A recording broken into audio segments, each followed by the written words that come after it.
Boy, that escalated quickly. I mean, that really got out of hand fast.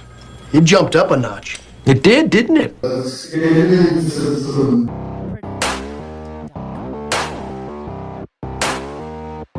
Let's get into some. Let's get into some. Let's get into some. Let's get into some. Let's get into some.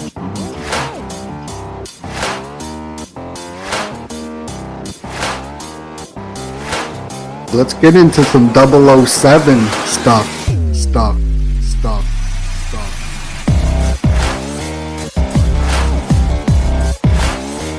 007 stuff.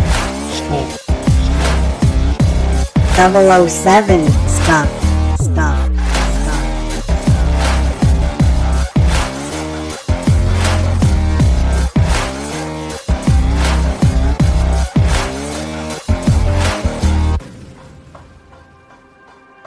What the fuck is this?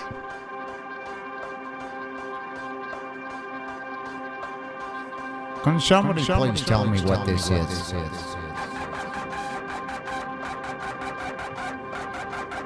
What am I watching here? Hey, yo!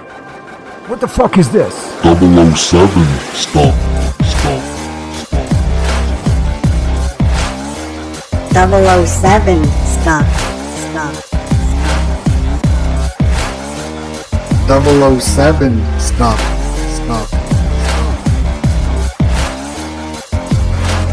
Let's get into some 007 stuff. Oh my God.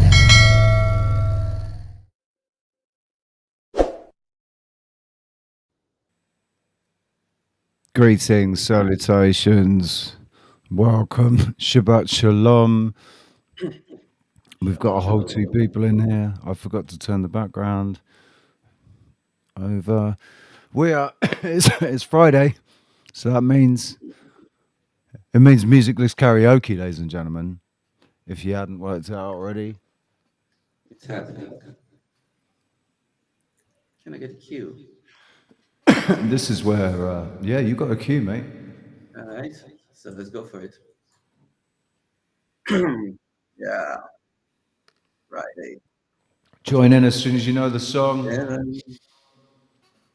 I'm in heaven, and my heart beats so that I can hardly speak.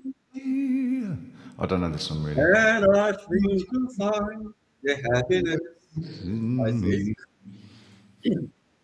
when we are together, dancing cheek To to cheek. cheek. Ding, da, da, da, da. I don't really know I'm this. in heaven, and the cares that hung around me through the week seem to vanish like a gambler's love this week. When we are together, dancing cheek to cheek. Yeah, I don't know that song well enough, dude. Oh, I love to climb a mountain and to reach Is that your Louis? What's his name? doesn't feel me just as much as dancing. Louis Armstrong. All right, yeah. Is that your Ray Charles. Ray Charles? Yeah, I know, but Louis Armstrong's the one that sings. Originally, like with Ella Fitzgerald. Think to myself, what a wonderful world. Yeah, try to imitate that. I'm doing great. I'm all right, mate. How are you? I'm good. Friday. How's End it of the going? week. Israel. Yeah. Hello, chat room. Hello, Chris. Hello, Alex. Starting as usual, we have unbreakable tradition over here on Fridays, and I think that as much as we keep doing that, okay, keep insisting, performing every Friday, we keep enforcing something which is like really strong and solid and has this bigger meaning than like all the content together. It's kind of like have this theme of maybe a journey or something like that. Yeah, you know. So this is the way that I see it, and I think that we will Hey, open up. Brian. What? Sorry, shouting out Brian and Alex Ah, and Chris. Go yo. on, carry on. Yeah. So last week we opened the show with the presentation of the new co-host. Oh, you know what? I will change my background for this. Just a I second. would say she's not a co-host, dude. She's a mascot. She's not a Oh co-host. yeah, yeah. It's a thing, okay? Because when we had Linda coming over, it was like in the early days of Ish News, and she was coming in and she settled right away. It's like before. It's like was in the early days. Before we had like a decent and organized payroll for our employees over here. So she just settled in both the positions of the co-host and the mascot.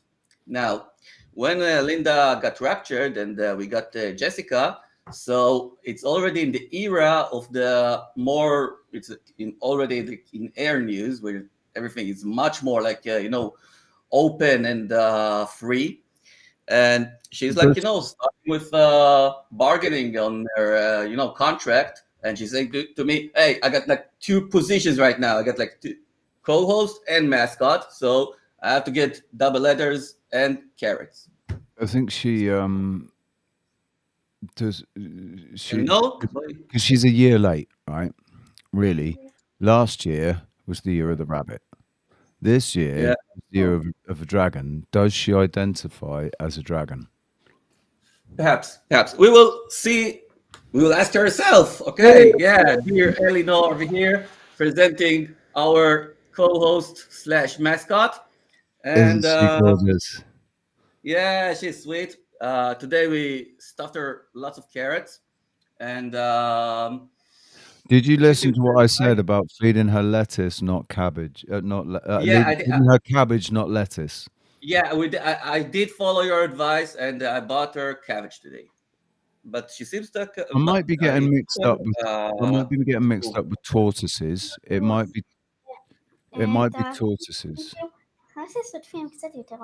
no, no. So, we had like some kind of like suspicion that she might like prefer the lettuce over the cabbage, but Might she no. seems fine, right? Hang on. Listen, because I might be getting confused, and that it's tortoises that can eat Mhm.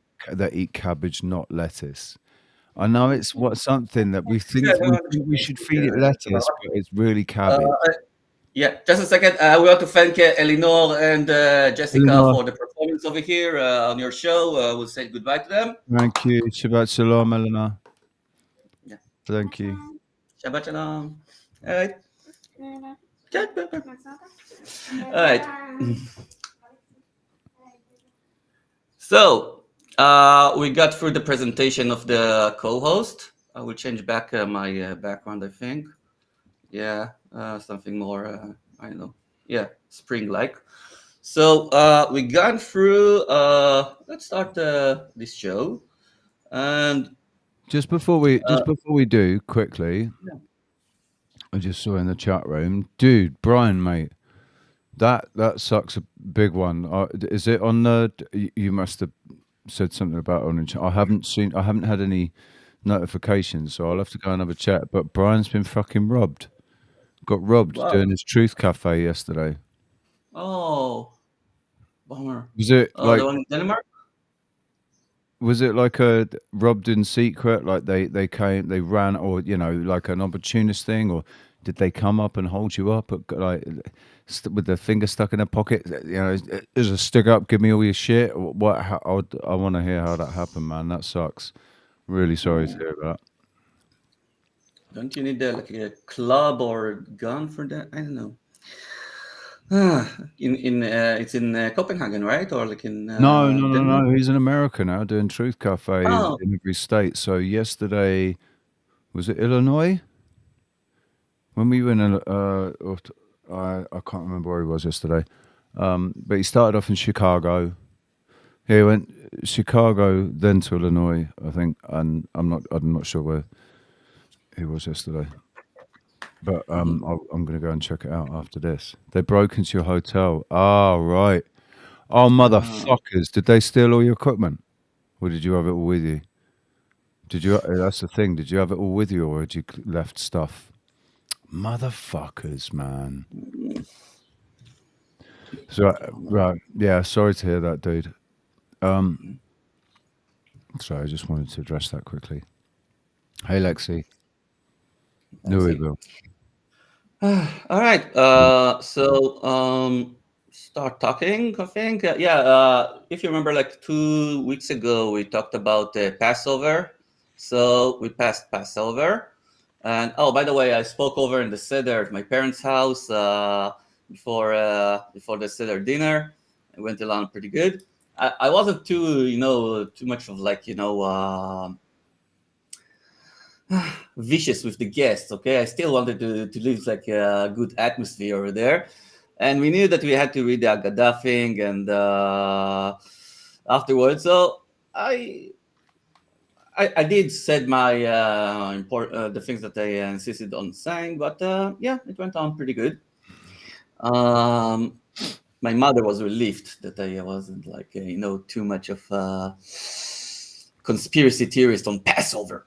So so we gone through like Passover and the vacation kind of like over, and the thing is that during Passover, everything is, especially like in holidays in Israel, everything is like on hold, and I'm here to report to you some boring shit that is going on over here with what is supposedly the remains of this war still going on, and what's going on with the people who got kidnapped, and altogether whatever revolves around this war, those issues, because I think this is kind of like the thing which is, I know, been talked over the news. I don't know, in the States where you are rich, I know in Britain, they talk about it, right? Or not?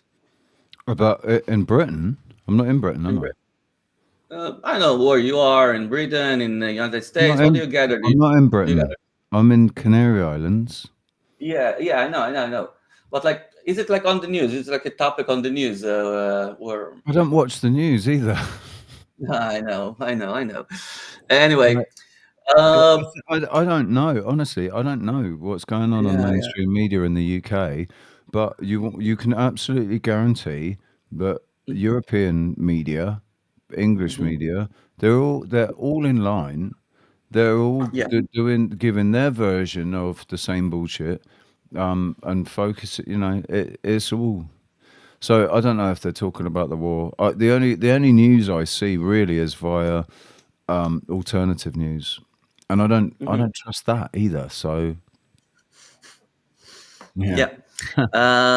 It also seems pretty much of like engineered those untraditional news. Okay, it seems like they are like controlling everything. Um, anyway, it's still a mess. Okay, we are already more than 200 days, 210 days or so since this war started, and at the beginning, you remember me hosting with you at the first day of the war, and we couldn't like imagine that. I don't know. I could have like imagined, but more than a half a year. Come on, with this, keep stressing those civilians that we are like in a war situation and everything. When on ground, I don't seem to see any kind of like serious action going on. The thing is that the situation kind of like remained before Passover. That we still have captives in Gaza. Supposedly 133. Yeah, still remained over there, coincidentally. And have you heard any of the testimonies of the hostages that were released that came yeah, out and actually said, "Do you know what? They treated us really well. Like it was a." I don't know. The thing is that I think that all the people who are captives are being, controlled through the channels of the mainstream media. I haven't saw anything that you are describing. Everything that I think that's probably why, dude. Because some of the hostages were released and they gave testimonies. Like there were female hostages, and they gave testimonies to say that they were treated extremely well, like respectfully, and you know, the narrative in the mainstream media is that they are being treated horribly.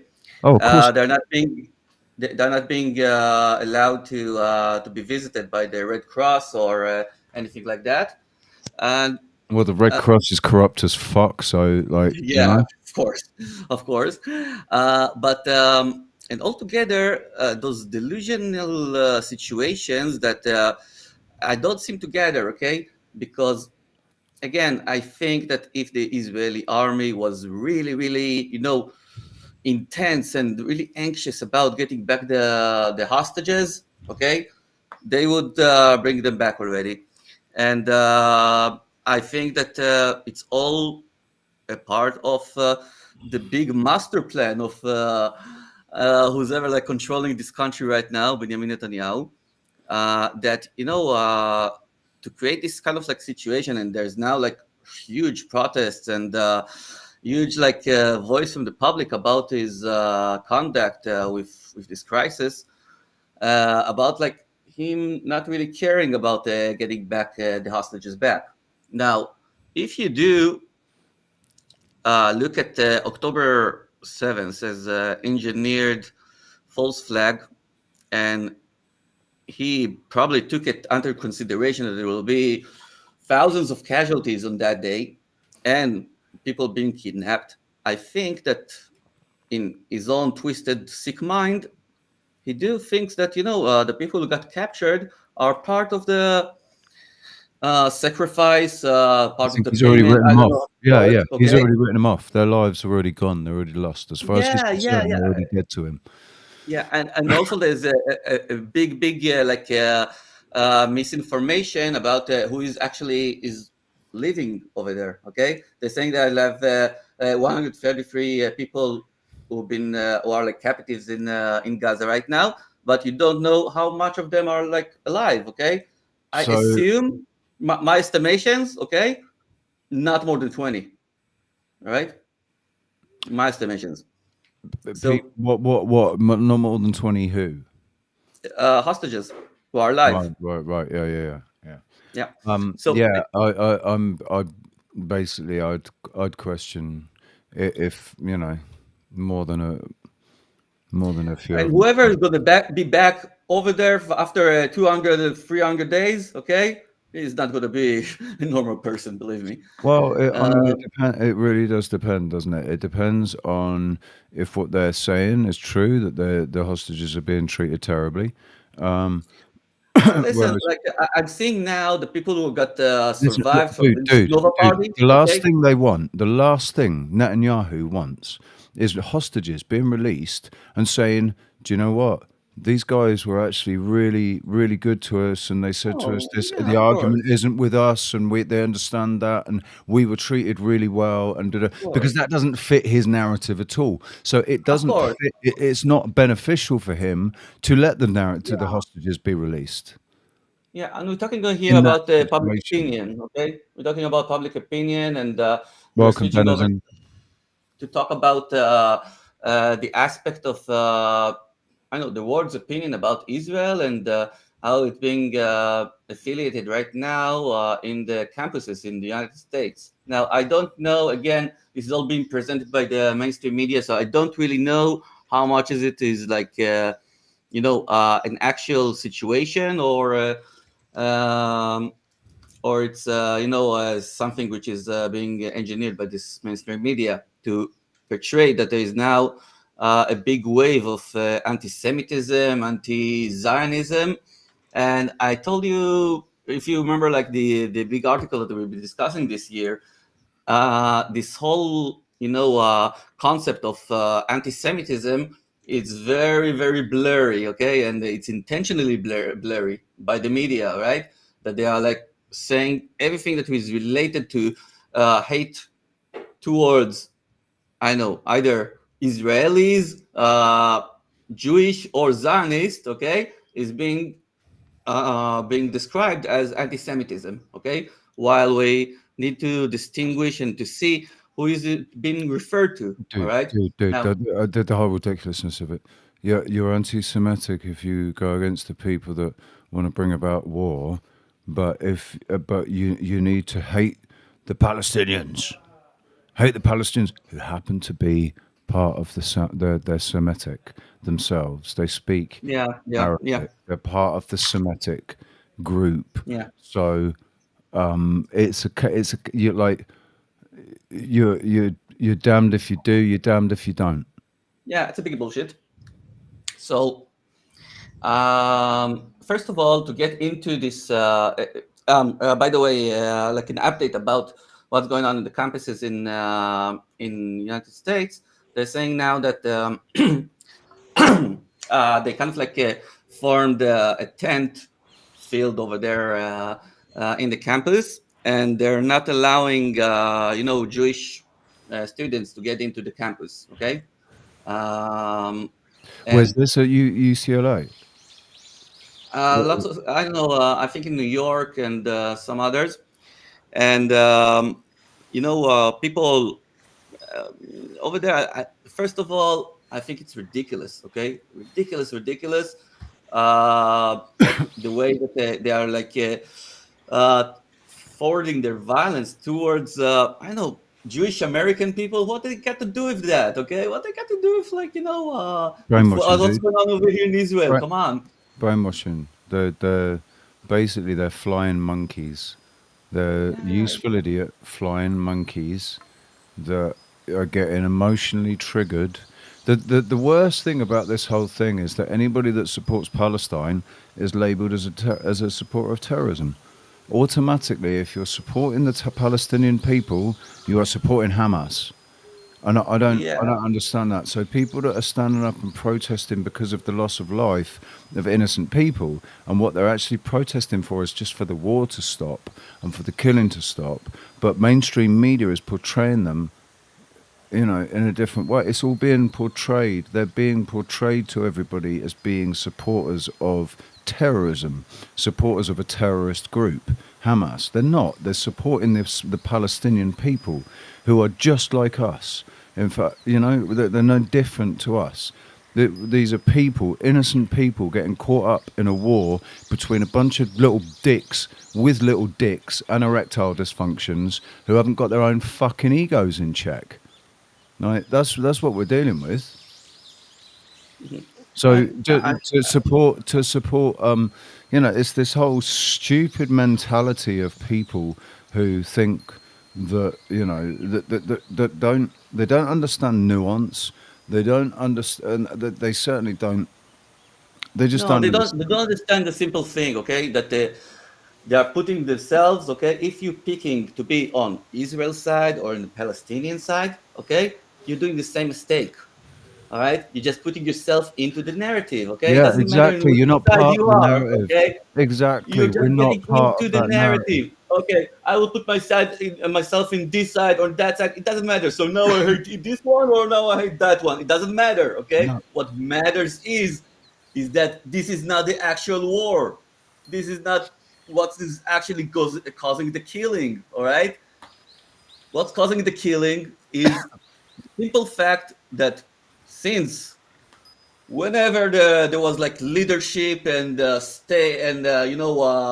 any kind of like human leadership, okay, they needed to keep their place. So in order to do that, they need to fight with the people below them, okay, keep them down as much as they can. And the reasons could be, we've gone through rough years, Rich, The and we worst, are expected to few more, okay, the with worst thing, dude. government and new world order fighting the civilians, okay, with all kinds of like made up shit. Right. And Think about it. Think about it in terms of economics, right? yeah, The worst thing is that Palestine, without Hamas getting the support that it gets, Palestine has nothing to export. Like Gaza has nothing to export. Nothing that they haven't. There's allegedly, supposedly, there's a huge gas reserve, a reserve of gas underneath Gaza, and the speculation is that Netanyahu just wants that. And that's what all this is about. This is just to get to the natural resources that are underneath Gaza. But the point is, where they are at the moment, Gaza has nothing to export. The Palestinian people have nothing to export. Therefore, their country, their state has no income. The only income it has is the donations to Hamas. In the humanitarian, because they get the humanitarian aid because of Hamas. So if Hamas disappears, the Palestinian people, they lose their country, their state. They lose a place on the world stage completely. Really, they'll be much easier to get rid of.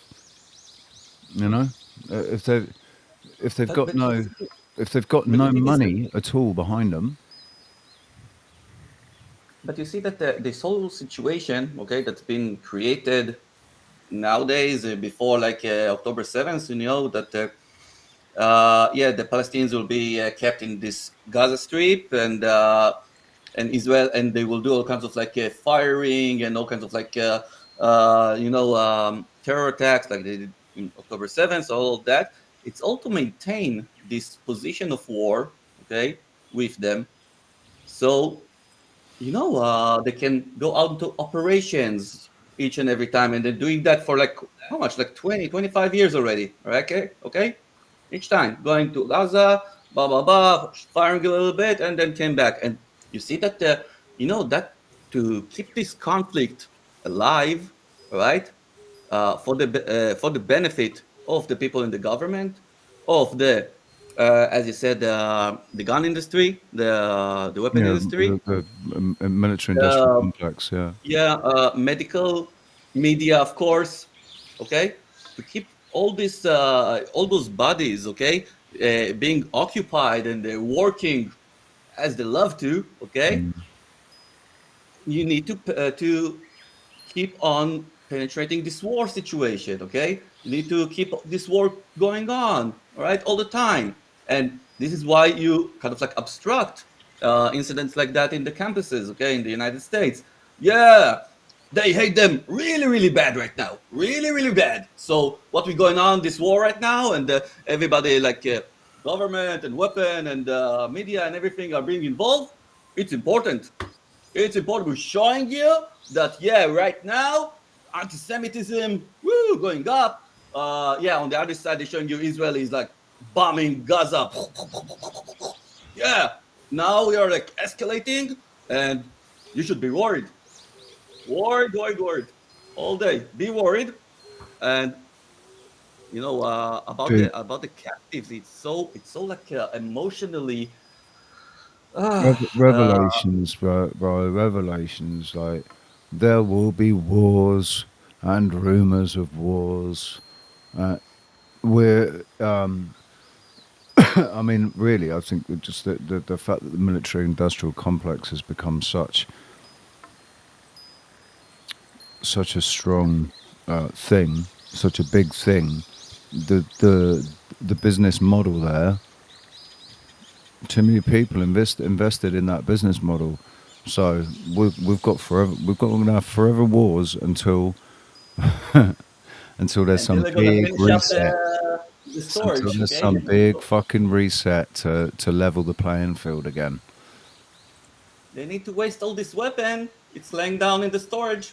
Exactly. I mean, all that, like, just like I said, I want to make a video where every single explosion from on the Iron Dome, when you see that light show that is the Iron Dome, I just want to change all the missiles into little gold bars, or little, when they explode, it's all this money, and it's just going ka-ching, ka-ching, ka-ching. Put the song of "It's all about the money." Yeah. That's Jesse J, isn't it? about the dumb dumb. It's all about the money, money, money. It's all about the money. Da, da, da, da, da, da, da, da, da, da, da, da. Right, the thing is, that bird, she's actually got a really, really good voice. She's a really, really good singer. Who is man. that? What's her name?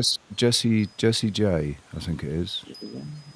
Somebody let us know in the chat room. It's Jessie J, isn't it? If it's like for the last 20 years, I don't Yeah, have it was clue. like I don't know, 10 years ago or something, or Yeah, right. 6 years ago or something. I can't remember. All right. So, getting back to that, I want to talk a little bit about now the situation is that we gone through Passover, right? And We've the passed situation over. now. Sorry. We've passed over Passover. Yeah. And now we've been promised that before Passover, okay, after Passover, we will see if we are doing a deal with Hamas or we are invading Rafiah. And don't say Rafiah, okay? Rafiah. So this is where it stands, and we got till the end of Passover. And yeah, what's going on, government? What we doing? Deal or invading Rafiah? Still no decision. But and again, it's all being like on the backs of people captives, whoever remained alive, of the people who are like in the public who are concerned about whatever is going on. And it's all very, very cynical. We keep like being told that there's like negotiations with Hamas and blah blah blah. I don't get it. I don't get how you can be like in negotiations and whatever deals with people who are like having war right now. Or for instance, like I saw this week, the leader of Hamas, Sinwar, is like the most known one that Israel is supposed to annihilate right now. He was going on to a rally and talking to all kinds of like Hamas people in the public daylight, okay? And this kind of like event, Israel must have known about it, right? What is the problem to get like one of those airplanes and bomb the old shit up? Why? Why did they do that? If you are in war with them and with all of those bad things, okay, and he's their leader and all their leadership is over there, and you probably know where it is. It's like a public place that he's speaking with. So, are we in war with them or not? Do we want to eliminate their leader or not? Is it a real war going on right now? Crazy. No, And hang on. what's it? But if we Yeah. eliminate the leader and then we stop the war, how are we going to? But End why of the why plot. would we need to buy any more missiles? Yeah, that's the end of the plot, and it's also like the politically, supposedly, if you believe in this thing, Bibi is like all the time, like over right now, he's saying, "No, don't do elections right now. We're in the midst of war. Don't Just do like elections right now." Zelensky, But he's just like, like he just knows like that. Zelensky. Just like Huh? Zelensky, Zelensky's Yeah. like Zelensky's put a whole. They've got no elections, have they? Because of the war. Hmm. And the UK, I don't know what's going on in the UK, but it looks like they're doing some sort of fiddle thing is that diddle to basically hand over, instead of there really being an election, they're just really basically going to hand everything over to Keir Starmer. Right. No, the thing is that after the shit Bibi's been done over after October 7th, okay, and with this whole disastrous war that he's been conducting, so the people like now can Dude, this isn't a war. fight government, okay, and cause for re-elections and everything, okay, but why isn't it happening? Okay, why is it? It's not because of Bibi is like saying that saying that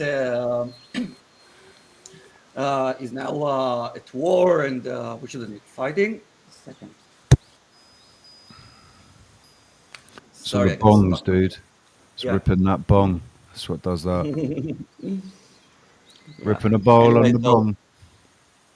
if it's not because of like Bibi saying, we get in the midst of war right now and you can't and we shouldn't do elections. It's because people on the other side, okay, they're not really anxious to do elections as well right now, okay, because they will be in power and they will replace Bibi, and then what?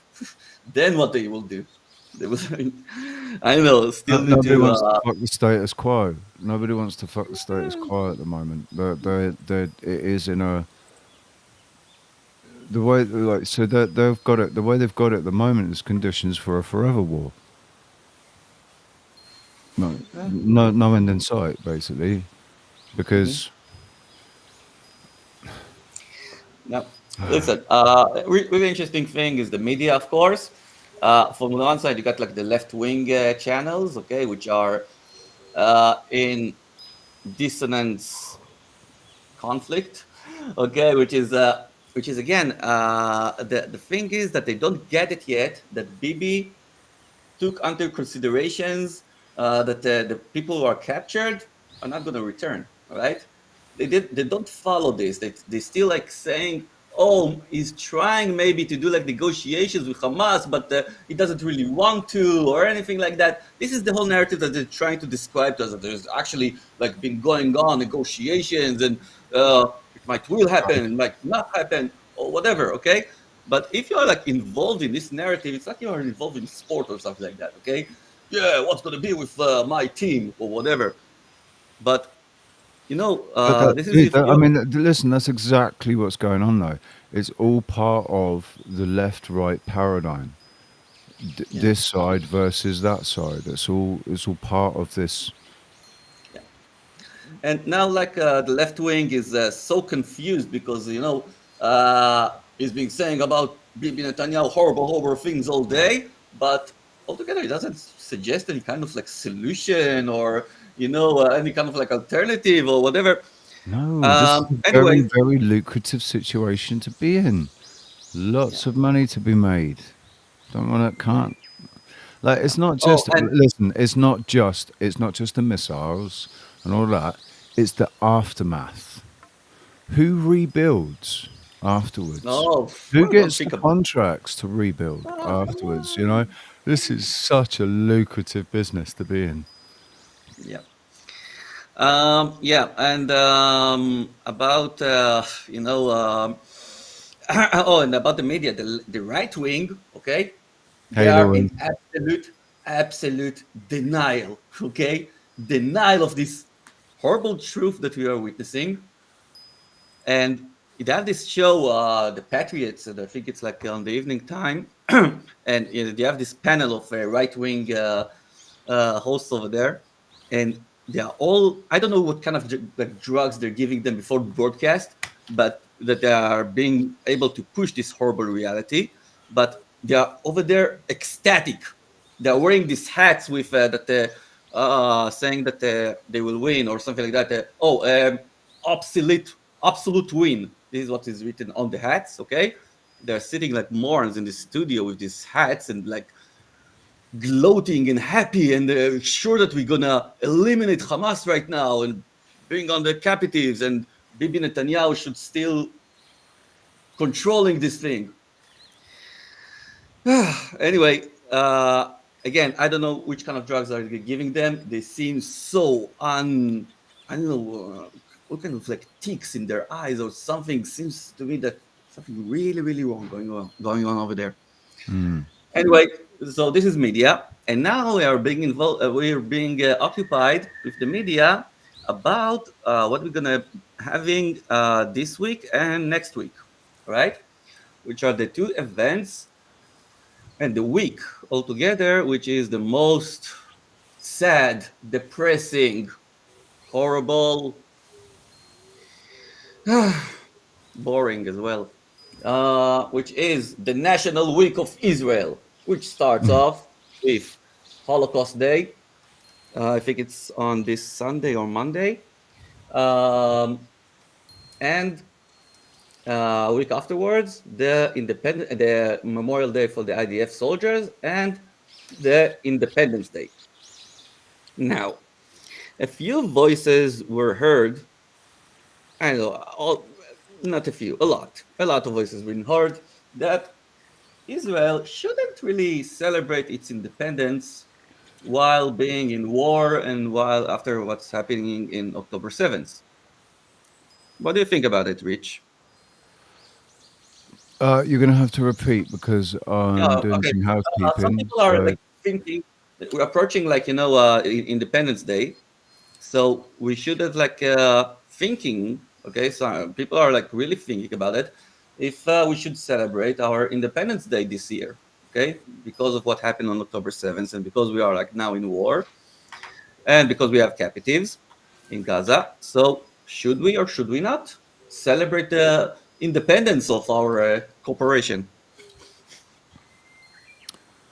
I think personally that doing that with the situation that there is in Gaza for as long as it's been going on, it's a bit of a fucking pot calling kettle black situation.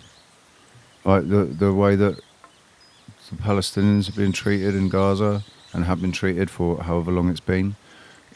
It really is pot calling kettle black, and such an obvious, like, individually, people as humans, as individuals, if we don't deal with issues like from our past, if we don't deal with them, work through them, and get over them, then our lives are fucked. We're always affected by it. Well, Israel is that. Israel is a nation that needs to get over itself.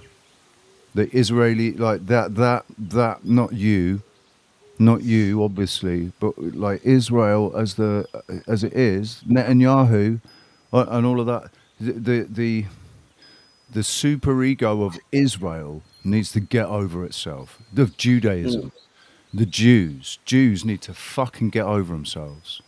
Like, Yeah, just there's like part of the reason why Israelis. part of the reason why people don't like Jewish people is because they are so they seem so entitled. Like they Hmm. think that they're the chosen ones and everybody else is going to burn in hell. And unless you were born of a Jewish mother, you're unclean, basically. Goyim. And Yeah, the, it's horrible. It's horrible. the I don't worst, think that we. but the when I'm, this is the worst thing, dude, is that when we speak about it, we're speaking about the Jewish people who aren't really even Jewish people. They're not real Jews. Real Jews have the same tenets, the same principles as Christians. Exactly the same principles in Listen, Christianity as in Judaism. I don't define myself as Jewish No, I anymore. know, Okay, I know you don't. I know for the you last don't. 2 years or so. Okay, I don't define I know. myself as Jewish because I don't practice. I don't think that I'm practicing the religion, The only way that you are Jewish is you were born of a the Jewish Jewish mother. religion. You have the Yeah, matriarchal yeah, Jewish. yeah.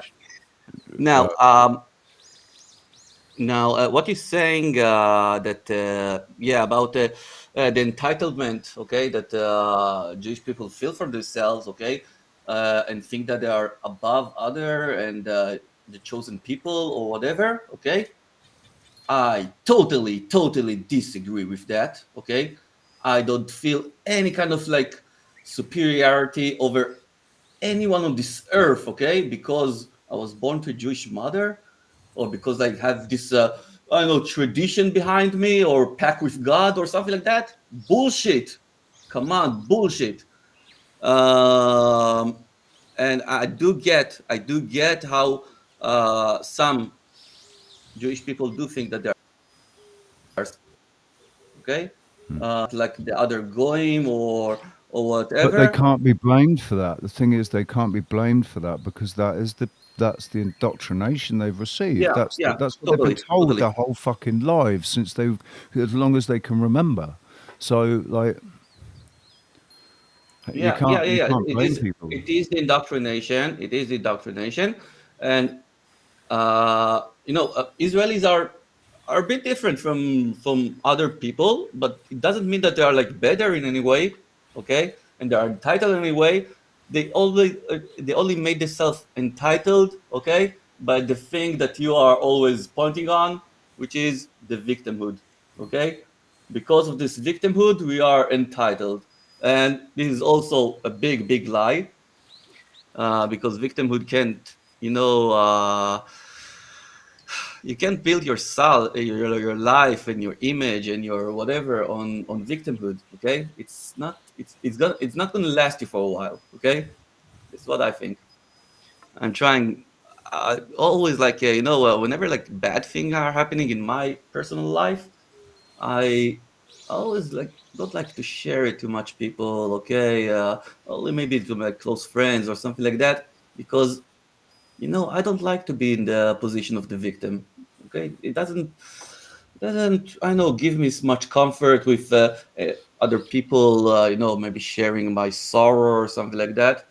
I don't know. And It's the thing is, because you're not sharing a sorrow of now, because you can't say now that that's what it is. You're sharing the sorrow of something that happened that, like, well,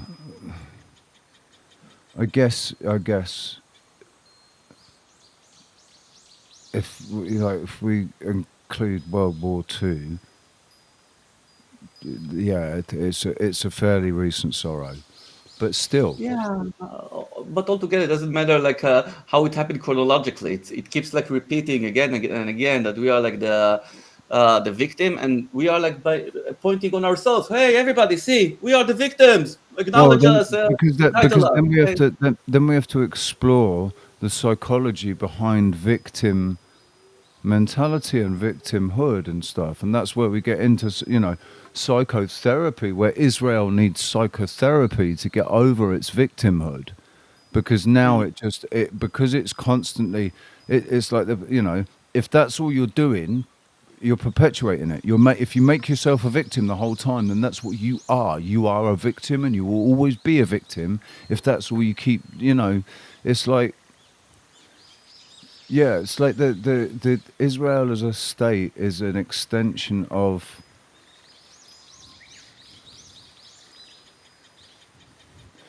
We should think of the people as the group. So like English people and Israelis, Jewish people, Palestinians and Americans and Black Americans. Like, each group has a superego,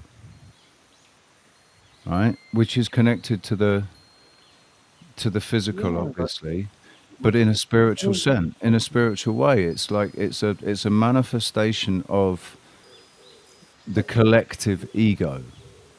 yeah, You but know? but but each group shouldn't like think that she's anyway better than the other groups. Okay, with moral, with I know strength, with beauty, whatever. Okay, it shouldn't be like this is the struggle, okay, to prove them that we are better than them. Okay, but it's not actually is like that. All of the people are equal. Some of us better in one thing, some are better in other things. Right, Okay, but what do we but do as people? What do we do? What are we guilty of as people? A lot, all of us. We've all done it, and maybe we still do it. I tried to, I hope that I've worked on that, and I don't do it so much, and I try to catch myself if I do. But projecting, basically, when we see something in somebody else that we don't like about ourselves,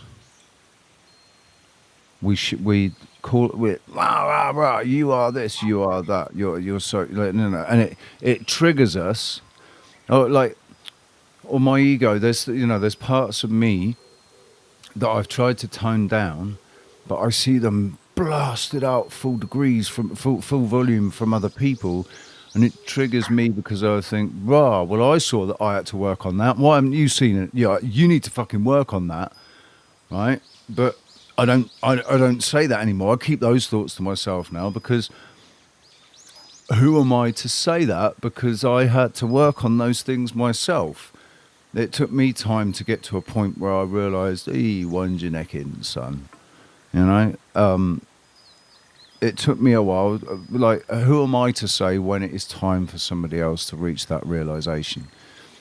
It's it's your journey, their journey, whatever, whoever it is, it's your journey.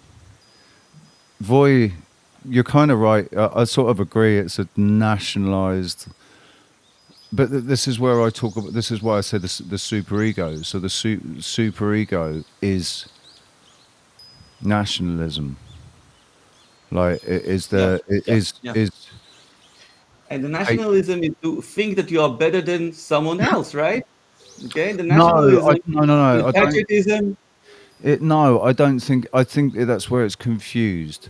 Nationalism for me, right? Being proud of England and being proud to be English and proud of England's accomplishments. I don't think of England as better than anyone else. But yes, that's the ego. That's the ego, and that's the super ego saying, we're far more advanced. We're far more intelligent, technically advanced than you. We've had an empire. We've had an empire. It's been here for hundreds of We've been years. We've got the colonizing for like monarchy. 1,000 years. We've got the monarchy, and we still have a commonwealth. Countries that still look up to us. So Yeah, still obviously, robbing Africa.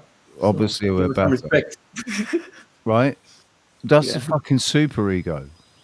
yeah, Because actually, these wars that were waged were only waged by individuals. They weren't waged by nations. They were waged by individuals acting as nations. And that's what's happening now. Wars are being waged by individuals acting as nations. But yeah. what we're dealing with is the personal, psychological fucking issues of individuals who are no better or worse than any. They're no different to you or me, except in the way they've been programmed. The way they've been programmed makes them think that they are better, they're more intelligent, they have a right, they're entitled to rule over everybody else, and everybody else they're just stupid, you know. Yeah. I'll tell you what about the term of smart and being smart or whatever. I've been pondering with that pretty much lately. And just a second.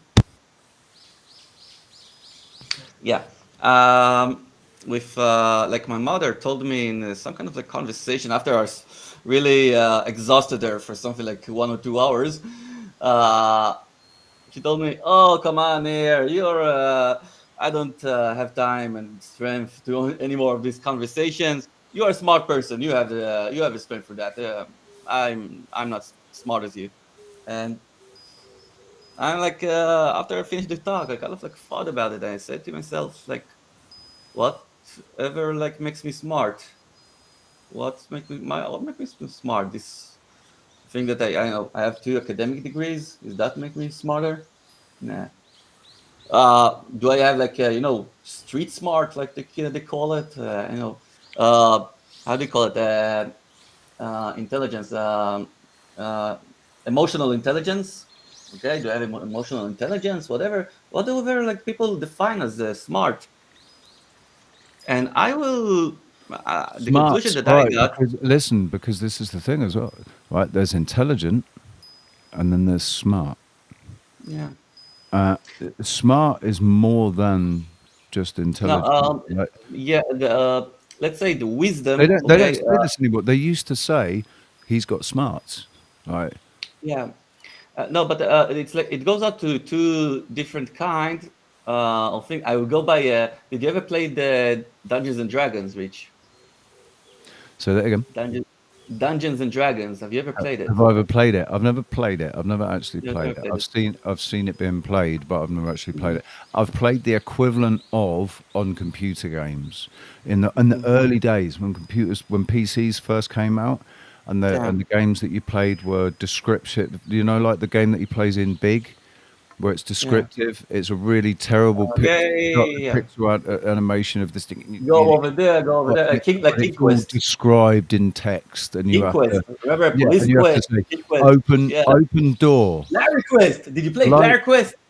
I can't remember what it's called, but yeah, Larry Quest. light We torch. called the porn. Use key. Go west. Go Yeah. west. Yeah. Yeah. Yeah. No, but Larry, don't you remember Larry game? Oh, Larry, hang on, Leisure Suit Larry. Yeah. They had like 5 games like Larry, that. They were man. shagging all kinds of like Yeah, ladies over yep, yep. there. It was the It was first sort of cool. game with sexual content. Yeah. Yeah, it's cool. Come on. Anyway, Larry, Chris, how did we get to Hey, that? Karina. Well, Hey, how little did we one. get? Oh yeah, about Hang on. smart. So yeah, Let me just about shout out Dungeons the and chat Dragons. room. Okay. Hang on. Let me shout out the chat room. Chris and Karina, Little Wing, Denizen, Difficult Denizen. Good to see you in there, dude. Thank you. Boba Fett and Voy. Boba Fett, it's good to see you in there. Thanks for being there, man. Gary Garner as well. Good to see you. And you're the only people talking.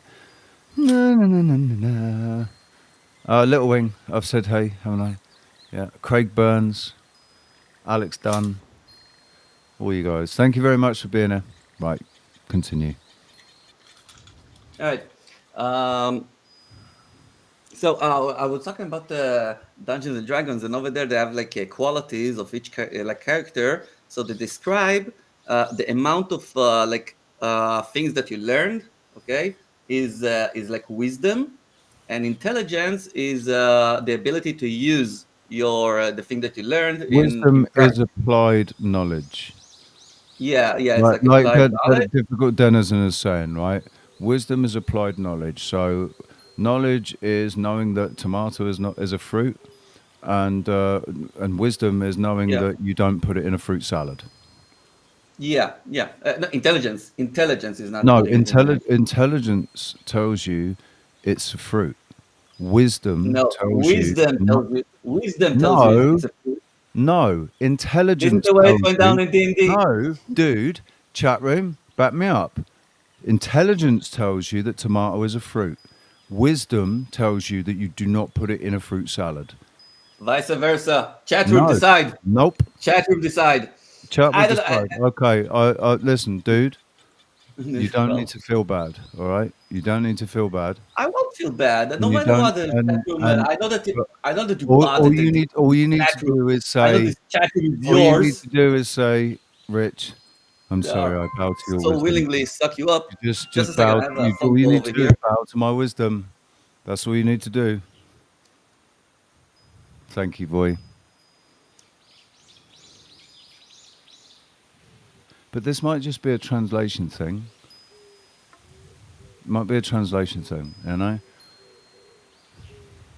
Sorry, dude. Yeah, my son. So, in any case, we're talking about smart, okay? Being smart, whatever, wisdom, intelligence. I gather that none of this makes any difference, Can, okay? you just see that the chat room's agreeing with me, though, don't you? Yeah? Because I'm right. I'm Enjoy, sorry. Ricky. I'm Enjoy. sorry. That's your moment. I'm sorry. Embrace it with love, No, I okay? don't. No, it doesn't matter. But just yeah. I'm too wise to know. All right. Anyway, I think that whatever makes you smart, intelligence, whatever, it's just the plain ability to distinguish between truth and lie. Okay? That's the only thing that makes you smart in this current world, reality, whatever. Okay? The absolute ability to Discernment, distinguish it. right? You know? Listen, yeah, it's kind of smarts. It's if you've got smarts, you are able to discern from from a number of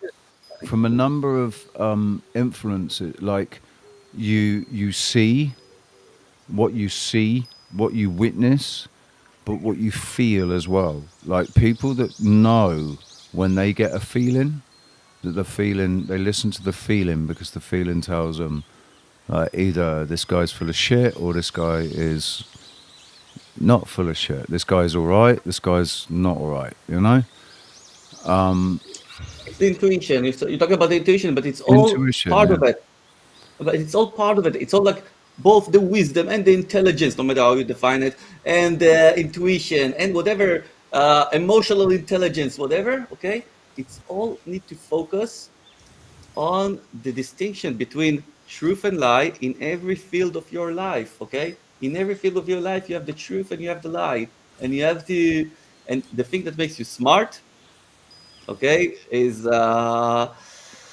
how you distinguish between the both, and you choose the truth. Okay, I can describe and being remembered with so many incidents in my life that I chose willingly, that I chose the lie, okay, over the truth, and I knew that it always had like bad consequences, and I always told myself afterwards, "Oh, Nir, you were really stupid over there, really stupid, acting in that way over there, okay, choosing the lie." So I think that this is our journey, and this is the thing, that the reason that me and you, Richie, and lots of the people in the chat room are being attracted to this, truth world or anything like that, because they are distinguishing, they are seeing in this truth world something which is considered in their eyes smart. Okay, being Right. No, involved with that I think what is we some kind look of like for, dude. value.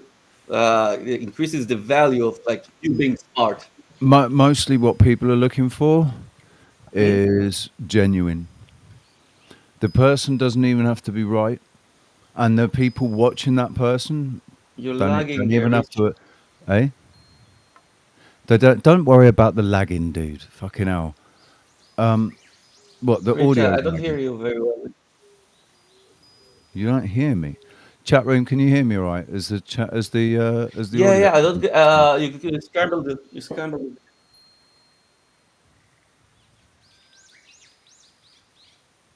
Can you tell me in the Yeah, chat I room, is don't my know. audio all right? Richie, perhaps we should Wait, do a break or wait, something. wait. I want the answer. Is my audio okay in No, the chat? it's not right. In this restream, I don't hear it right. 5x5, 5x5. It's just with you, dude. So it's restream being total buggers. Audio is good. Thank you. Thanks for confirming that for me, guys. I can't remember what I was saying. I was going to say something really Oh poignant. yeah. So It was just actually probably going to be life changing for most people, but I've forgotten what it was. So we might as well take a break.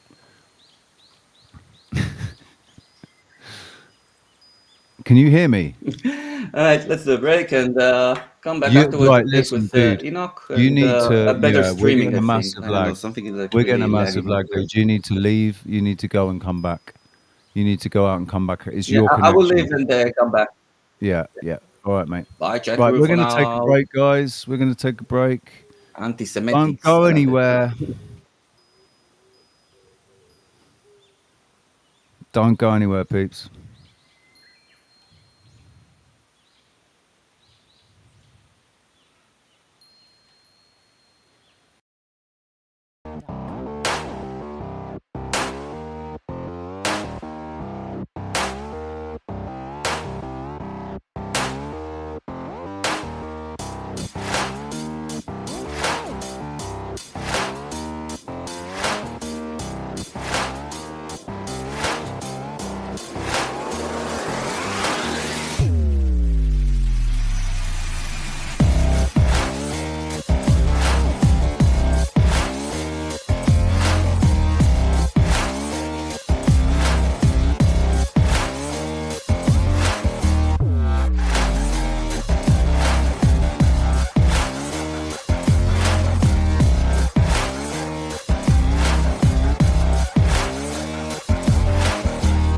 Let's get into some 007 stuff.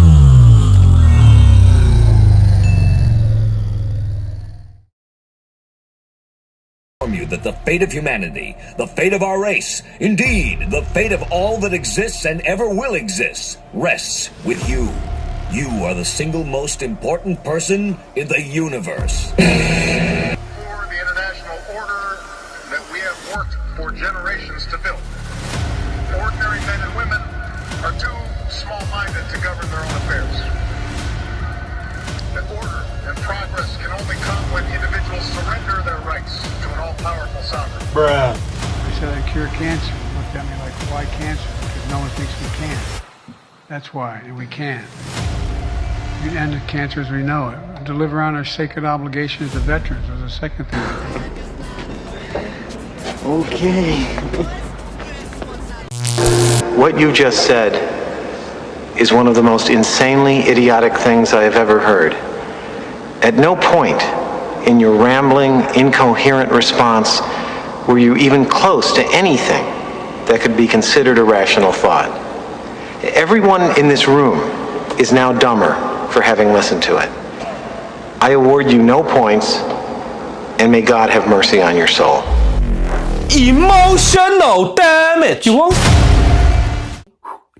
007. Something good must come from this. Will you Something good. shut up? We tried to tell you we want you. You wouldn't listen. You demon like the soul. Choose your destiny. Flawless victory. Finish him!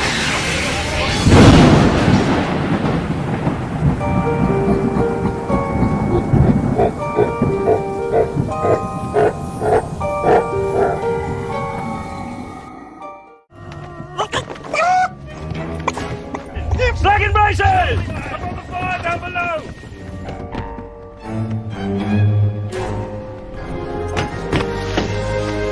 Gentlemen, I wash my hands of this business. I've been waiting for AI to be able to solve a moral dilemma. Apple pen, pineapple pen. Pen, pineapple, apple pen. I remember when I lost my mind.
Right, I've just been doing some housekeeping, guys. I'm just going to make some coffee.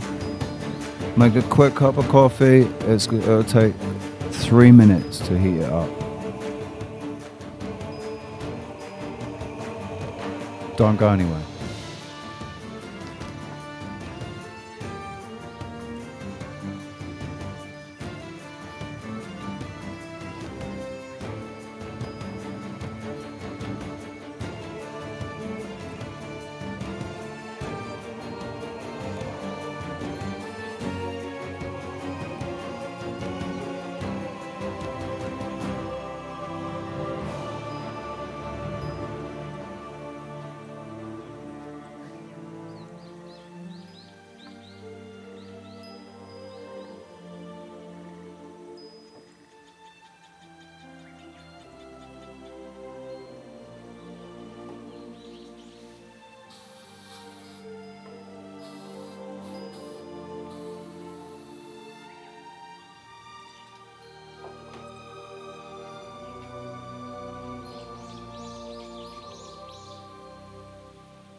Get out of there.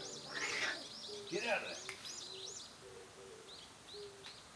What you keep doing with that, eh?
Rich. Where is Richie?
Right, ladies and gentlemen.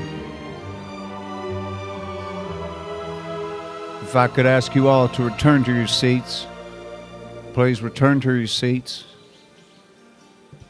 Extinguish all, actually, no, you don't need to extinguish your cigarettes. Just return to your seats. Shake off your wiener if you're having a pee. Get buckled in. Because what we're going to do now, we're going to attempt re-entry into Earth's orbit. I hope you're all ready. My co-pilot fastened in his seatbelt. Is he ready? Yeah, come go I think there. he's ready. Here he is. Hang on a Yeah. second. Shabbat My Shalom. computer's running really slow. Hang on. What's going on, Rich? Yeah, like I said, my computer's running really slow. Hang on. Dun, dun. Present yourself. Oh. There we go. Hello, dear. All How are right. you? Right. So, we are starting our second segment for the day. And it's gonna be Enoch today, right? Oh, yes. I forgot. Sorry. Hang on. Yeah. Put it on. And I actually thought about oh, nice background.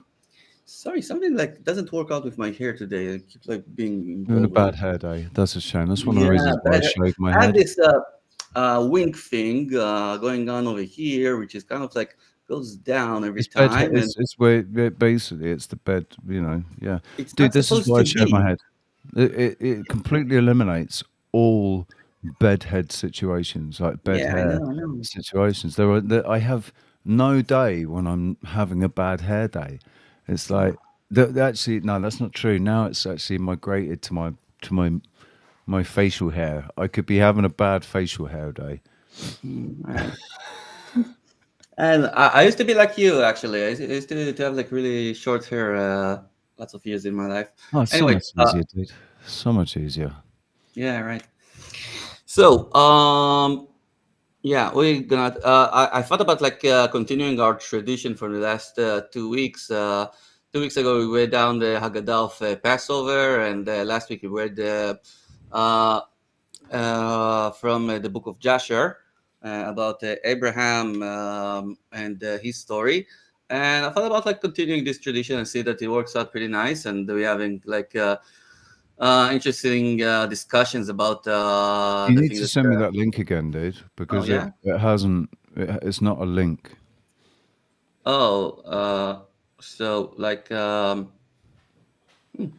It's a Chrome extension. yeah, it's like PDF. it's a PDF file. It's supposed to be like a No, PDF file. Can no, you it's not. download it? It's not. It's just saying Chrome. It says it's a Chrome extension, and then it's got the thing, and it's .pdf, and that's it. There's no way to. It's just a message. I can't. It's not a link to anything. It's just a message. Just a second. I will send it on the private chat. Just a second. See if you can open it from over there. And if not, I will try to send you the. That's a different link. Yeah. Yeah, that's got a different code to it. I can see Okay. it straight away. IA And- 601001. And I'm sending you also like in WhatsApp I will send you also like in WhatsApp the file. Okay, the PDF file. Yeah, it will be fine. No, we'll put the PDF file in the private chat as well. Yeah, sure. Here we go. No, it's come. This is here. The. Oh, I've already got this anyway, haven't I? Because haven't I already got this from last week? Isn't it? It's the same book? No, it's not the same book. Oh, right. Okay. It's now it's the Book of Enoch. Yeah, I know. I was reading from the. Oh no, where was I reading from? The Book of Jasher. Book of Jasher. That was it. Right. Okay. All different thing. Right, it's downloading. Give it a sec. Yeah,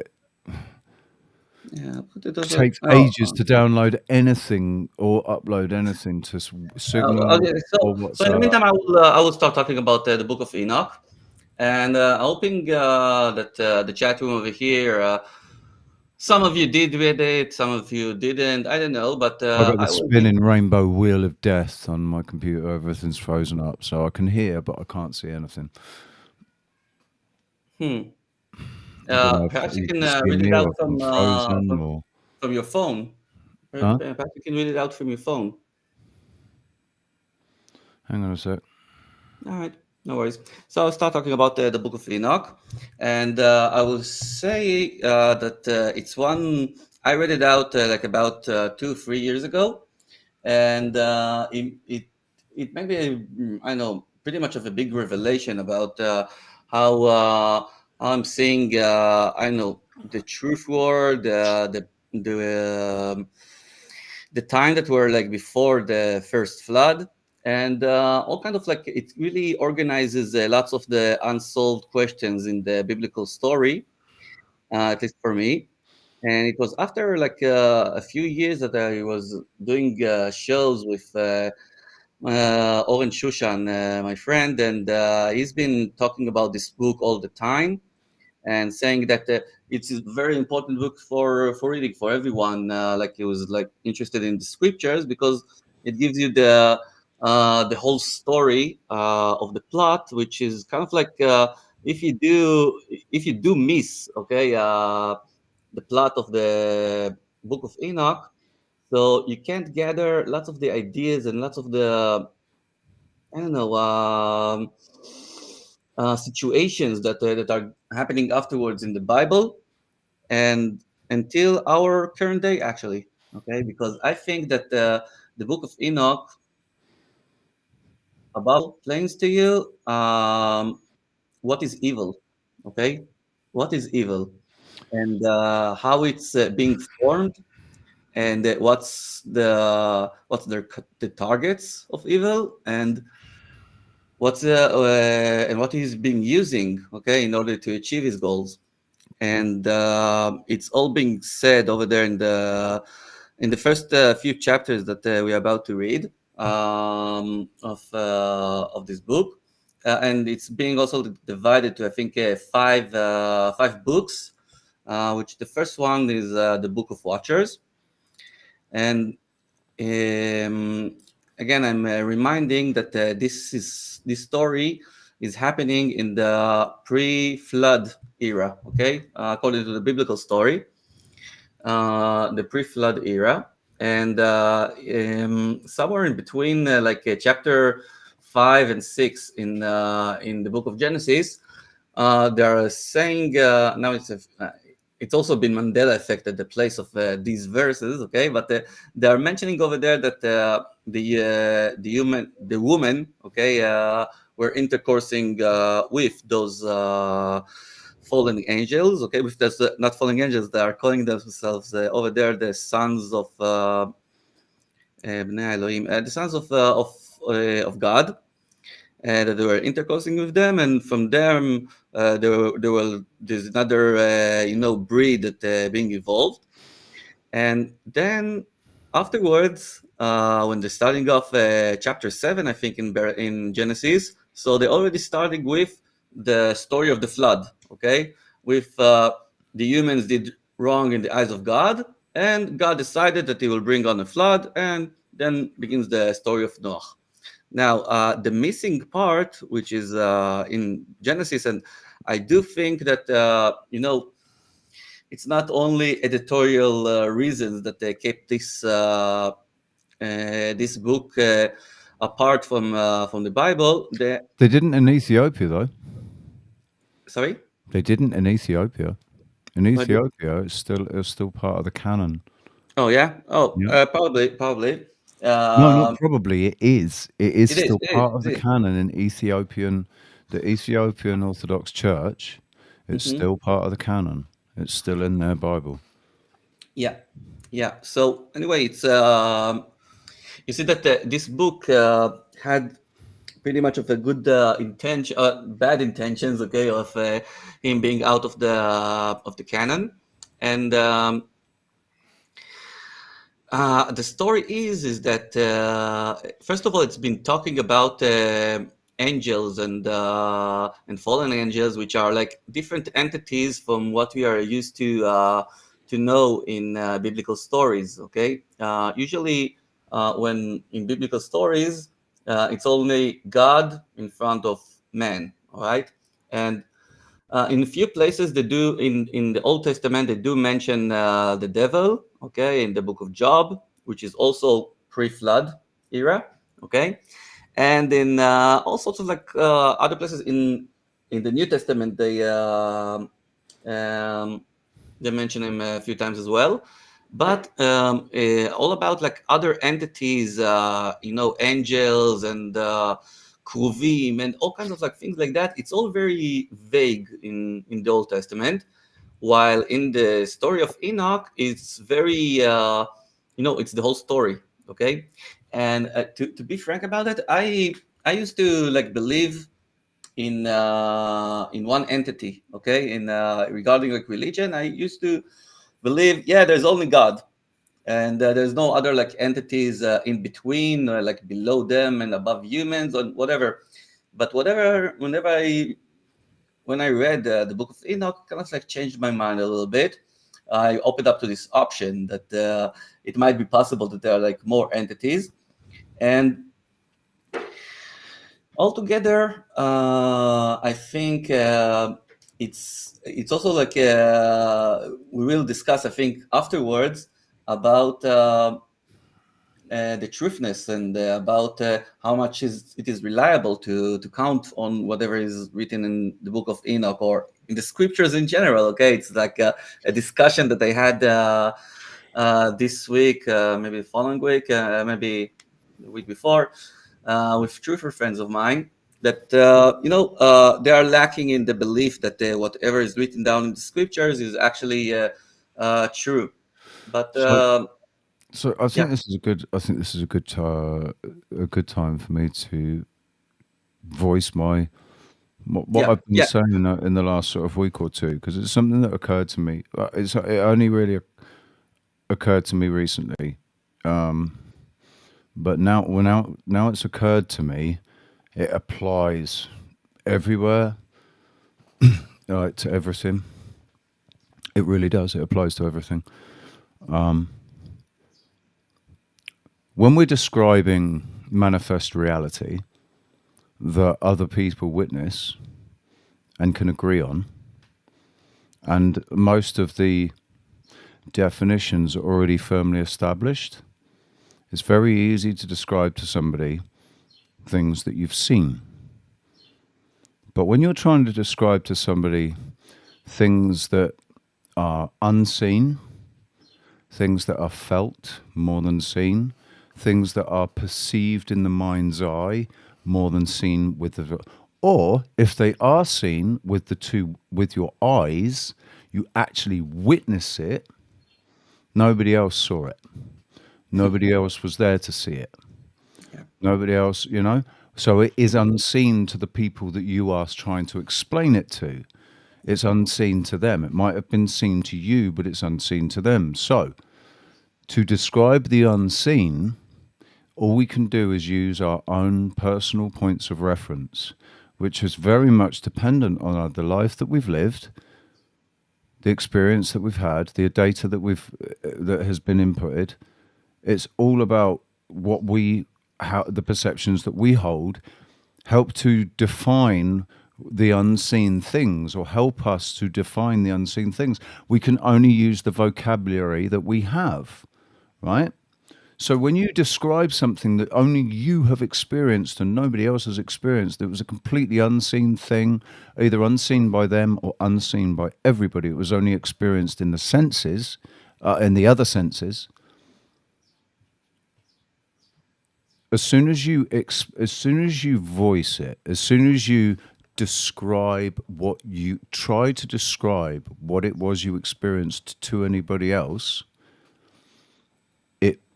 it then filters through their perception, and they're not seeing what you're seeing. They from then it becomes a subjective reality. It becomes a subjective truth, and people might agree with it or they might not. And you say, "Oh, this golden light came down, and I spoke to him, and and he told me that everything was going to be okay, and blah blah blah." But you'll have a whole bunch of people saying, "No, that wasn't Jesus Christ. That was a demon." Yeah. Oh no, that wasn't a demon. That was an archon. No, that was a djinn. No, that was a fucking spaghetti monster. That was, everybody, when it's unseen and it's undefined, because it's unseen, it's almost impossible to communicate that to anybody without them interpreting it through their own filters that then slightly distort the image into something that they can understand. I will tell two of my answers, okay, that I'm giving. Is that not just one of the most profound things that you ever heard in your life? Yeah. Anyway, I will give my two answers to people who ask me, "How do you believe this crap over there? All those stories or whatever?" I'm telling two answers. One is that the believing starts when the knowing ends. Okay, and once you got to the limit to what you can gather from this reality, from this physical reality, okay, and you are got to the limit of the knowing part, okay, and now you are starting to research and see the unseen, the unknown, the unphysical, okay. So in that area, all you need to do is believing, okay, and that is the way I know knowledge will come through you or whatever. The second answer that I'm giving is that I do think that we are living in dualic reality, okay, of good versus evil and lie versus truth. And whenever, for instance, when we gather, for instance, the whole conflict with flat Earth, okay, with the two narratives, the scientific one and the godly narrative. So I'm telling, the godly narrative is that God created this place, and He created man on the sixth day, and it's an intelligent creation from what we're gathering from this story of Genesis. Now, people can come over and tell me, "Oh, come on, what is written down in Genesis is not really accurate. It's not really correct. How do we gather that as a complete truth?" I would tell them that as the complete truth, okay? But it's what I think is the real truth, okay? What I believe is the real truth is more similar to what is being described over there than what the scientific crap holes are being saying about Big Bang, or now it's not Big Bang, or whatever. Okay, so I think it's more similar to what I know and I feel, which is the truth. Okay, what is like written over there. Although I'm fully aware that it may be inaccurate, whatever, but I think this is the true, more loyal to the true story than the bunghole flying balls story. So I think that we got down to start reading the book of Enoch by you, Rich. I'm sure that you'll do amazing job. How Start off much with am I, this is a big book, man. How much am I reading? we're gonna read the first 4 chapters, which is not too long. Start off, I think it's page 11 or 12 in this PDF. Excellent. Let me get my voice of Enoch. Yeah, good. I will shut off the camera, but I'll be back. Don't worry. Let's see if the soundtrack for Ragnarok works in the background as I speak. But do it live. Do it like easy, not too. That it will overwhelm your beautiful voice, Rich.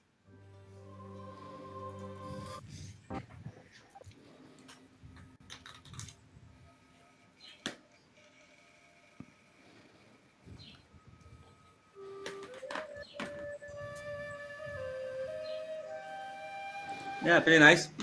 I will just start on book 1. Less echo, Rich. It's too much. Just a little bit. Dude, fuck off. This is my show. Don't tell me what to do. I want this much echo. Book 1. Echo your balls. The Watchers.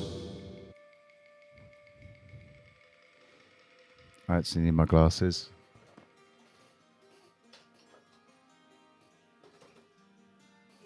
I need to find my glasses.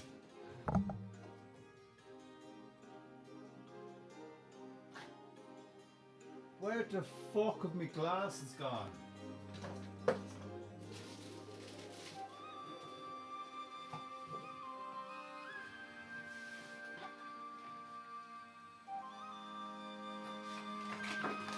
There they are. I do apologise.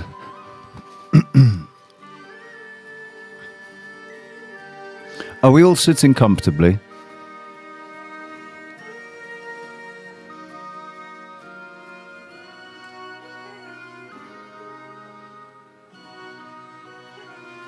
Then I shall begin. Just a second, Rich. I sent down in the chat room the PDF file for everyone. Cool. You can follow along on the screen or you can follow along on your own PDF.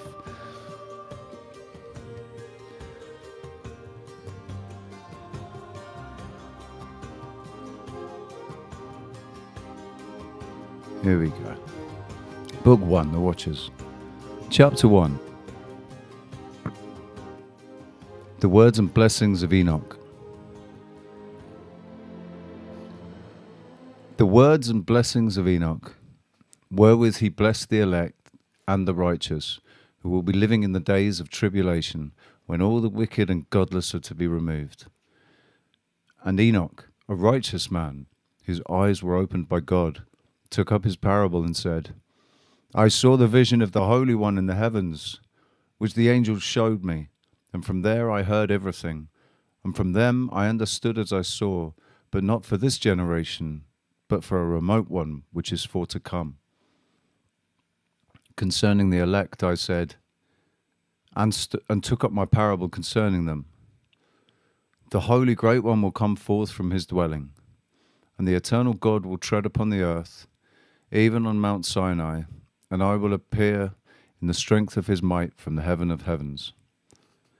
And all shall be smitten with fear, and the watchers shall quake, and great fear and trembling shall seize them unto the ends of the earth. And the high mountains shall be shaken, and the high hills shall be made low, and shall melt like wax before the flame. And the earth shall be wholly rent in sunder, and all that is upon the earth shall perish, and there shall be a judgment upon all. But with the righteous he will make peace, and will protect the elect, and mercy shall be upon them, and they shall all belong to God, and they shall all be prospered, and they shall all be blessed, and he will help them all, and light shall appear unto them, and he will make peace with them. And behold, he comes with 10,000s of his holy ones to execute judgment upon all, and to destroy all the ungodly, and to convict all flesh of all the works of their ungodliness, which they have ungodly committed, excuse me, and of all the hard things which ungodly sinners have spoken against him. Chapter 2, the creation. Observe ye everything that takes place in the heaven, how they do not change their orbits, and the luminaries which are in the heaven, how they all rise and set in order, each in its season, and transgress not against their appointed order. Behold ye the earth, and give heed to the things which take place upon it from first to last, how steadfast they are, how none of the things upon the earth change, but all the works of God appear to you. Behold the summer and the winter, how the whole earth is filled with water, and clouds and dew and rain lie upon it. Observe and see how in the winter all the trees seem as though they had withered and shed all their leaves, except 14 trees, which do not lose their foliage, but retain the old foliage from 2 or 3 years till the new comes. And again, observe ye the days of summer, how the sun is above the earth over against it, and you seek shade and shelter by reason of the heat of the sun, and the earth also burns with growing heat, and you cannot tread on the earth or on a rock by reason of its heat. Observe ye how the trees cover themselves with green leaves and bear fruit. Wherefore give ye heed, and know with regard to all his works, and recognize how he that liveth for ever hath made them so. And all his works go on thus, from year to year for ever, and all the tasks which they accomplish for him, and their tasks change not, but according as God hath ordained it, but according as God hath ordained, so is it done. And behold how the sea and the rivers, in like manner, fucking hell, I'm reading live, remember? And behold how the sea and the rivers in like manner accomplish and change not their tasks from his commandments. But ye have not been steadfast, nor done the commandments of the Lord, but ye have turned away, and spoken proud and harsh words with your impure mouths against his greatness. O ye hard-hearted, ye shall find no peace. Therefore ye shall execrate. Is that even a word? Therefore ye shall ye execrate your days, and the years of your life shall perish, and the years of your destruction shall be multiplied in eternal abomination, and ye shall find no mercy. In those days ye shall make your names an eternal abomination unto all the righteous, and by you shall all who curse.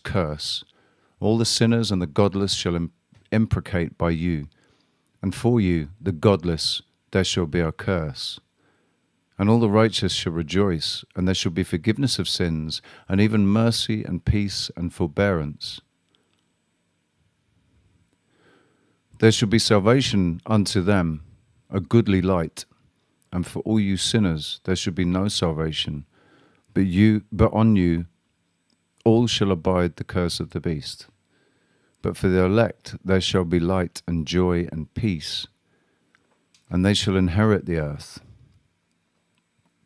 Excuse me, I'm just going to highlight this because I like to get back to it.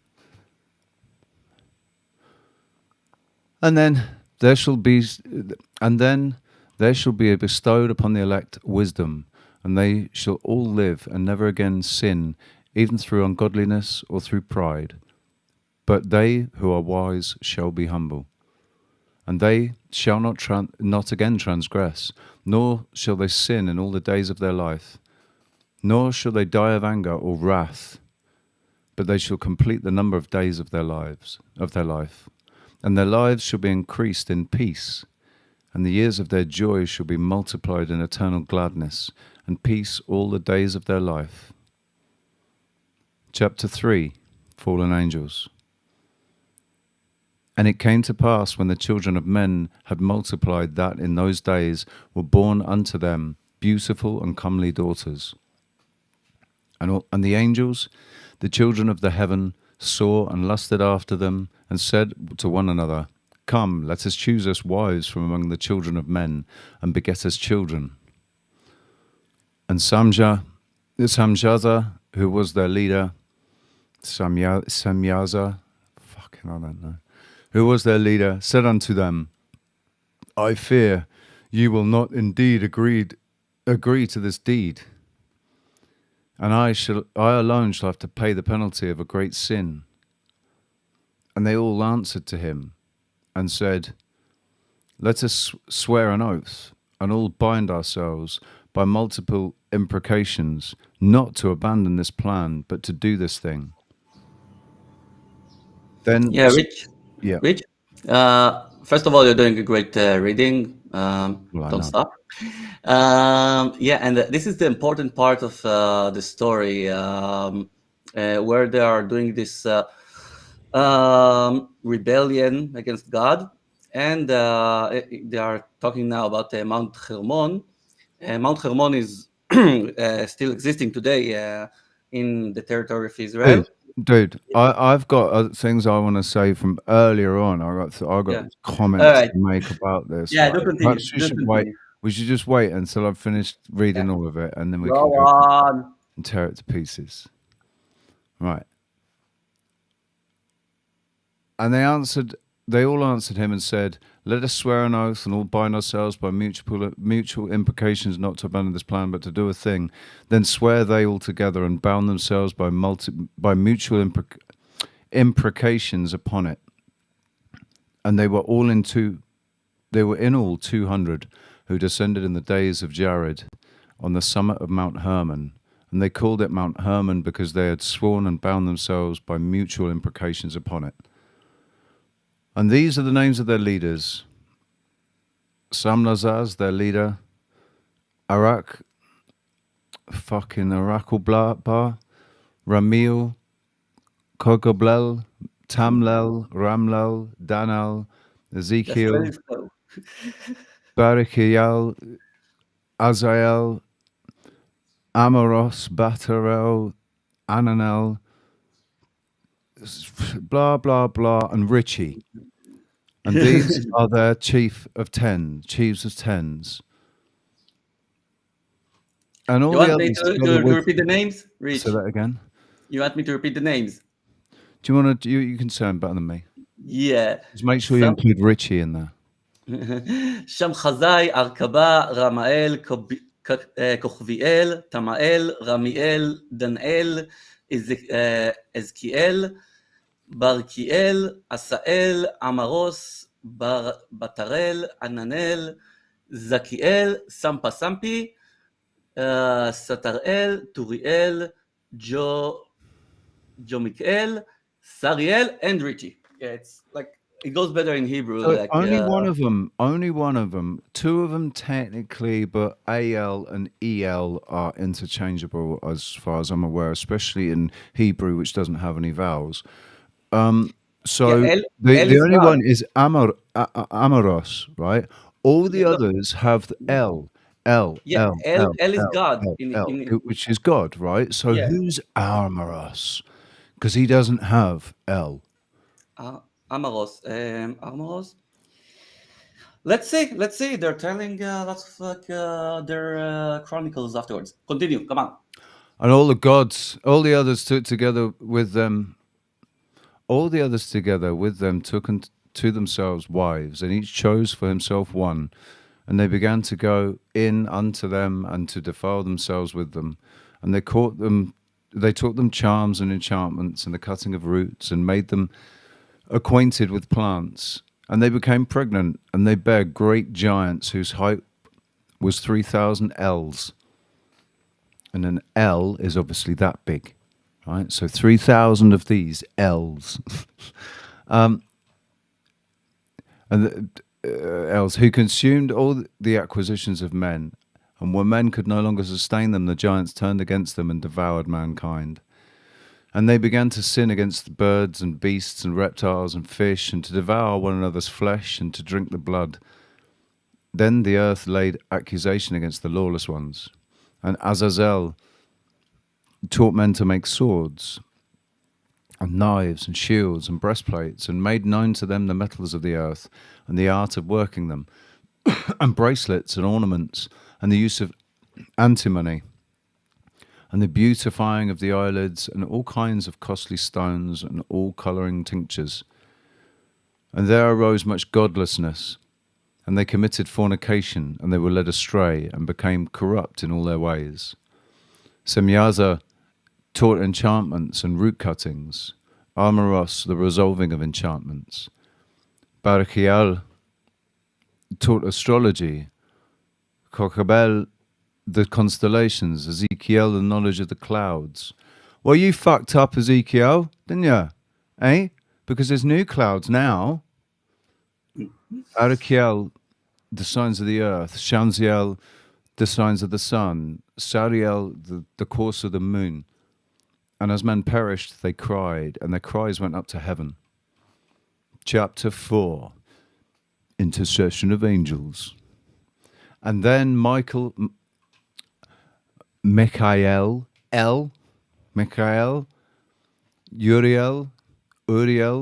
Raphael, and Gabriel looked down from heaven and saw much blood being shed upon the earth, and all lawlessness being wrought upon the earth.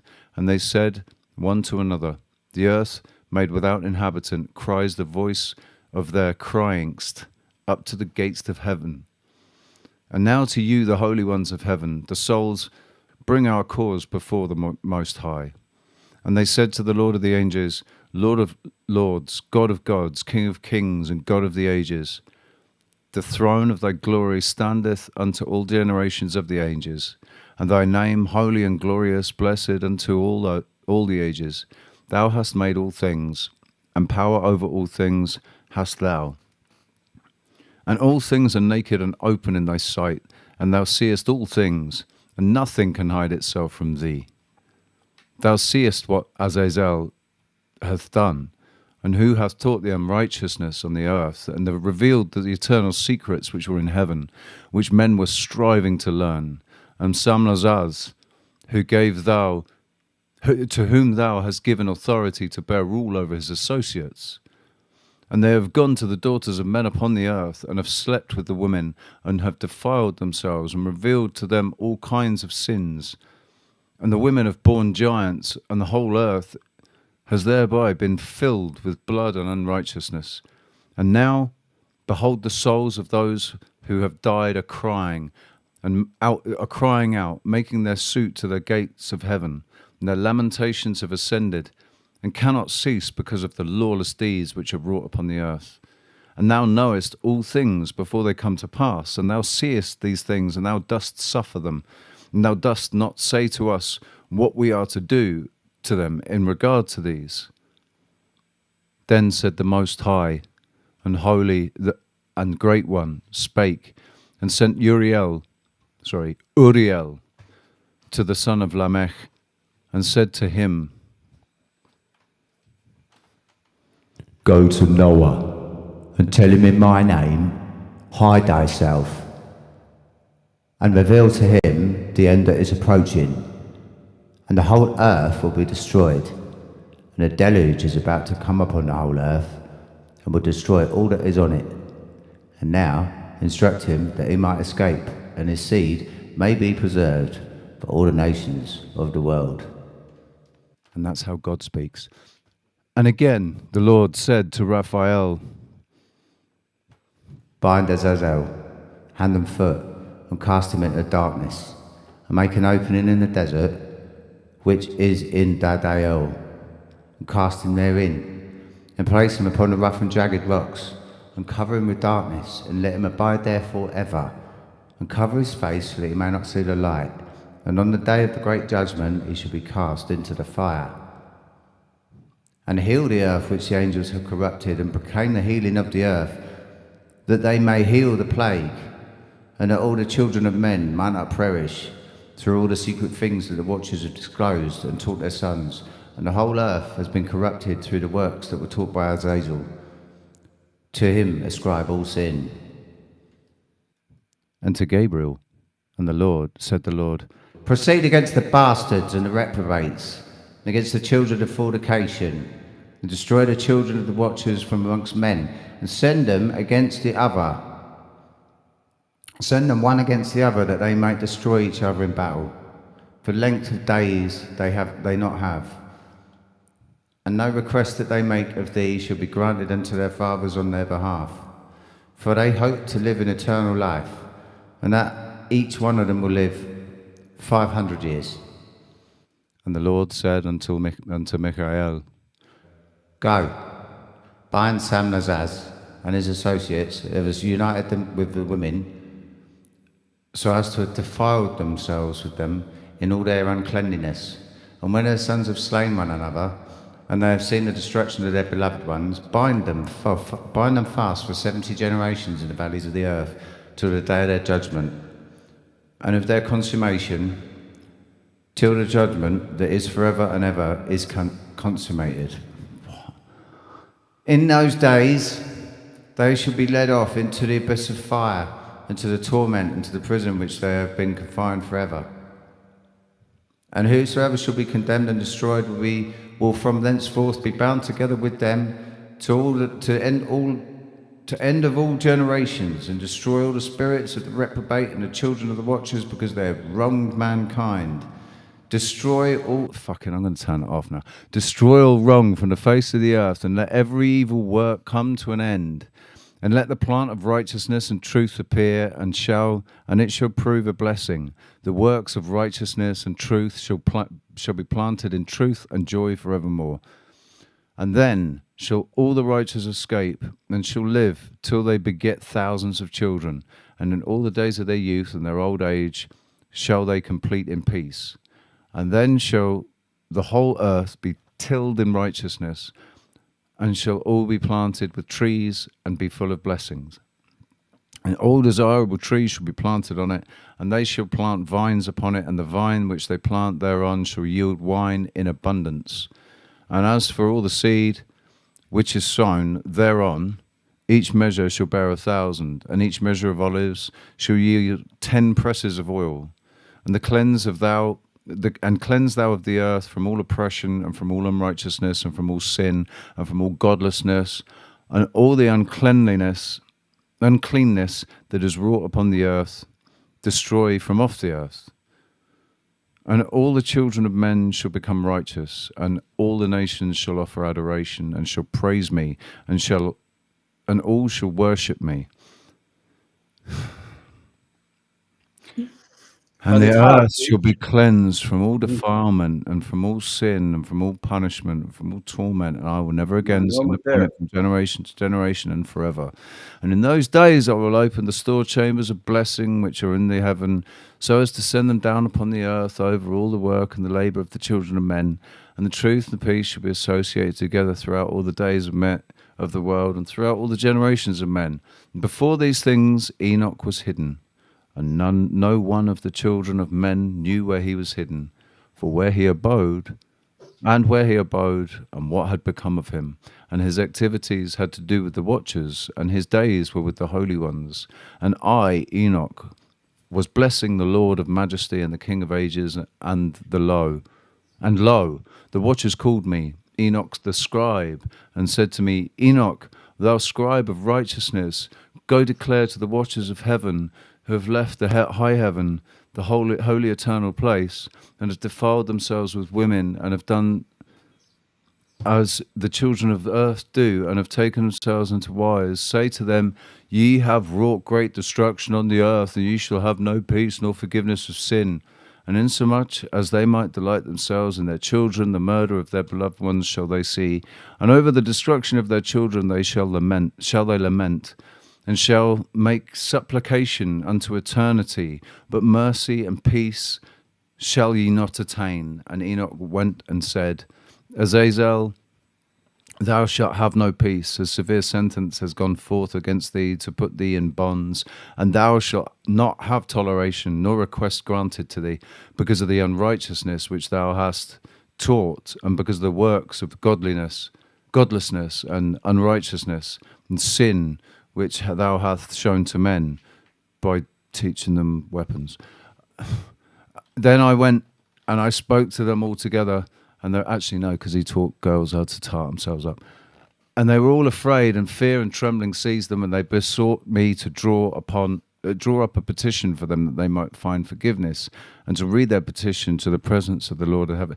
Like, this guy really thinks a lot of himself. Come on, you're almost there. You're almost finished. Don't let go. Come on.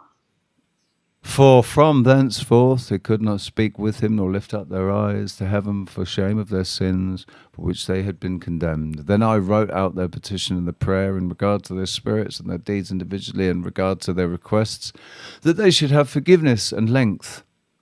And I went off and sat down at the waters of Dan, in the land of Dan, to the south of the west of Hermon. I read their petition till I fell asleep. And behold, a dream came to me, and visions fell upon me, and I saw visions of chastisement, and a voice came bidding to me to tell it to the sons of heaven and reprimand them. Because God couldn't fucking do it himself. Fuck off.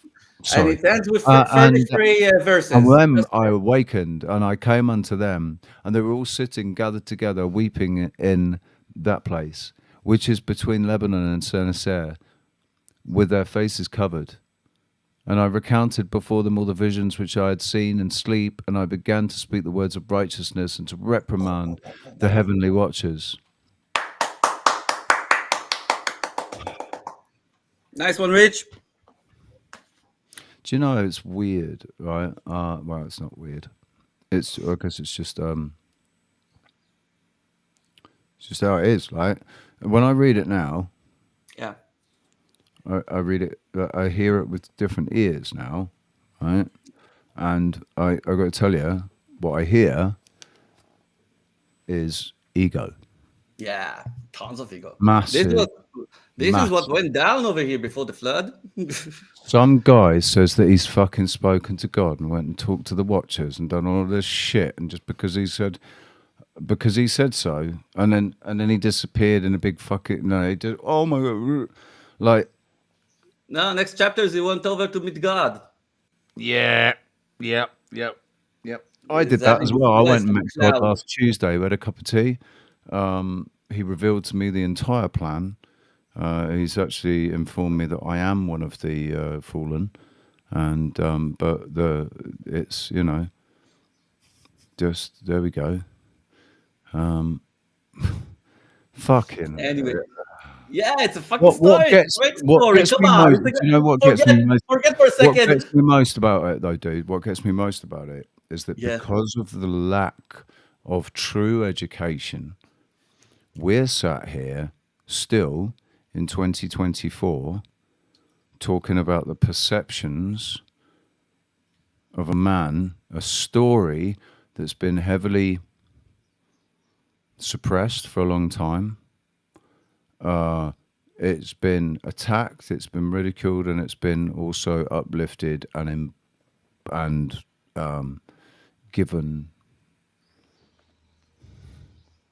meaning, right? But the only reason that we've got this document is because they released it. No one went and found it. This whole fucking Dead Sea Scrolls thing. Oh wow, just yeah, okay, all right, yeah. Some explorer just happened to find the Dead Sea Scrolls, and it had the Book of Enoch in it, and fuck off. No, I don't buy this either. I don't buy this either. Like we're not stupid, right? We've been around the block a few times now. Pull the other one, isn't it? Like they've had the information the entire time. What other information have they got? And let's go back to what I was saying about perception. Perception is everything, man, and they've just got ours. One way or another, they seem to have a lot of control over our perception of things, particularly things that are not seen. All right. The thing um, that I notice, okay, again, we are, if you are still concerning with the question with whether or not it is true or not, the story, okay, if it's indeed a true story or it's like, as you say, a way to gather our perception, it's a question, okay. Now, I think that the answer to that question lays down in the way that we are witnessing whatever went down in this story in today's reality. All right, and especially in the last few years, the two scenes, okay, that are being mentioned over there for the watchers are, first of all, to teach the humans, once they decided to rebel against God and to hurt the humans. So they taught them all kinds of like technologies, and they gave them, Azazel, what he did, he gave them, the knowledge about how to evolve weapons and war tools and all of that, and it made humankind to destroy himself. Now the other scene was so this is a thing that we are seeing today. We just talked about it in the last segment. And the second thing is about the interbreeding. All right, the changing of the DNA and creating all kinds of like monsters and Nephilim and whatever. And those things is it's a thing that God doesn't like, okay, because he made the first man, according to the story, right?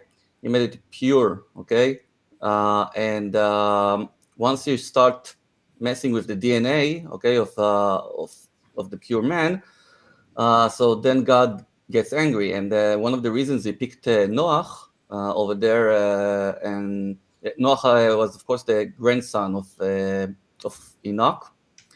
And one of the reasons he chose Noach was because he was still a whole complete DNA human being, okay, like created on the sixth day.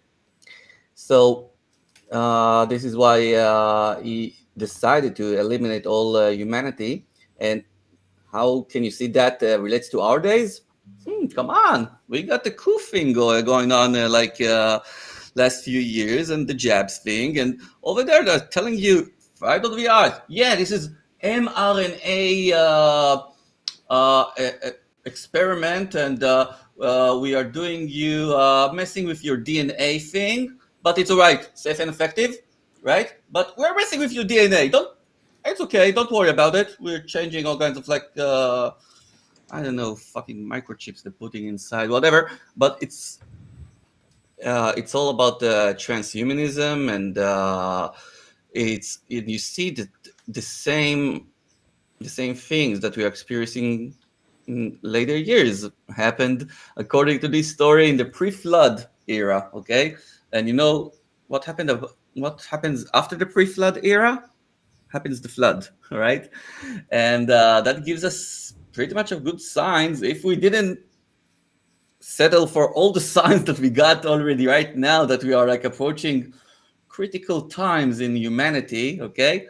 So we have this story to show us that, yeah, it happened before, okay? People messing with DNA and all kinds of like technologies and things like that. So it might happen again, especially when, biblical stories are happening again in Dude, reality. right, what I can promise you is the people that are in power now, the likes of Bill Gates and Klaus Schwab, what they want is in 500 years' time to be thought of as gods. Yeah. That's what they want. They want to be referred to in the same way that Greek gods are referred to now, kind of thing.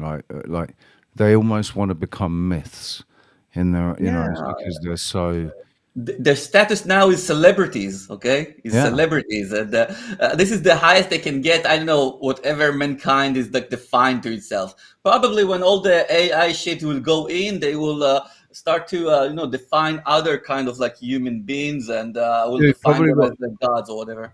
it wouldn't surprise me if they. I mean, have you seen Fallout, the new season on Amazon Prime? Fallout? Yeah, No. it's all based on the computer game Fallout. Oh yeah. All right. The storyline is taken from there. And in Vault 31, there's a guy, the overseer in Vault 31 is actually the consciousness, the brain, and the consciousness represented as the brain of this guy from 2077 or whenever, who got put into a robot, basically, into this little robot cart thing that can drive itself around, but it's like a hybrid. It's a robot with a human brain. There was another film. There's another game. I can't remember what it's called, where you think you're playing a person who's alive, but then you find out during the game that it's your consciousness, that the body that you're in is actually a robot, and it's possible to transfer your consciousness from one body, one vessel, into another one. I can't remember what that game is called. So this is what they really that's the only way that they can achieve immortality. They know that's the only way that conceptually, that's the only way that they can achieve immortality, because the human body will die, the flesh will die. It cannot be And they're relying maintained. on different things that we mentioned earlier about being smart. They're saying to themselves, "Yeah, we're going to put out all this AI technology that humankind will be smarter." Okay, and Right. So let's this get back idea, to what we said about smart. listen, this Okay, idea that they've sold their souls, right? We say they've sold their souls. I don't think it's that they've sold their souls in a such. That's a way to describe it. What they've done is they've discarded them as unimportant. They've either denied that they exist, that there's not the human bollocks. Fuck off. I am me. I am me. There is no. I'm not carrying a soul or whatever. It's either the denial or the dismissal or the detachment to the soul that they're carrying, rather than accepting it and thinking of it as part of them, and saying that the ego, the physical body, is temporary, the soul is eternal. Rather than accepting that, they want that their individual expression to be eternal. They want that ego, that version, to be eternal. So the soul no longer matters. It's like what the soul's got to spend the rest of its life in this avatar. So they're discounting the soul, in a sense. Like it's, I don't think. changing They, soul I don't towards think. like more Honestly, I physical think this whole life. story, right? This whole story of these people that say they actually sold their soul, like what's his name? Who said he's doing his deal for the devil? But I believe that he thinks that he met the devil. I believe that he thinks he met the devil. I don't believe that the devil exists as one singular entity. It's not. In fact, I know that he doesn't. I'll go as far as to say that I know that the devil does not exist as one singular man entity, or creature. It is the devil is in all of us, just like God. We've got both. We've got the option. We've got free will. We have free will. We've all got the option to go the other way. And it's something that's been personified into one thing, and it's man's ego that's needed to do that. Man's ego needed to personify the devil into this guy with horns or whatever, however they want to personify him. Have to actually give it a physical form. It's the unseen. And the man's ego needs to make it seen. and put it outside of oneself as well. Well, that's the other thing. The big mistake that everybody makes is they put God outside of themselves. And well, they do the same thing with the devil. They put the devil outside of themselves. God and the devil, both sides of like it. This is the whole point of our waking up. Is waking up to the reality that this is the realm is about duality. The realm operates in duality, but we are not of this realm. We're only in it. Our physical bodies are of this realm, but our souls aren't. Right? The physical body, the avatar, was made to be in this realm, was made for the spirit, for the soul to be able to experience this realm. Right? So the body is of the realm, but the spirit and the soul aren't. It's possible for us to traverse this experience without taking part in it, without taking part in this left-right paradigm, good versus evil. There is no good or evil where we come from. There is no evil where we come from. Where our souls come from, there is not. Evil does not exist. Evil is something that only exists here in this realm. Okay, I can agree with that. This is all my. I'm speaking it as if this is how it is. This is how I see it. All right? This is how I see it. Yeah, I totally respect that, and I'm totally disagreeing with you. But okay, That's what I love about it. That's what I love Yeah. about you, Rob. No, dude. That's why. See, that's why our relationship is so important to me. Yeah. Anyway, yeah, it is like that because I see it in a different way. I see that Do you think God. I'm going to go? Do you think I'm going to get judged if let's say I die tomorrow, right? Yeah. What do you think's going to happen? I don't have a clue. What do I know? But according to, so you're not. But the thing is, you're accepting a biblical narrative which gives you a biblical perception. Therefore, in your biblical perception, what am I? Who am I? Because I'm rejecting I'm not rejecting Jesus. This is the thing. I'm not rejecting Jesus, but I'm also not rejecting earth magic.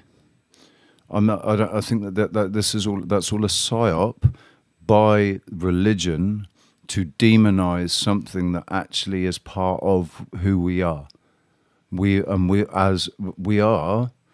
Each one of us has the potential to be a little God, small g, with creative, only in the sense that we are creator beings, co-creator beings. And in that sense, that makes us like little mini gods, because what we are able to do is godlike.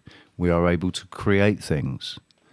That is godlike. It's a little reflection of the larger thing. It's the micro version of the macro.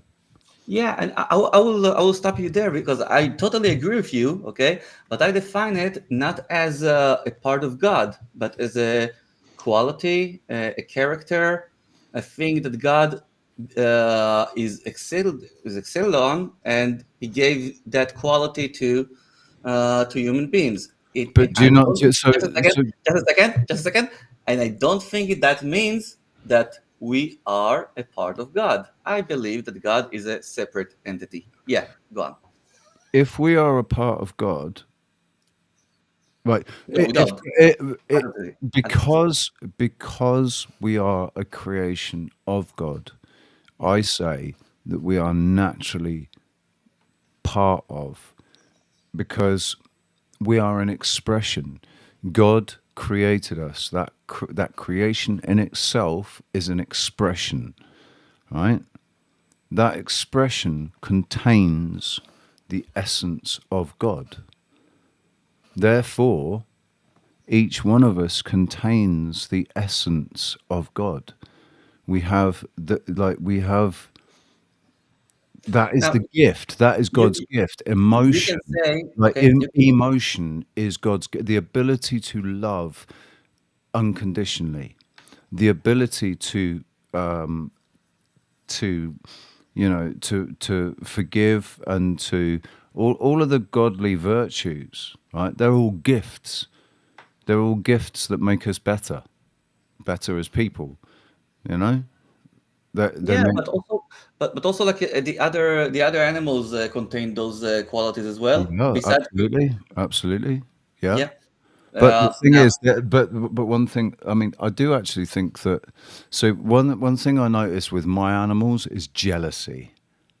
Right, jealousy is Canito gets jealous and Alfie gets jealous. They both get jealous. Not Ruby so much. Ruby's cool. He's a cat. But the dogs, jealousy, right? That's a. I get pissed off with them about it because I'm like, yeah, wait, we also, don't get jealous in my household. This is not yeah, a jealous household, man. and you see that also God is getting jealous. Not Okay, right, God, right. But I God is don't also agree getting with jealous when that. we go and worship other gods. Okay, you do I get don't. jealous. I don't So those are agree. characters. Okay, just a second. Let me have Yeah. my Yeah. Go on, Brian. perception Sorry. on that.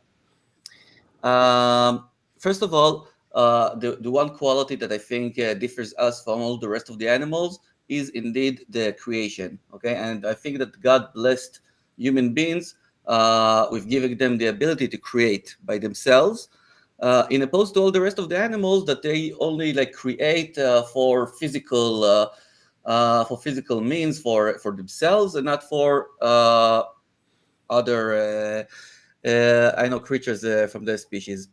Now, once you understand that God gave these qualities to all kinds of like animals, including ourselves, okay, and He distinguished us because gave us the creation, you can see that He's like a different entity, okay, because and also like you can see in the biblical story, okay, there all the time you have those two sides, okay, that God is talking to, I don't know, some kind of like prophet or to the people of Israel. You can see that it's a different entity because he would, if it was the same entity, he wouldn't have needed to I have an answer for speak, that. okay. I have Now, an answer for that, dude. no, okay, I have an answer for that. okay, all right, yeah, give your answer. So I said this yesterday. I've said it before, and I've heard other people say it as well.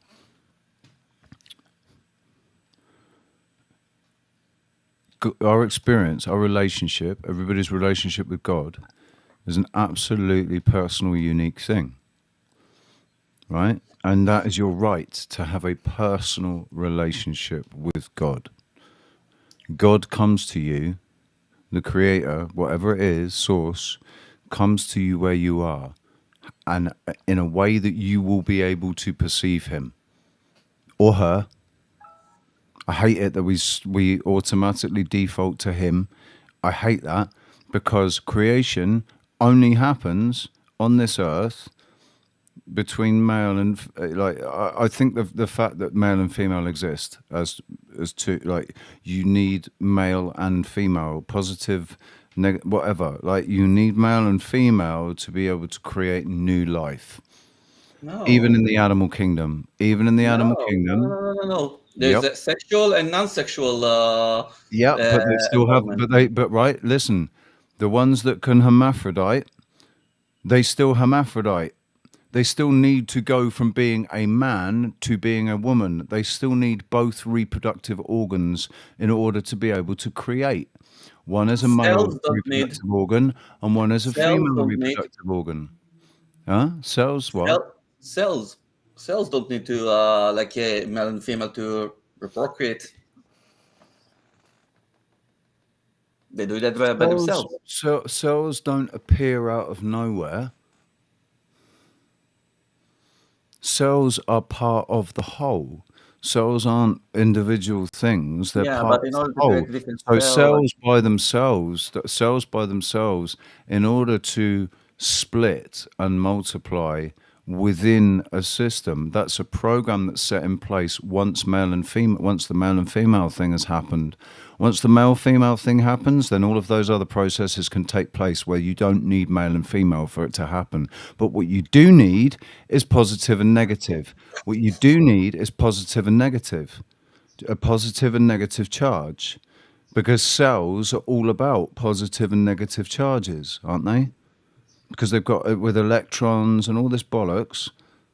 So it transmutes from male female to positive and negative.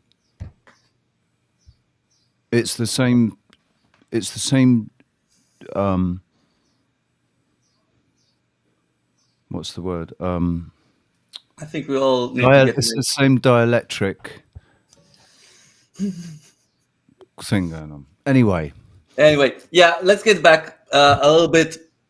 Let me finish up my I don't know perception or whatever. Okay, I do think that the way that the story is being told and the way that I perceive it. Okay, I do think that I have communication with God, and that I don't know do whatever I think is being telling me to do. All right, and I do think. But I do feel okay. I do feel this is exactly what I do. I'm in constant communication with what I think to be it's the boss man. It's my boss. Yeah. He is my boss, right? And the thing is, because I don't adhere to certain doctrine, certain people think that my boss, that's not God. That's the devil. You're being waylaid. You're being misled by the devil. And so I'm like, well, if that's the case, then your God is fucking off his game, because I've been asking my entire life. So if that's the case, your God has allowed this to happen. Why has your God allowed this to happen if that's the case, if I'm listening to the wrong guy? I'm not stupid. I know what I'm talking to, in the sense that my intention is always to be talking to the one that is, that, you know, whatever it is, that is the actually ultimate authority, creator of all of this. So we can call it God, fucking Allah. I don't know. I don't care what the name of this thing is. It's something that I'm not even able to. I can't even conceive of what it could be, let alone perceive what it is. Yeah. But you know because I was created by it. It's like like I've said before, it's like goldfish, you know, trying to describe the goldfish shop that they were fucking sold from. Yeah. Now, I think that it all got to do with, you know, fuck, I forgot it.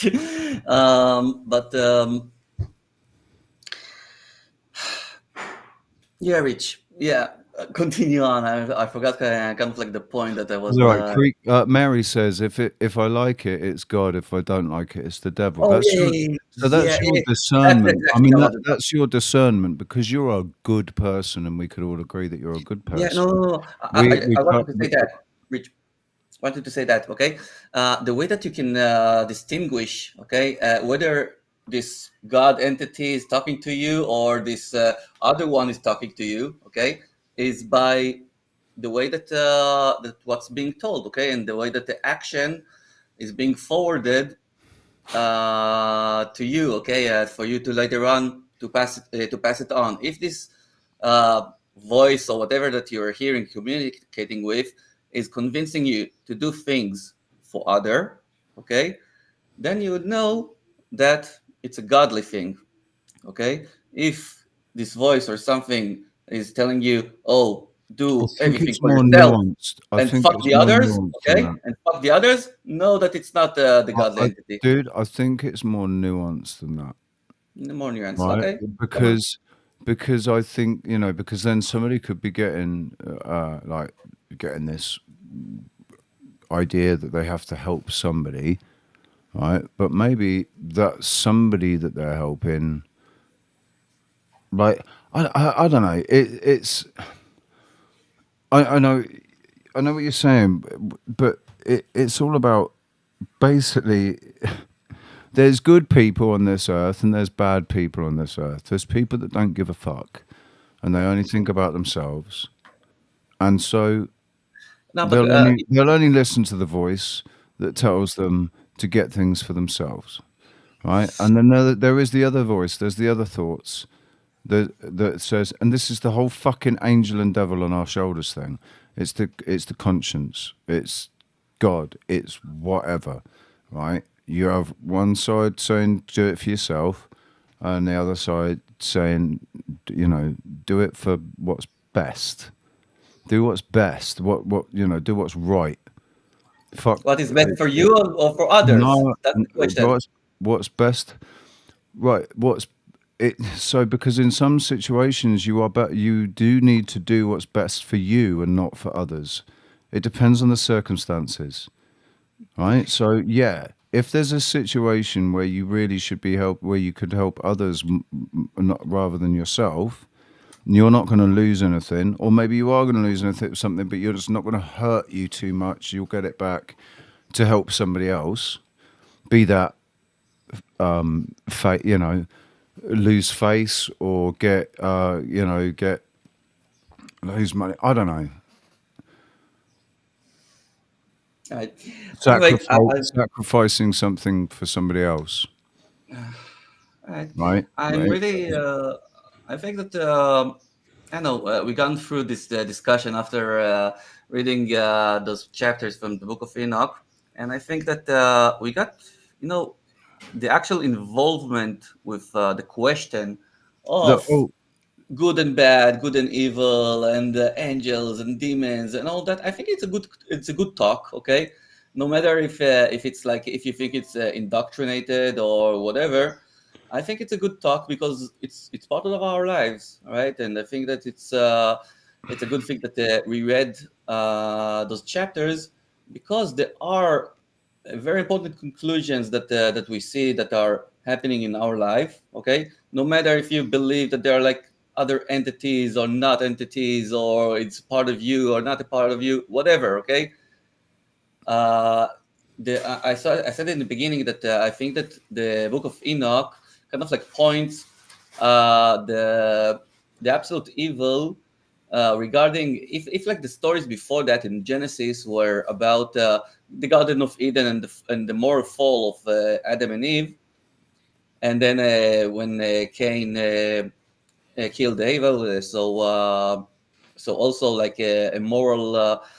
Let's say a bigger sin that happened, and afterwards we going to this story of like chronologically, okay, if it was still existing in the Bible. So we're going chronologically with that story where we're seeing the lots of like portions from mankind falling for that evil, and that evil is as a society is being tempted, okay, to the guys that wants to tempt us, and their whole goal is to defy God. Okay, is to just represent the other side, and the reason that they wanted to hurt the humans and teach them their technology and hurt their DNA and all of that is because they want to defy God and want to fight against God, and this is the way that they're doing that.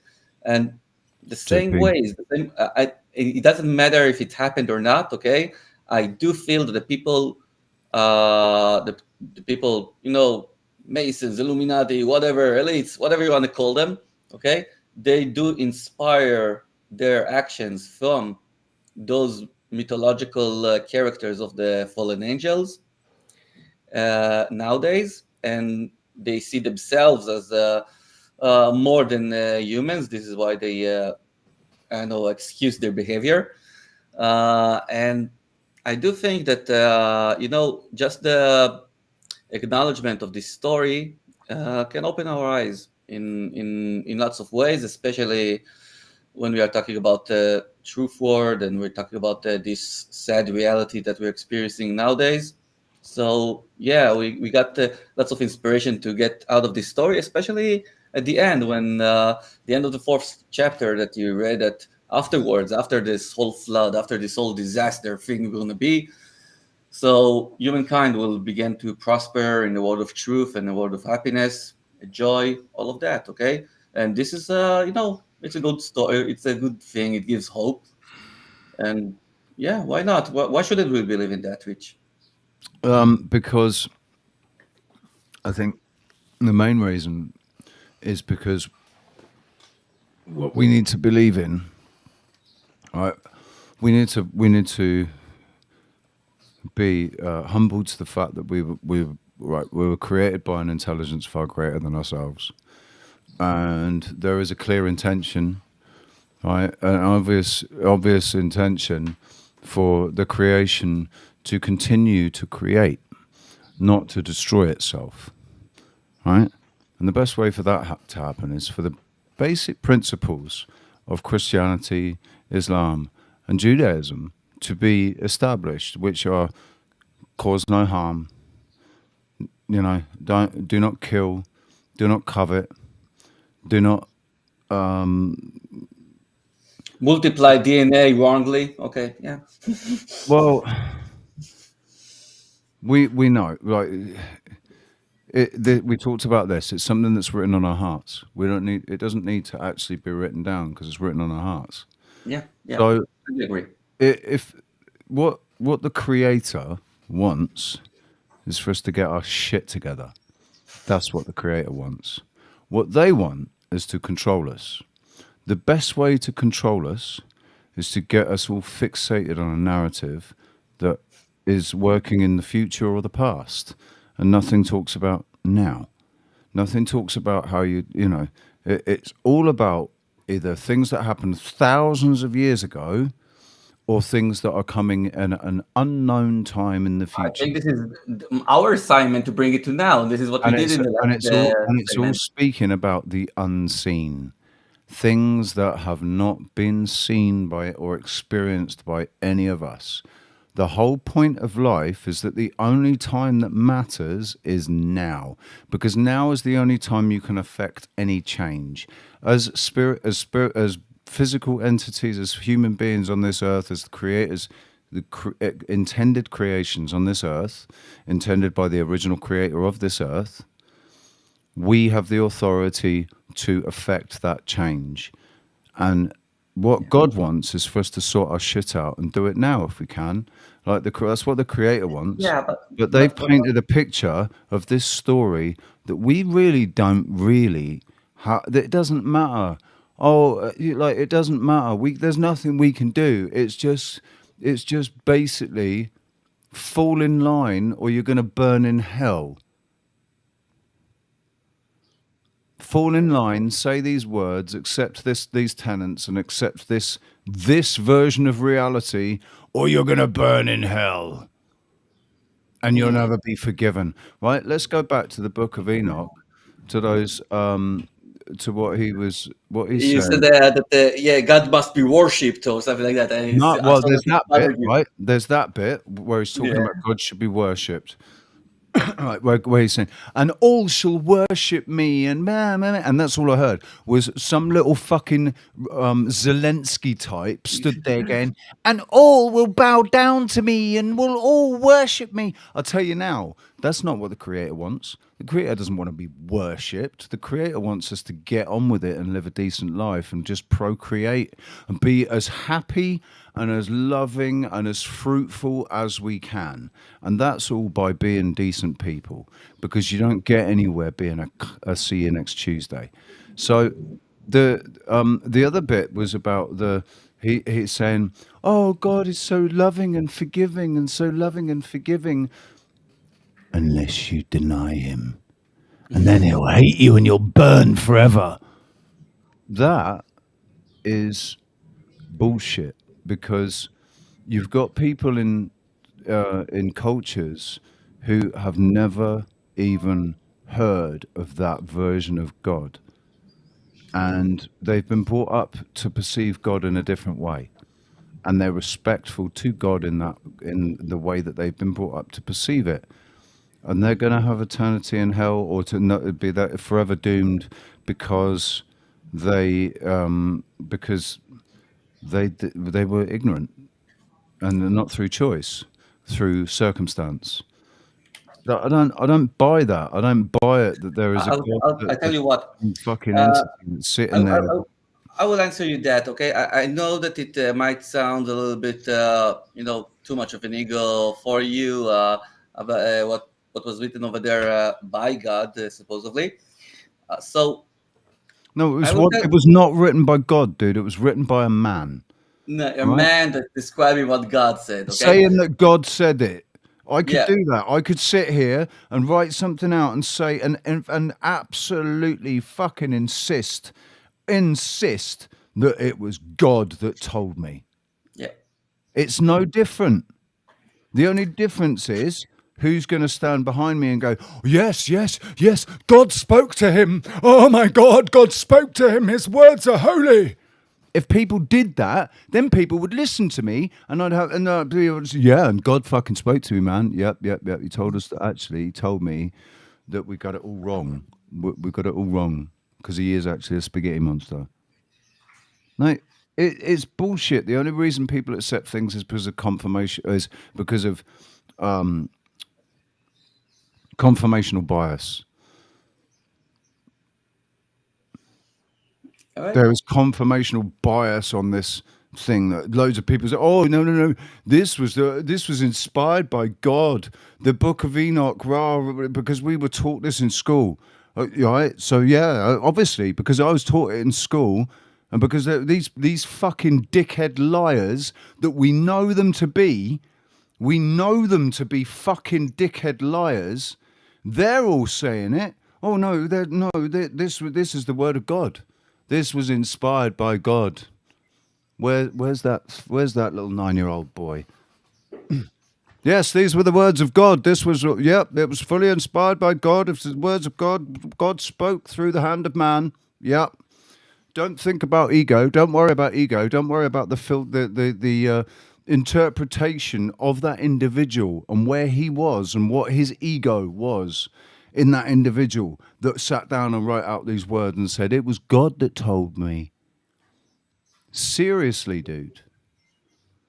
I don't know. I'm not gonna fucking pay homage to something just because some prick in a fucking wearing a little hat or whatever said these words were inspired by God. Well, in that case, then tell me why God, in all of my fucking prayers, has not come down and slapped me around the face and said, oi, sort it out, sunshine, because this is the truth. This is the truth. God's done the opposite. God's done exactly the opposite for me. God sat me down, slapped me around the face and gone, oi, mate, listen, you know that these are just a bunch of individuals that have said this thing.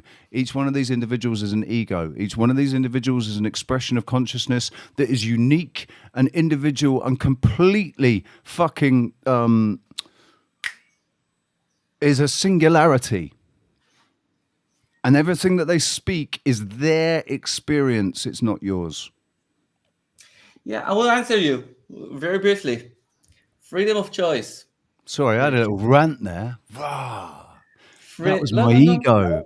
My ego got out of the box. Get back in there, you fucker. Doosh. No, boy, I didn't dye my hair. My hair just looked a little bit greenish Green. because of the green screen and whatever. Rain. Anyway, my answer is freedom of choice. All right, freedom of choice. This is what God gave me once I'm reading any kind of like biblical text or whatever. Okay, whether to believe that or not. Okay, if it did happen, if I just need to get the moral out of it, and what kind of like interpretations I giving it.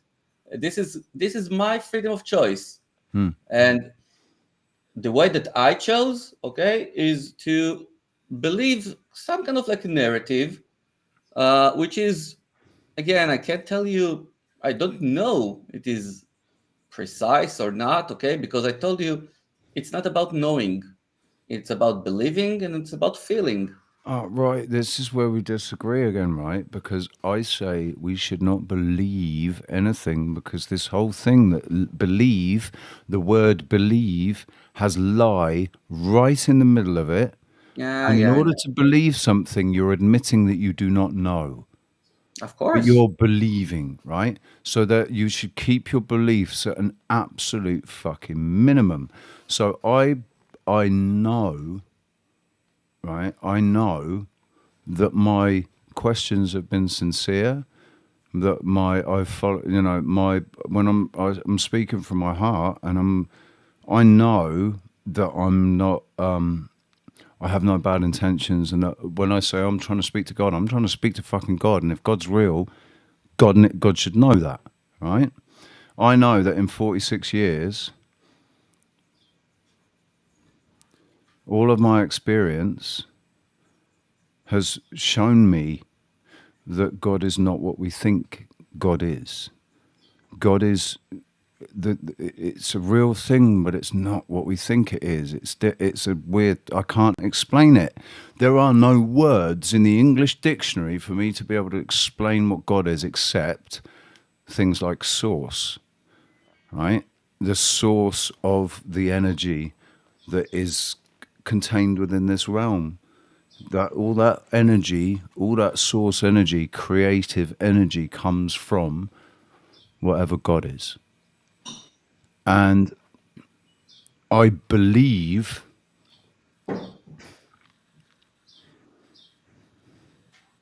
What do you that believe, I'm right. Rich? I believe that I'm right. You I believe don't you're right. know I'm right. I Yeah. believe I'm right. Okay, so beliefs can be dangerous.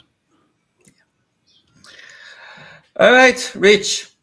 As usual in this topic, we never reach understandings and So no. But do you understand? Do you understand what's happening though? We yeah, never will, and and we that's the never point. will, and it's No, perfect. that's the point Perfect. though. That's Yeah, the point because we're not supposed to. The yeah, whole point of it is we're supposed to disagree.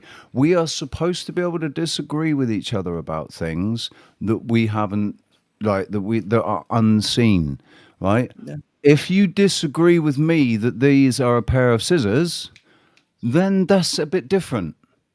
That's different. If we disagree on this being the color red and a maker of fire, right? It makes fire. It doesn't. That one hasn't got.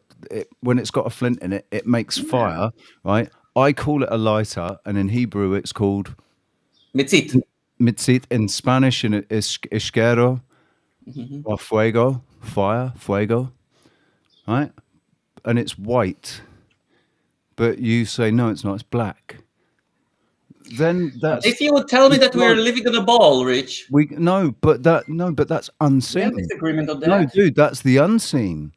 None of us have seen where we live from Yeah, far enough away to be able to determine if it's a ball or if it's flat or whatever it is.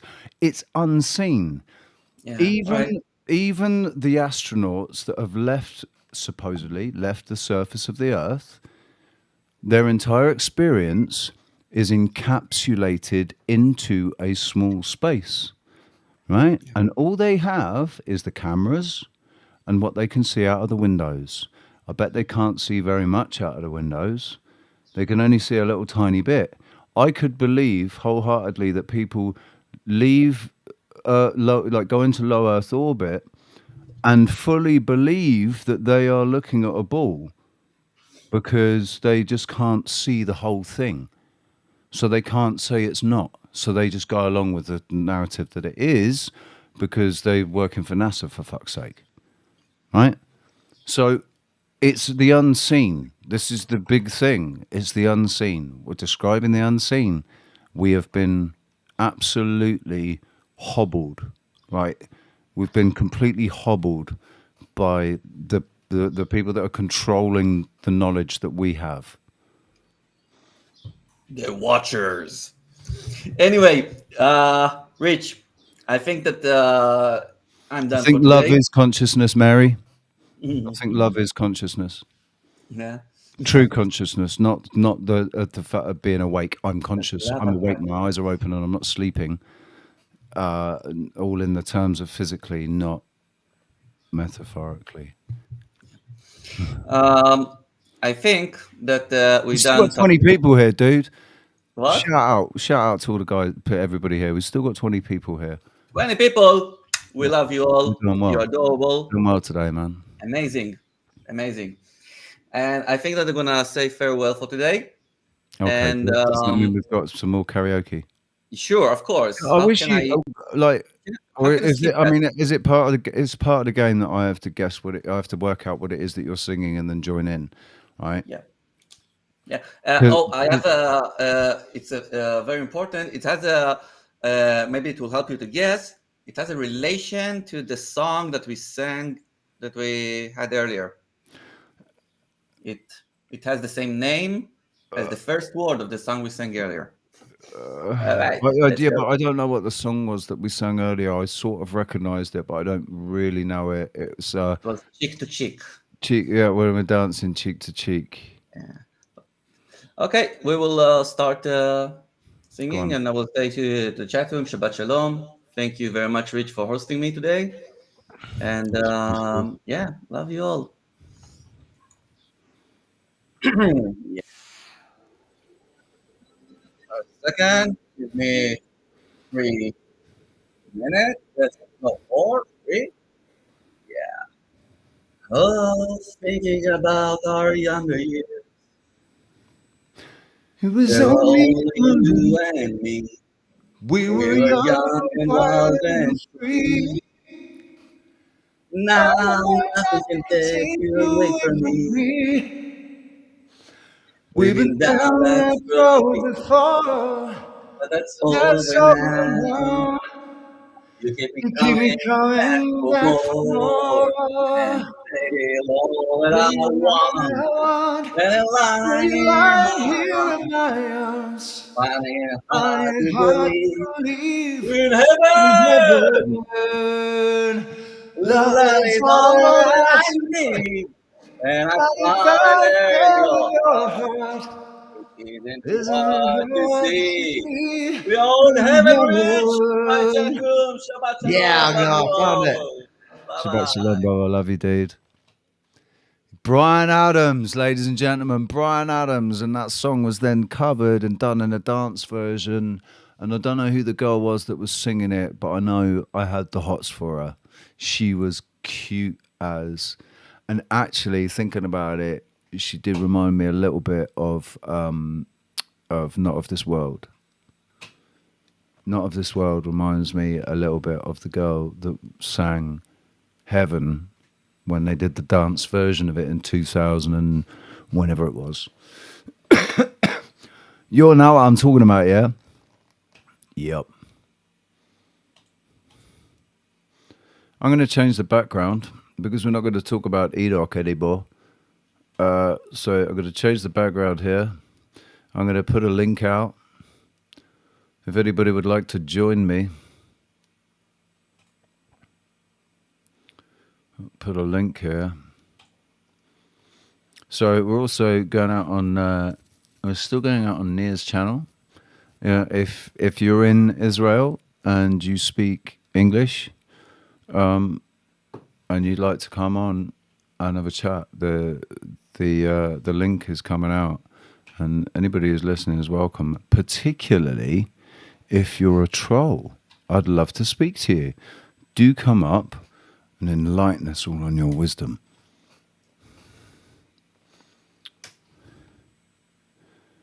There's a link. And in the meantime, just to help me segment into the changing of my background. 7. Hey, Pop. Hey, Scotty. How you been, sport? Whoa!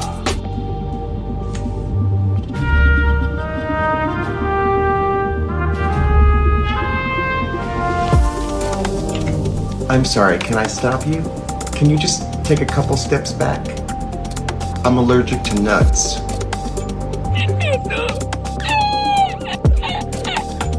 Jesus Christ! Did you find? Oh, you find me sexy. Oh, look at my titties. Oh, Oh, my titties! Ah! Is racist, it's homophobic, it's transphobic, and by the way, you will not be successful. Any comedian who thinks they're a free speech and a freedom fighter, they will not be successful. Okay, you will fail. Nobody's watching your stupid sketches, okay? Nobody's making fun of you. They're making fun of you. That's what they're doing. You're gonna be poor, okay? You're not gonna have a house or anything, okay? So just stop it. What are you looking at? Honestly, your weird dead eyes. They are weird. Super weird. It's so funny.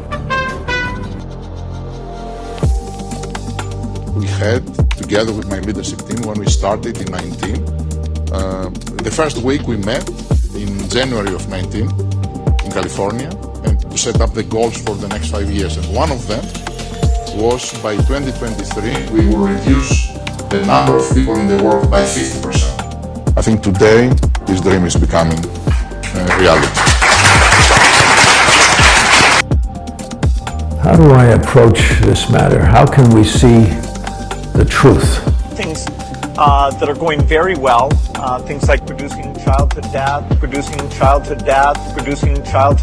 and improving the nutrition. So travel to Africa, meet with scientists. We see a lot of things that are going very well, things like reducing childhood death.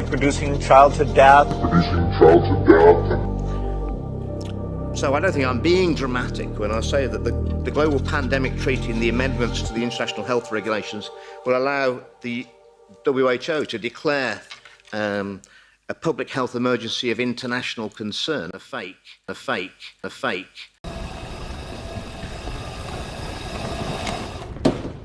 How about now?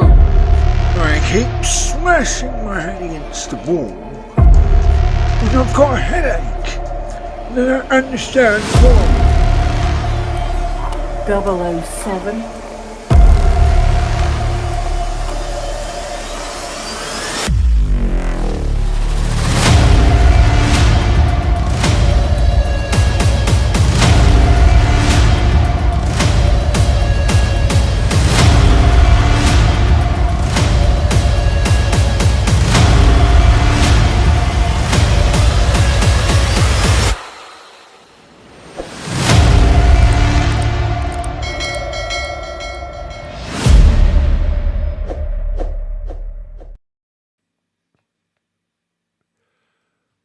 Right, how's everyone doing? Mary, I don't think I've ever come across anything that's been constructed by animals anywhere that, where they all get together and they all, like, how do the animals worship God? I would say that the animals worship God by being what they were intended to be, which is animals. So God doesn't require worship. God requires us to be what we're meant to be. That's all.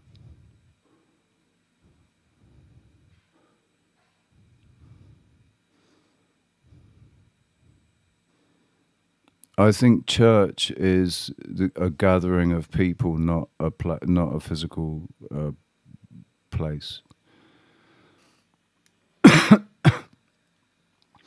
I think animals know God, right? I think animals know what they are. They know what we are. They feel emotions just like we do. They can sense when you're scared. They can sense when you love, when you're full of love. Animals can sense that, and they like it. Like animals like humans that are full of love because they feel safe near them. They know that the human will not attack them, so they feel safe. And it's all about love. So anything that is capable of experiencing love is capable of experiencing God. If you're not capable of experiencing love, you're not capable of experiencing God.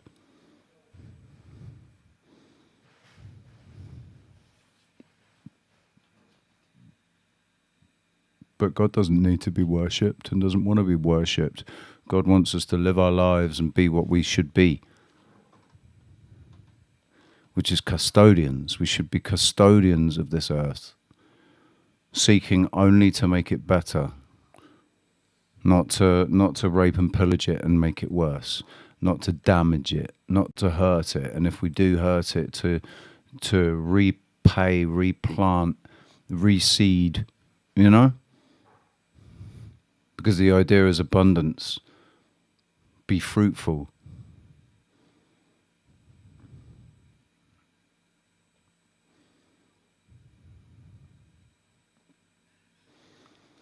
Craig Burns, what they did was they took God from within. The temple, we have temples, 2 temples up in our head. That's our temples. So when things are sacrificed at the temple, they're sacrificed in our mind. When things are if we go right, where do you perceive God? In the temple. That's where you perceive God. You feel God in your heart, but you perceive God in your temple, between your temples. Words are important. Words have a lot more meaning than we realize. They don't have the meaning that we think they do because the meanings have been changed over the years. And the last 4 years has been a demonstration of that in real time. Anybody that's paid attention, the change in the definitions of words. Do we think they've only been doing that in the last 4 years? Been doing it for as long as we've been alive, as long as our parents were alive, as long as their parents were alive. Changing words and the definitions of those words. Why do we not still have the same words today that we had 500 years ago? Well, because we needed new words. We needed new words to describe new things. Okay, but we've got things that actually have always been. So why do we need to use new words to describe those things now? Why can't we use the same words that we used 500 years ago to describe those things? Oh, because we're smarter than we were 500 years ago. Are we? Are we smarter than we were 500 years ago? Or are we just, have we been dumbed down? Because I'd argue that we've been dumbed down in the last 500 years, and that's why people lack common sense. That's why people lack smarts, because we've been dumbed down by chemicals, by indoctrination, by misinformation.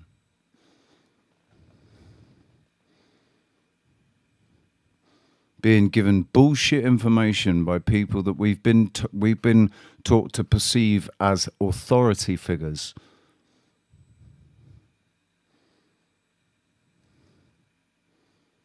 Stop me if I'm talking shit. Please stop me if I'm talking shit. But press 1 if you agree, if that resonates.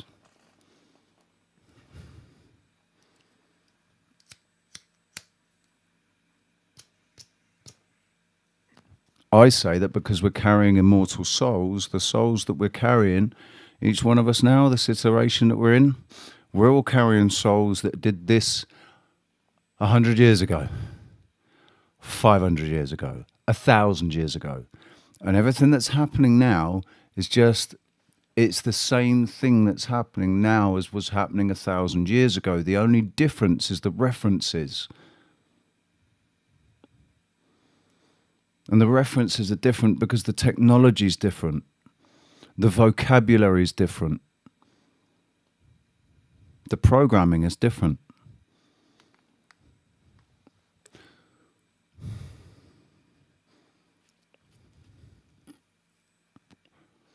That's the only thing that's different. Oh, and we've been dumbed down. Our physical bodies, our physical vessels have been so intoxicated with various different chemicals and substances, and also our brains have been corrupted with misinformation and malinformation, and Well, not malinformation, just bad information, bad fucking data. We've been given bad data and bad explanations and bullshit theories, all based around equations that are Greek to your average pedestrian.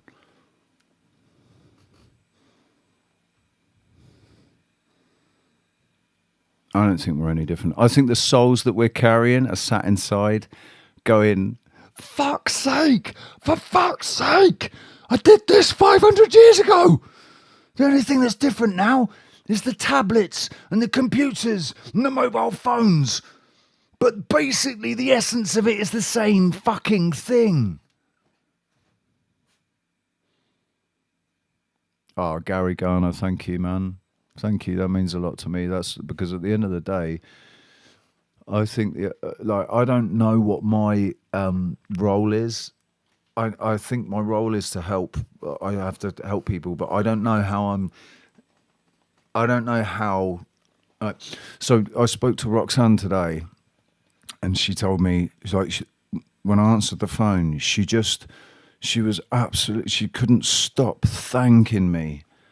Like I was basically, she was really really grateful, and I'm like, what the heck? What did I do, man? And she said yesterday she went through something yesterday that had her almost having a panic attack, and she got in her car to sit them, because when she gets like that, when she feels like that, she calls me. But she, instead of calling me straight away, she looked to see if I was live, and she saw I was live. So she turned my live on, and I was all plugged into her car system. So straight away it came blasting out in her car system, and it was just me singing. It wasn't me singing that snapped her out of it. It was me fucking up. I'd been singing for a long time. It's 6:30, so I'd been singing for a long time, and I didn't quite hit a note that I went for, and so this noise came out. I went, oh fuck's sake, and then I just carried on with the song. And she said that snapped her out, like that brought her back and calmed her down, and so she was just really really grateful for it. And I've always, you know, I've always had positive responses to, you know, to the music and that. And a lot of people have told me that when they started listening, they felt really bad for one reason or another, either emotionally or physically. They felt bad, or they were feeling anxious or whatever. And then as soon as, you know, listening to me singing made them feel better. So that's all I want to do, is try to make, you know, I want. Is that a healer? I want to be a healer. Make people feel better. I personally, I want to like. This is going to sound so cheesy, but it has to be said. You, whoever it is that's listening, I'm speaking to you. You are so much more fucking powerful than you could even imagine. You got no idea how powerful you are. But to try to emphasize how powerful you are, or to try to comprehend how powerful you are, think about how much energy and money is spent in trying to control of your perception. It's that important to them that you believe what they want you to believe, that you don't perceive this world with your own intuition, that you don't think critically about things, that you go to them for all the information. All the information has to come from them. They have to control the narratives, to control how you perceive what's going on, because that's the only way they can predict your behavior, and the only way that they can make you do what they want you to do.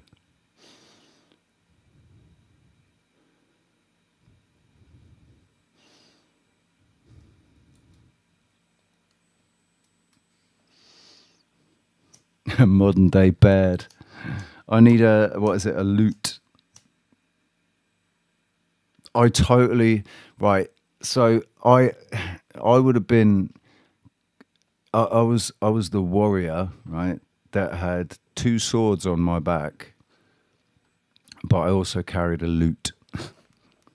And so we'd go into battle, and I'd the blade master, and at the end of it, standing around all of my foes slain before me, and then sit down in front of the fire and compose a melody about the battle that I just fought.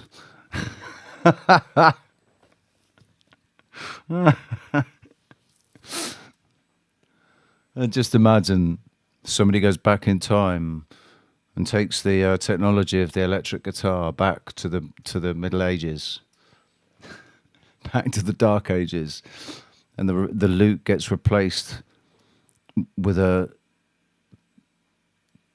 frickin' PV.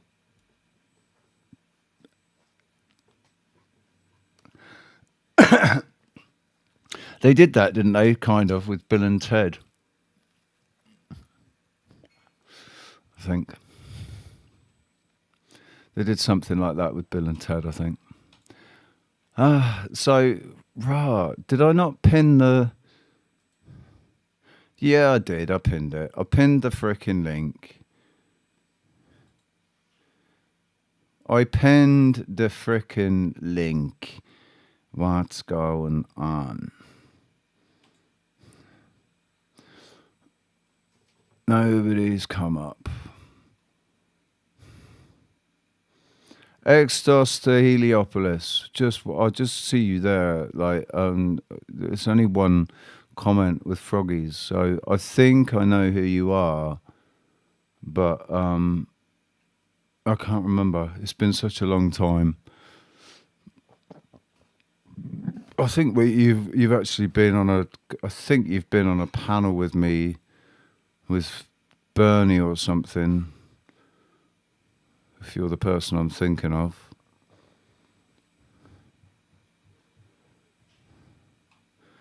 Gary Garner, you get a wrench, but I'm just going to let everybody know that at some point I will be stripping wrenches from everybody and only giving them back to a select few people.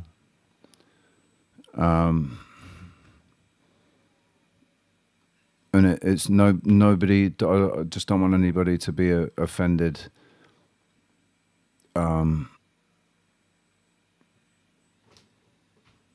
It's just gonna be one of those things, man. If you end up without a wrench, don't take it personally. Don't take it personally at all. It's just with the trolls and everything.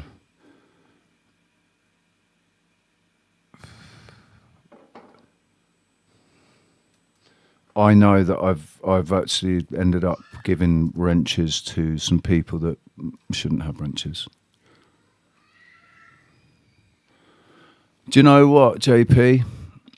I haven't watched it. I've got absolutely no interest in it. I've watched and shared Jason's video about it, about what happened.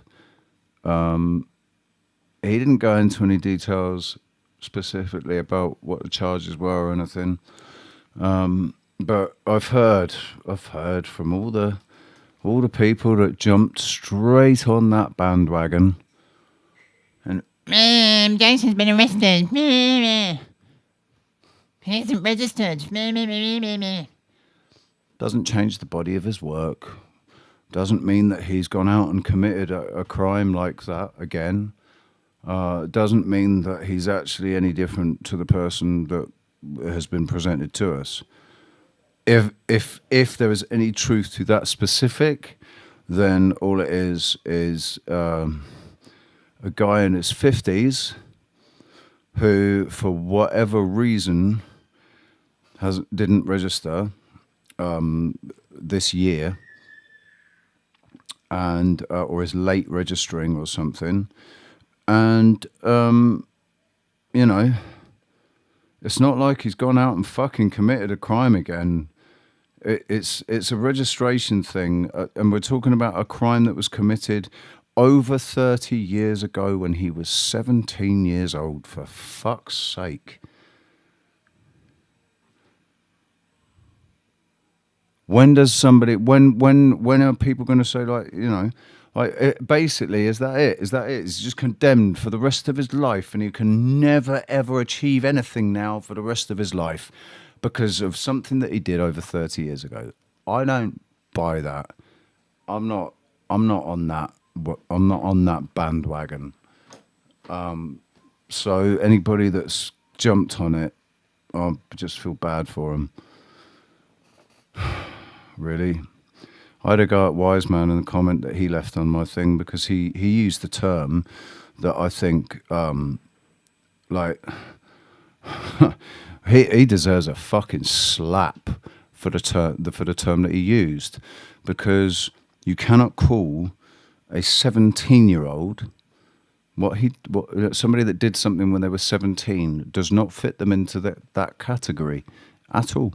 Doesn't fit them into that category. He would have gone to a young offenders first. So, you know, I think it's been carefully orchestrated to further divide the community. So I'm not up for that.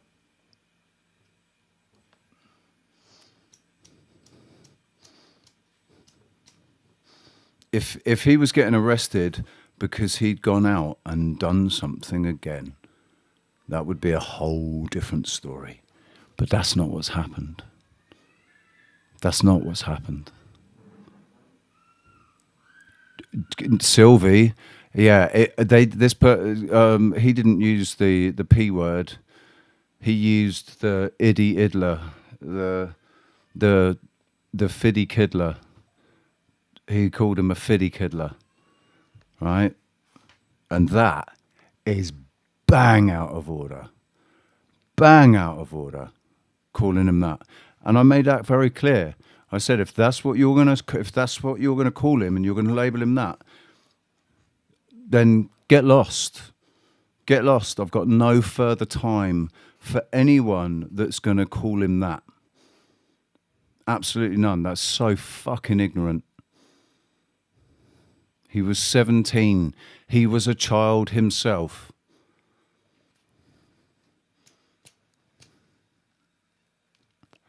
In his mind, you know?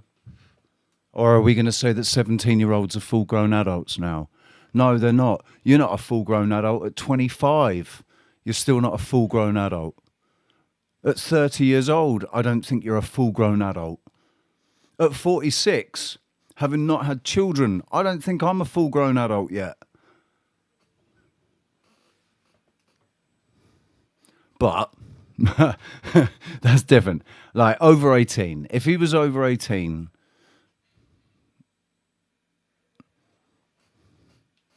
that would be different, you know. Except is it if an 18-year-old has sex with a 16-year-old, does that make him a fiddy kiddler? Because they're still children themselves.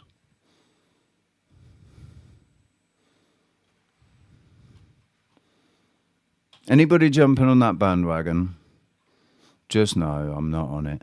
I'm not on it. And anybody that tries to pull me on it, you're going to find that you've grabbed hold of an immovable object. So they're going to tear your arms off or just let go. Because I'm immovable on this.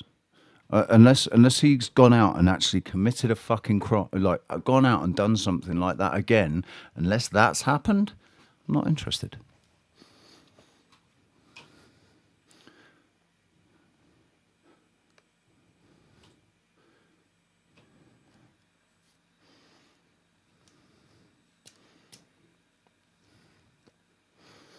On that note, what time is it? 3 o'clock.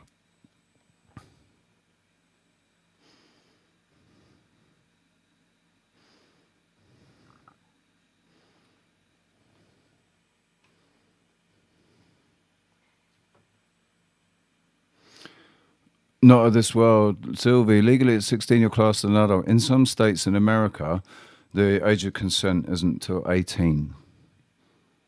So how can you be classed as an adult at 16 but not allowed to consent to sex until you're 18?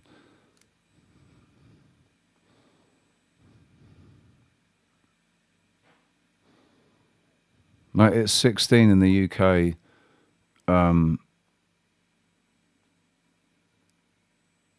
To be classed, you're not classed an adult, but you're able to consent to sex. But you're not classed an adult yet until you're 18. But even when you're 18, there's still clubs that you can't get into until you're 21 or 25. I think it's all bullshit. I think we're all children. I think we're all children at heart. We're all children at heart, man. Because we never got to actually experience childhood the way we should have done, because they were so fucking busy indoctrinating us. So we never got to experience it the way it should have been experienced. So we're going on trying to I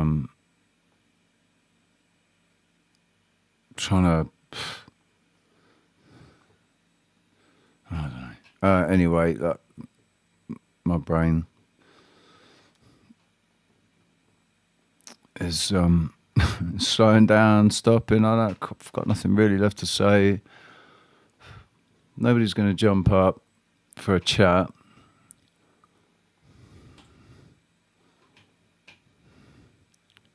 Brian's talking about his, he went live 35 minutes ago. He's only had 5 views, talking about getting robbed.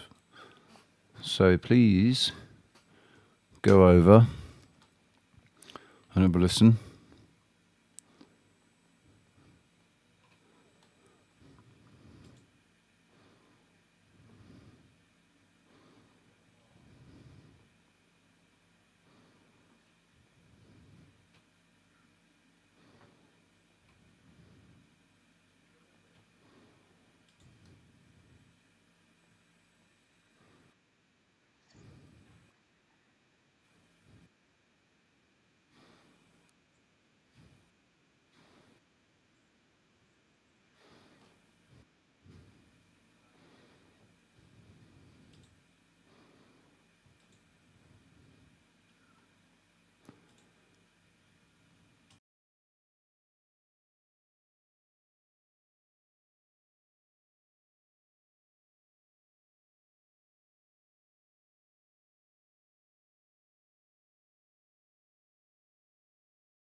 Hello, hello.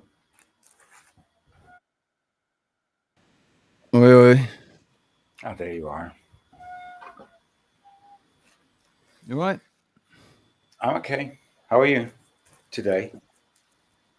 I guess I'm exhausted. I am exhausted. Like I've done a couple of long sets singing this week, and last week, I did a 4-hour set, and I did a 3.5-hour set, and then a 2.5-hour set, and then a 2-hour set, and then a 3.5-hour set, and And it's not like you're singing jazz music, right? It's not. yeah, I pushed it. Mm-hmm.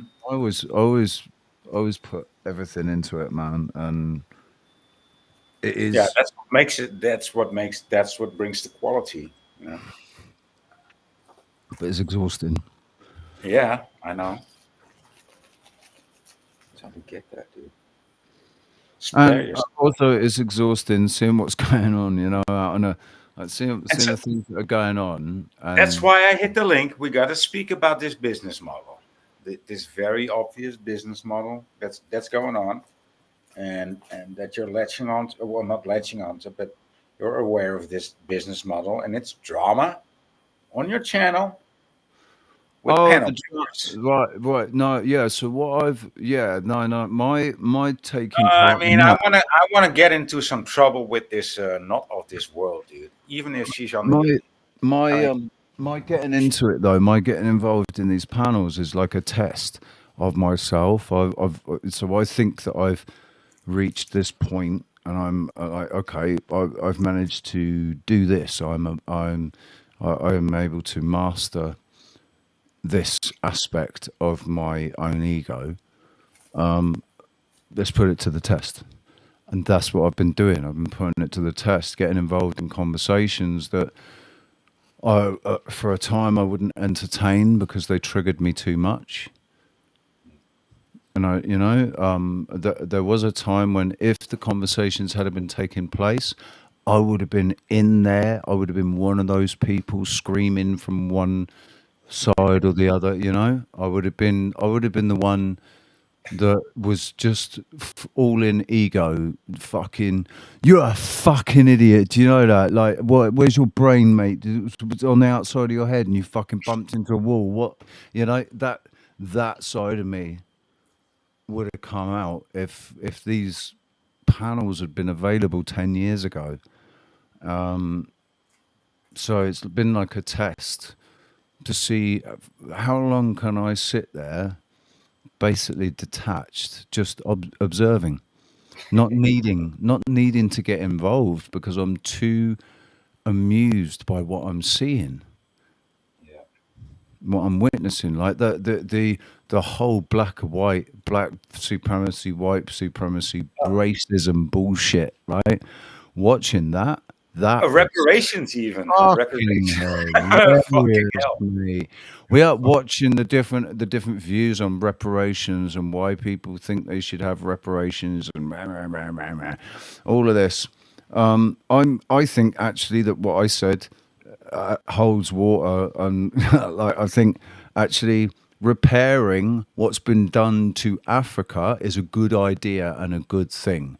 Africa says African society, the African way of life for people. Africa needs to be repaired. They've been raped for fucking years, like for a century or more. They've been absolutely raped, and none of that wealth has been redistributed amongst those people, and it comes from their land. So surely they should get a cut of the profits of whatever's been taken out of their land.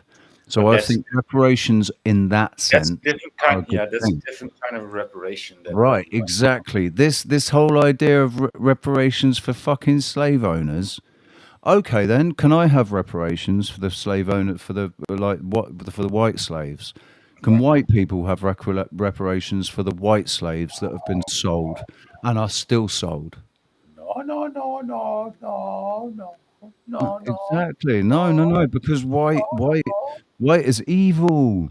No, that's a white supremacist point of view. You can't be. That's white supremacy. Basically, it's only racism if you like. It's not If you're white, racism. yeah, just say it. It's only racism if you're white. If you're white, yeah, you're basically. Unless you're gay. Unless you're gay. It's not possible to be racist as a black person or a Hispanic person, but only white people. I'm a black And homosexual. the most racist thing that you can do, the most racist thing that you could do, is actually take a person on their merits, on their own merits, rather than looking at the color of their skin, taking them as a person inside, what they're actually like. No, that's racist, man. That's not only racist. That's supremacist. Yeah. Like it doesn't matter, at that point whether it's white supremacy. It's just, how do you call this? Functional supremacy. Function. I think that's a word. Oh, you want to be functional. Oh, you want to be right. You don't want to even let me be wrong. Craig Burns, I don't believe for 1 second that Africa is the birthplace of humanity. Out of Africa has been disproven by anthropologists. Like, it's been disproven by scientists. It's becoming more widely accepted within the scientific community that the out of Africa theory is actually a complete load of bullshit and couldn't possibly be true. Right, it's more mainstream narrative that like that relies on theories, but the anthropological evidence does not back up the theories anywhere.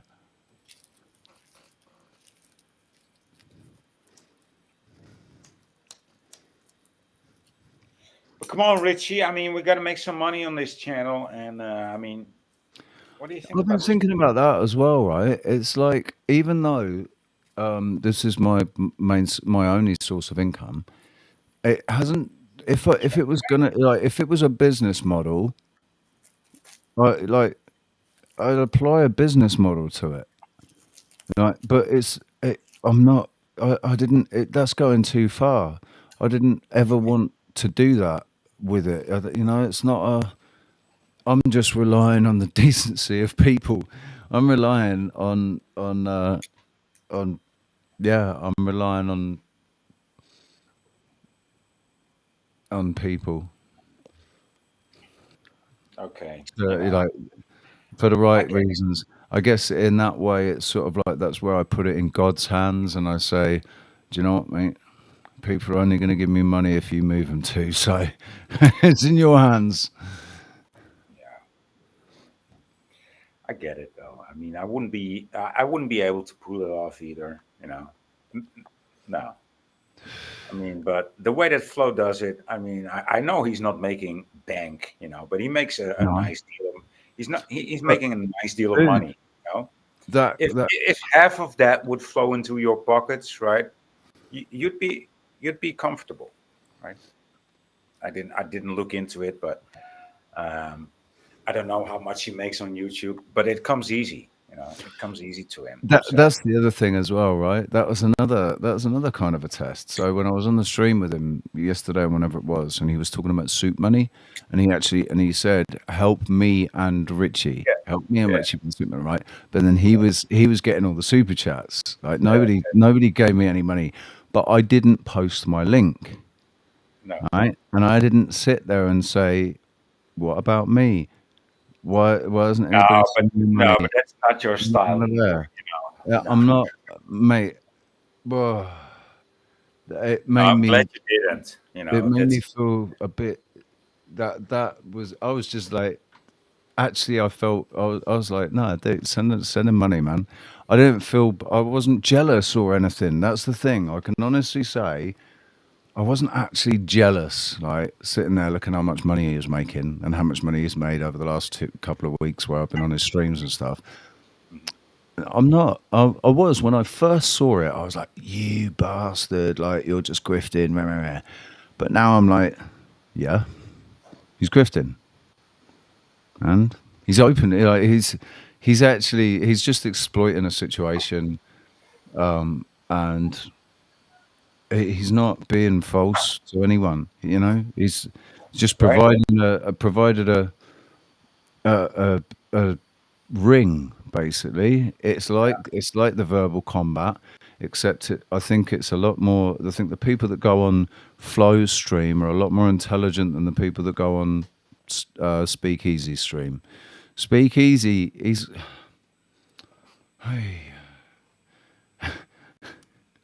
he kind of rubs me up the wrong way a little bit, but he's okay.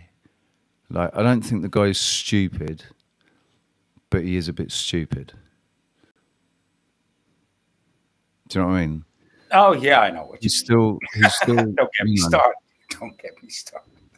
He's not completely dumb. He does have a brain on his head. He is able to conceptualize certain things. He is able to, but his His frames of reference are a bit limited. Yeah, that's, yeah. I mean, And still rely heavily on mainstream indoctrination as well. That's the thing. It's beyond my my frame of a comparison. The things that he refers to, it's just okay. Yeah. Thing is, I can sit and listen to Flo's streams and want to get involved in them, and I'll sit and listen to Speakeasy streams. And all I want to do is like, yeah, nah, fuck this shit, man. I'm out of here. There's no talking to these people at all. Way. I never even tuned into his streams. It's These people. No, I don't know. But yeah. Deze mensen.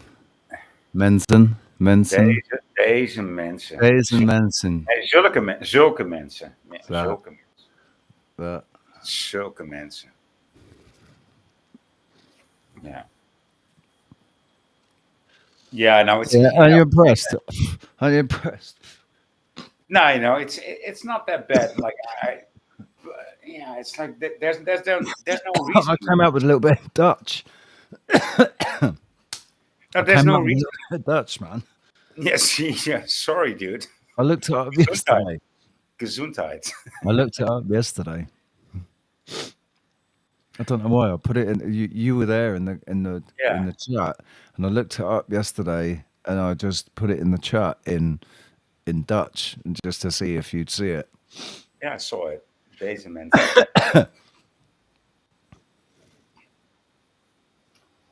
Yeah, but there's no reasoning with these people, right? Like Fetty, this guy, there's no reasoning with these people. They're full of information, and they do have a mind that actually works, and somehow they don't use it. Well, because they're still fixed in a paradigm. They're still unwilling to recognize that there are many different paradigms, right? And yeah, so I just don't have the patience for that. I'm too old for that shit. I don't. The older you are, the less time you have, and I don't have time enough for that kind of bullshit. It's not constructive. That's what the only thing that gets me about it is like sitting there calling somebody a dickhead because they've said something that you don't agree with. It's not constructive. Like belittling somebody constantly, but having not an argument, like just incidentally, but constantly and only. Yeah.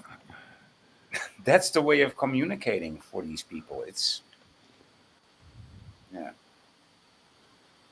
That was the thing about like the when the Machine Lies was having that argument, and he kept calling OTW a cocksucker, and the thing is, his argument would have carried so much more fucking weight if he hadn't have been calling him cocksucker every other, Yeah, and it's not his style, actually. It's not something that he usually does. He actually makes great points. But,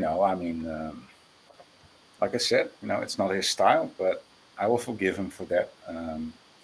I don't actually know what the argument was about, but I will go. Oh, it's about OTW and Paul. I will go with Mo over Patrick, okay? Because Patrick doesn't have a spine, and Mo has some true knowledge behind him. Yeah. Come on. I'm not part of the argument. I'm not involved in the argument, so I choose not to take part in it in any way, shape or form. What I witnessed via Flo's channel, because he went and reviewed it, was what OTW did with that. experience afterwards going and talking to Snafu and Paul on a live stream about it afterwards. Oh yeah, of And course. Yeah, because they like that word. They like what that a what lot. what annoys me about OTW is he won't take ownership. Right? He's trying to sit on the fence and whatever and say, "Oh, I'm just a content creator." Well, then you're a content creator with no morals. If that's the case, you have no I heard him morals. say the other day. Oh yeah, I think it was Nora Flower, no one's flower, Nora, Mm. who witnessed it. I heard him say, "I want to be the star of my own channel." Oh yeah, So yeah, yeah. I heard him say that. Yeah, you're yeah. right. I mean, what a weird thing to say. Wouldn't you He agree? he, Isn't he that a wants to weird be thing the to say? focus. He wants to be the focus of. Is Uh, that not a weird thing to say? I want to be the star of my own channel. I mean, if anything, that's what you can do on YouTube, right? You are the star of your channel.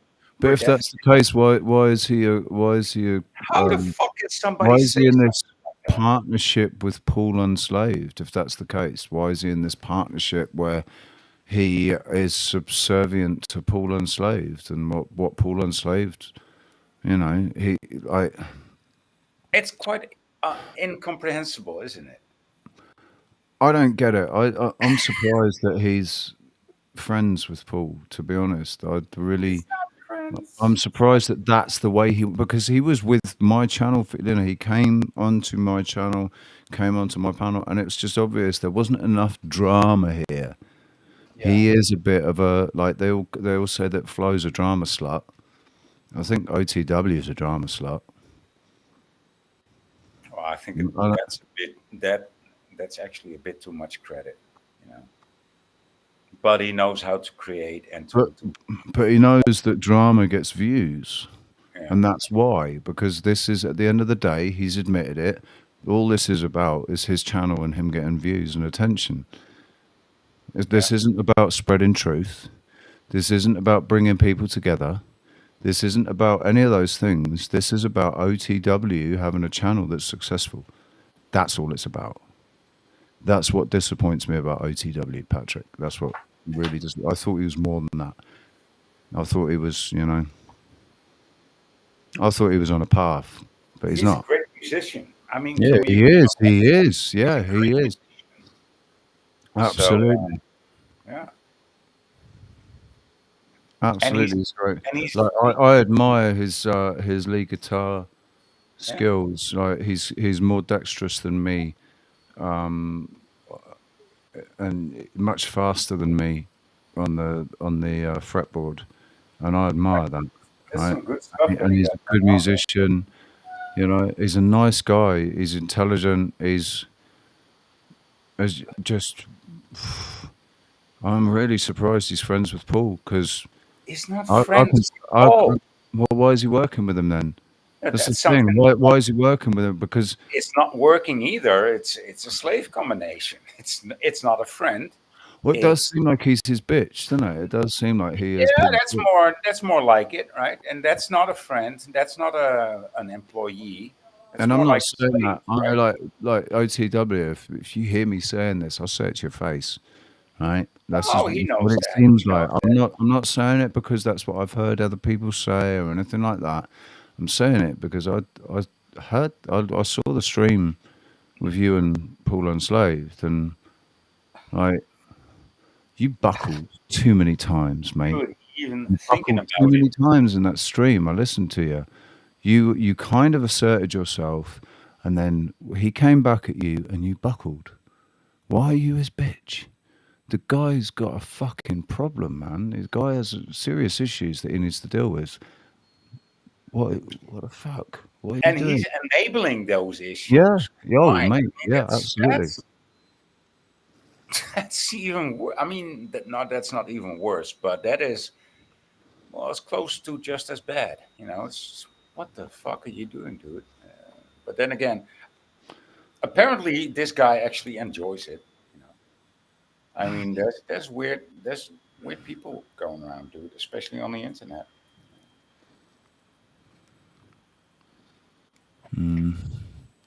But I do actually enjoy Flo's streams. Like I don't when they go, it's interesting. It's actually interesting watching those like where the conversation goes, and who guides it. Yeah. Those are always interesting observations to make during Flo's stream.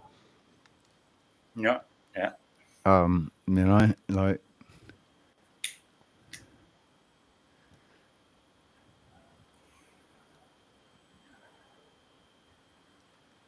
But I enjoy that. I do enjoy that. I'm glad I started taking part in those. Yeah, me too. And I got some good guys come over from Flo's channel as well. And I had like 27 people. He sent everybody to mine when he ended his stream yesterday. So I got a bunch of people came in, and they actually stayed around for a while. Like a few of them did stick around for a while, and I got a couple of donations, and it was it was all good, man. Ah, nice. And I saw some of them in the chat today too, right? Yeah. Good. Nice, man. I just want us all to get along, man. Why can't we all just have a big fucking bonfire and fucking barbecue some food and roll some big fat joints and get a stage going, and we'll get some fucking music going, and we'll have a tent with some fucking decent dance music, and we'll fucking drink some ayahuasca and we'll have a big party. And praise God, man. Praise him. God is amazing, man. It's just so cool, and we've got fingers, and You look at the stars, and look at the sun, and look the air. The air, and the way that words work, the way that my penis, and oh, that guy's the most empty words ever. The most empty words ever. Oh, Jack I feel sorry for those people that express. I don't. No, I but feel disgust and repulse for those people. I feel bad because they should really sit quiet in a cave for a very long time. But meditation is for dude, people. What I see is men and women. Is for people like Jack Talcott. Dude. Jack Talcott, be quiet. It's men and women who are so they want that experience so desperately. They haven't had it and they want it, and so they try and tell people what they want to hear. They give these experiences that are basically just a copy. They've just copied somebody else's experience. They've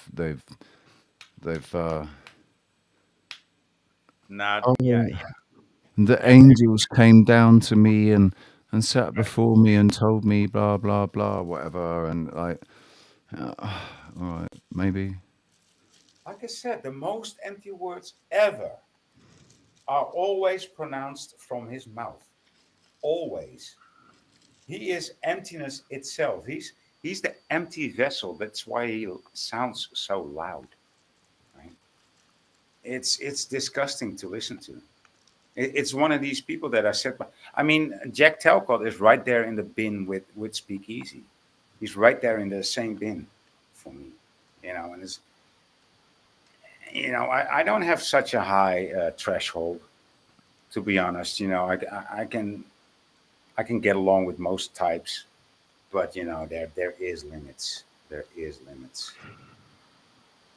Sorry, I worked in the hospitality business, so I can actually deal with most kind of people, But then again, there is, like I said, there is limits. You got to have some social hygiene. It was working in the hospitality industry that gave me those limits, that made me set those limits. Like, right. It was that made me set them. Yeah. And then I came to the conclusion, usually that is the manager of the whole group,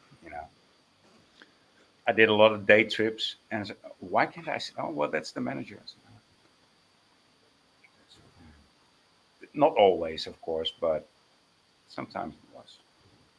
More often than not.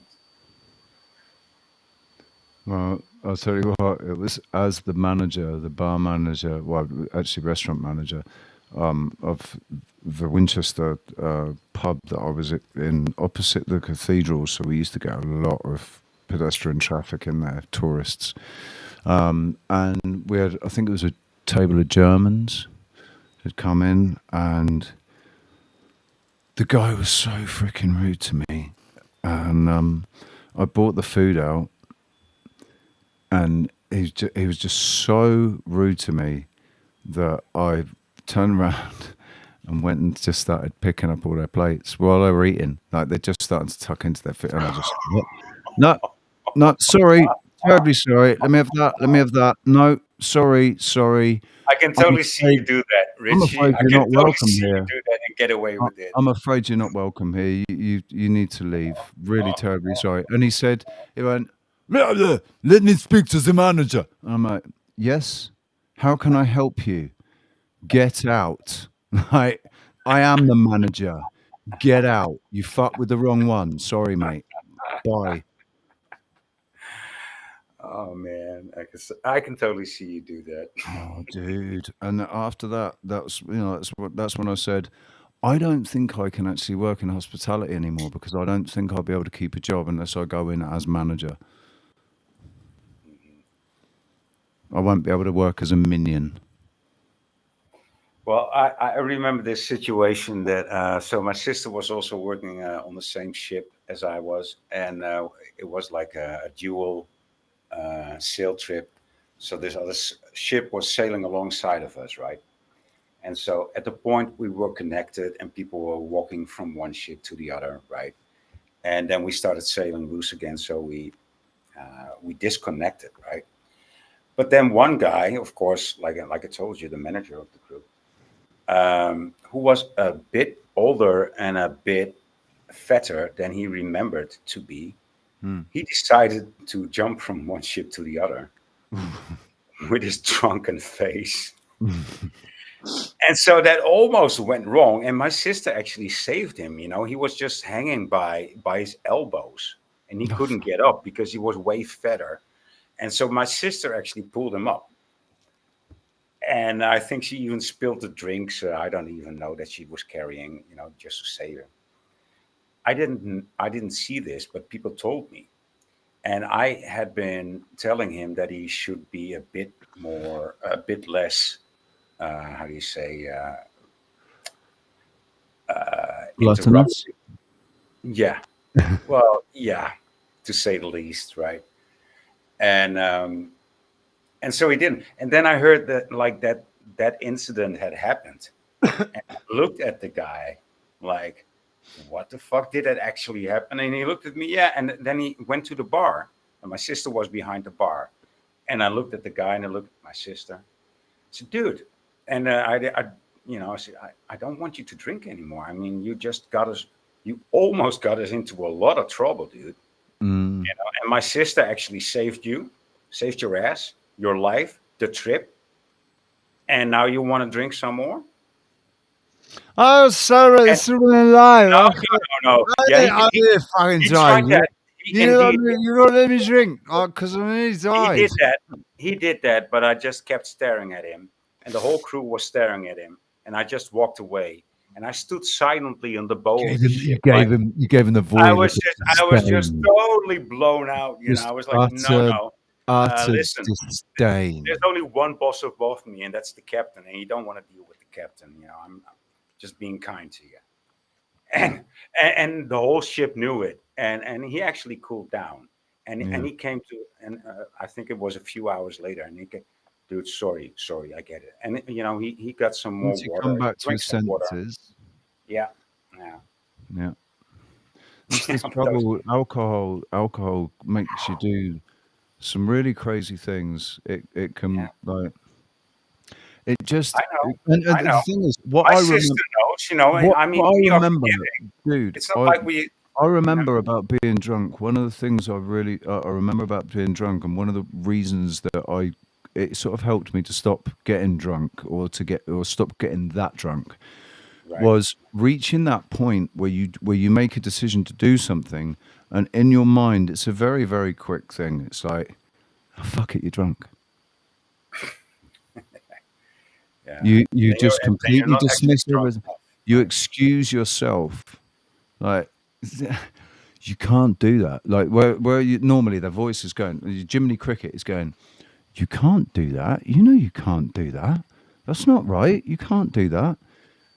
And Jiminy Cricket's pissed, right? And he's passed out on the floor, and he just goes, you can't do it. And you go ahead and do it because you can't hear Jiminy Cricket because he's sloshed. That's what happens when you get drunk, man. Your inhibitions. That's what it is, isn't it? Inhibitions. So this is what happened to me the other day. Well, about a year ago. And I love that. The other day. no. About a year ago, actually. Feels like the other day, but actually in reality, It is my English. It's my English, you know. So I'm not so. So I was quite tipsy. I wasn't drunk. I wasn't near drunk. And then somebody invited me over for a drink, and just another beer. And because you were tipsy, you're like, And dude, and so what happened? And I know I thought, you know, I had noticed that she liked me, you know. I don't know how or why, but I somehow did. By the way she wiggled her feet or whatever, I don't know. And did she do a Samantha and crinkle her nose when she was talking to you? Did she do a Samantha? I don't know, but dude, I don't know what happens. But listen to me. I don't only know what know. happened. She cast a fucking spell on me. I don't know what happened. Dude, I think so. I think so. She was And a succubus. because you know, I just remember I was sitting on the couch next to her, and the next moment that I remember is that my hair was getting into our kiss, and we were like full, not full in action, but like Don't you just hate on that? we were on the other side. We were on the other side of the couch, and you know, it was like I was on top of her, and dude, you got date raped. you got fucking date raped. She spiked your drink. I woke up during the kiss. I woke up during the kiss. She spiked your freaking drink, dude. And I looked and what the fuck happened? And I was like, what the fuck happened? She did a number on you. You got done by a succubus. Mm-hmm. But you woke up during the kiss. Mm-hmm. That's because your hair got. If your hair hadn't got involved, you that would have been. She started complaining. I was like, this hair is only gonna bother me, so I'm not gonna complain. But she started complaining. And I okay. Did you not tie it up? That woke me up. So you know. Suddenly you realised, oh my god, I'm snogging her face off. Hang on a second. 2 seconds ago we were talking about the weather, and now I'm suddenly snogging her face off. What happened in between? That's yeah. my question. How did we get here? And see, and by now I'm so scared that I don't even want to know. I'm like, wow, maybe. Was she hot? Well, well, I mean, acceptable. Not a kind of hot. I mean, I'm 52, dude, and I think she was about that age, but she was not too bad. I'm not ashamed of it, you know. Yeah, she was doing all right for her age, kind of thing. Very well respectable lady, I would say. You know, not my type though. But hey, which was the other thing. It's like, how the fuck did I end up here? This girl is what did you do to me? What did you do? You are a witch. You are the devil. No. I mean, if anything, she's not a witch. I mean, she didn't even have like a painting on the wall. Like it was almost like a very male house, to be honest. Yeah, a very male interior. Mm. I'm sure, dude. By the way, I'm sure it's not anything.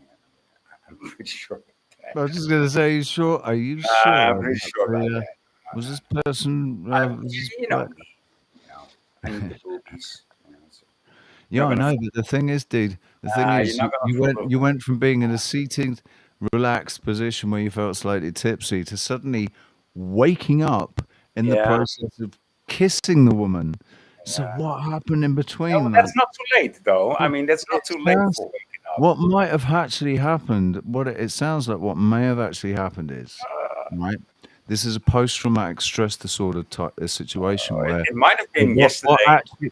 actually happened was you would like things progressed and you started kissing, and then once you were kind of and while you were kissing her, you think it was your hair got in your mouth that distracted you, but it actually wasn't. It was feeling the bulge in her pants that actually distracted you. Your hair was a thing. Your hair was a thing, but it's the only thing that you're able to focus on now because Dude, the thought of your that imagination is running the wild. thought of that Michael Obama fucking bulge in her pants, and what you've done is you've blocked all that out. Dude, you've watched too and much YouTube and BitChute all together, dude. I mean, this Obama stuff is getting to you. Well, it's just Johnny Cool mentioned a banana. Yeah, she might have seen your banana.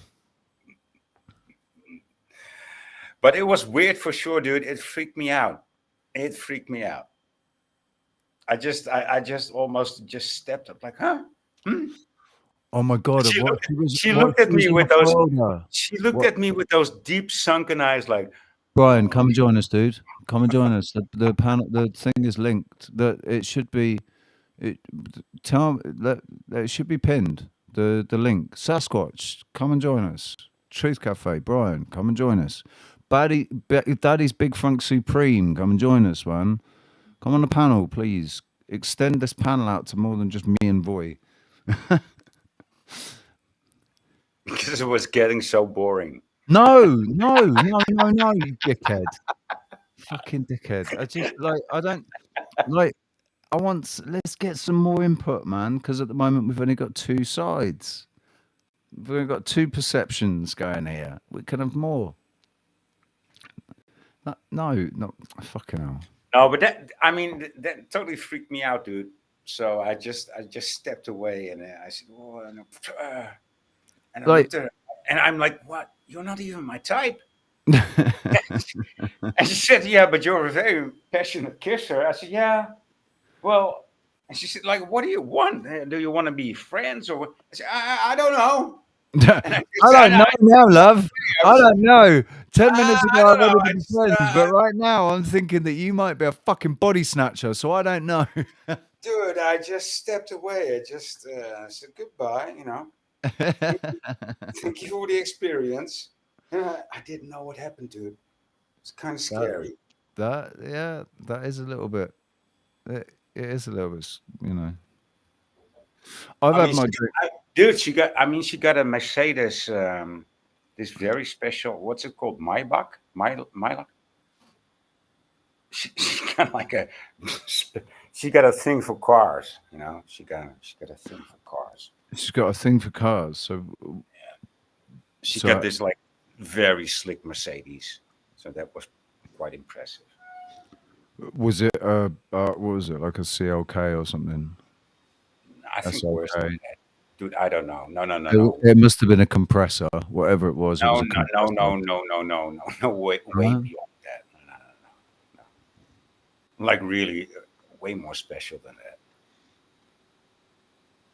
Yeah, I don't even know, dude. But I could see that it was like, ooh, just like, ooh, that's like way. Hi. Social media is a mind virus. It is. Yep. But so is language. Yep. Language is a virus. Right. English. Yeah. The English language is more of a mind virus, I think, than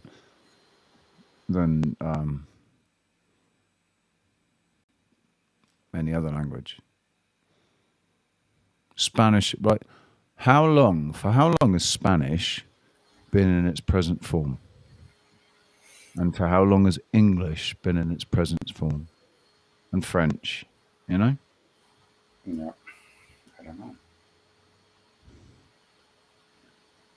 Brian says they're all with a compressor over here. In America, yeah, and they've all got alloy wheels as well. Yeah, well, me too. Me too. I mean, you must have alloy wheels. I think it's bullshit that cars even put fucking steel rims on cars. Like all wheels should be alloy. There's no, they're just, it's another little trick for them to charge more money to, it's all part of the capitalist mindset to do that. Well, talking about wheels, so it seems to be a common trade amongst car dealers or car producers to not put a spare wheel in the back, but to put I don't know. Have you seen these sets that they put in the back? These stupid space saver wheels that they put in cars now. Oh, that's even worse. That's even worse. That pisses me off. Space saver. Or they put the kit in that fills the kit or the wheel dude, with foam. I hate it when I see that. Because it ruins your tire. It means that you have to buy a new tire. Then you can't have the puncture fixed. You have to buy a new tire because that spray, that foam, that expanding foam, completely destroys the inside of your tire and means that you can't fix it. Mm-hmm. Yeah, it's horrible. So you always need to have a spare tire, and none of that shit, none of that new fashion. I mean, I totally hate that. Dana, that can't be true because the letter J didn't exist until the 1700s. You got to stop with that. I mean, you got to stop with that reasoning because that is such when you talk about the English language, and it being a spell and talking about the letter J. How do you think they wrote Jesus in Russian? How do you think they wrote Jesus in any other language? Spanish. I mean, French. Probably with an I, and in Russia, probably it's with an X. It starts with an X. Oh, you did mean 1700s, right? So. Yeah, that's what I was going to say. The people that came up with that were very crafty. We say that, right? But if you were to speak in the way that they spoke in the 1700s, 1800s, if we were to speak that way, it the way they spoke, it wasn't the same. Like we've got so many more words now than we had then, and there is a lot of words that we don't use now that were used then. So in a sense, it's still in its present form. It's maybe as far as grammar's concerned, it's the same, but words themselves have not only changed definitions, but there's new words and there's words that aren't the words that are redundant now. Yeah. Acid and rubber are not good friends. Remember that next time you use a condom. Right. So Dana says that the old Russian X stands for, right, like the German, and so but that is the way that Jesus is spelled, right? In Russian, I'm not sure, but I think it starts with the X. And by the way, in Arabian, it's pronounced Isa, so they don't need the J. So the argument is so. It doesn't make any sense. It holds. It actually. What argument? Hang on. What argument? Well, that the letter J was not invented, and so therefore Jesus is a fairy tale. Oh, I don't think that. I don't think that because the letter J didn't exist until the 1700s. That G because it was Yeshua You know, in some languages, Yeshua, it wasn't Jesus. So that like Jesus had different names in different in different cultures, it had different names. So it's Christos. Yeah, that's the thing. It's not even Jesus. It's Christos. They just call him Christos. Like in Spanish, Jesus. Hmm. Pronunciation. It's spelled to English people Jesus, but to Spanish people it's Jesus. Jesus doesn't sound the same. Doesn't carry the same weight. No. Hey Melanie. Oh, what? Melanie's here. Mel's here. Oh. Well, right, is Mel? There's more than one Mel, isn't there? There's more than one Mel. Yeah, there's also Mel Pandora. There's Mel from England who I saw on a panel Yeah. with She's Speakeasy. different. She's She different. goes on panels with Speakeasy, Mel. She's my second Mel. You know, but this is the first Mel. First Mel. Right, and I knew a Mel ages ago, but I can't remember what her surname was.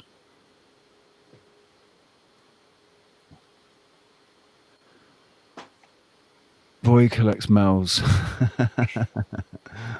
I used to collect Katie's. My sister's called Katie. I had 3 girlfriends, one after the other, that were called Katie. Like one, like what? The first one was Sounds called like a Kate. very bad What, dream. it was either Kate. It was either Kate or Katie. There was it was Kate, then Katie, then Kate again. But none of them were Catherine. I would like me a Kathleen, though. Well, what's the difference? Well, I suppose it's. Well, there is a difference Kathleen, between Kate and Kathleen. Or a kitty. Kathleen, I wouldn't or mind a kitty either. A kitty. Catherine. Or I Kathleen. like Catherine. Or a Catherine. good old Catalijn from Brussels. Catalijn.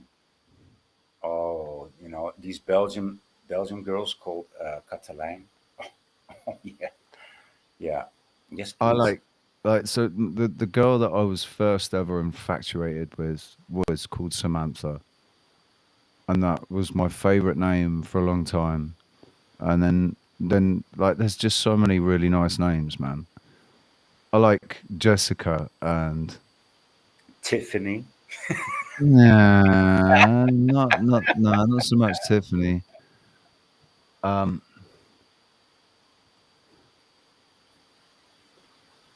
I like I said, Kathleen, Catalijn, Lotte, Lies, Lisa, Lisette. Lucy. Spella. Spell it. And so there's names that aren't English names that sound Yeah, weird to yeah. English So, people. how do you like that name, Spella? Spella sounds like Stella. No, Stella. Spella sounds Which weird. just makes me think of wife beater. It's Stella sounds like Pint of Stella. I have a pint of Stella, Spella please. sounds like, oh, I want to play with you. Stella Artois. Oh, Stella Artois. Oh, Spella. Oh, Spella. And yeah, I like Spella. I like Roxanne. Roxanne is a good name. You too. don't have to put on a red light. I like Kate. My sister's called Kate, but I like Kate. Like that girl, right? Kate off Lost. Do you remember Kate on Lost? In Lost? No.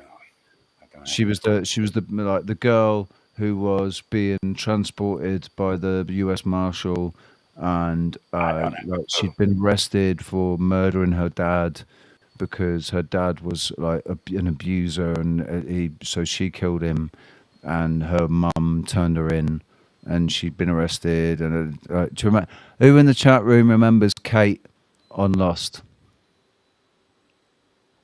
I don't know what the actress's name is, right? But damn, that's all I'm going to say. Damn. Right. I know my weakness. I have a weakness. Right. I'm almost impenetrable but I have a weakness, and that is hot women. So weak. I am weak to my flesh. My flesh. I like. Yeah, I'm weak. If a girl, there's some traits that I find. You must be having a hard time looking at your chat then. No, like so. Just some. There are some traits, some physical things about women that Some just features, whatever, like that just send me a little bit doolally. Like I don't think straight. Because what I want to do is just go like I'm fucking yours, whatever you want, I'll do it for you. You know? But then there's the other side of me that's going, Yeah, I know that. I know what the that's fuck are you doing, sunshine? Get up off the floor. Stop groveling, mate. Stop groveling. Get up off the floor. Don't be a slave to anyone. Yeah, but I'll be a slave to her, man. Whatever. That's when they are dangerously. But that's when they are dangerously beautiful. You need to stay Actually, away from Mel, no, it's not. I'm not. It's not just boobs. Like that Kate Bird off Lost. The camera angles and stuff. So that it was the expression on her face, and the hair and her lips and her nose and her eyes and everything. It's like, oh my god, you know, it's not just her boobs. See, because boobs can be really small and yet still, it doesn't matter. Perky, still quite. It doesn't matter though. It's like as long as the nipples are still. It's all about the nipples, baby. Right? And we're long overdue. We're long overdue. We've said boobs. We've said nipples several times. Melanie started it. Down here, it's our time. It's our time down here. Goonies never say die. There we go. We got a Sasquatch has just joined us. Ladies and gentlemen, please excuse the smell of wet hair. We have a Sasquatch just joined us. Here to save the day. I might as well put my camera on then. I'll get off the screen in a second. Sat there with your fucking portrait. Where's your why haven't you got a landscape view going on? What's going on either side of you? Okay. We don't know what's going on. Check it out. YouTube's got a vertical StreamYard, a vertical portrait mode thing. Is that right? Yeah. Where you can scroll through, and one of the people I produce for uses the shorts live stream format, and OBS pitches an absolute fit anytime I switch from landscape to portrait, and so it may take 2 or 3 tries to get it to actually sync up properly in either format. And so I just did this and left it there because it'll work both ways. It just Dana. Thank you. Big kiss, big hug. Thank you, Dana. Yeah. Bloody OBS, mate. I fucking hate OBS because it's so good and it doesn't work on my system.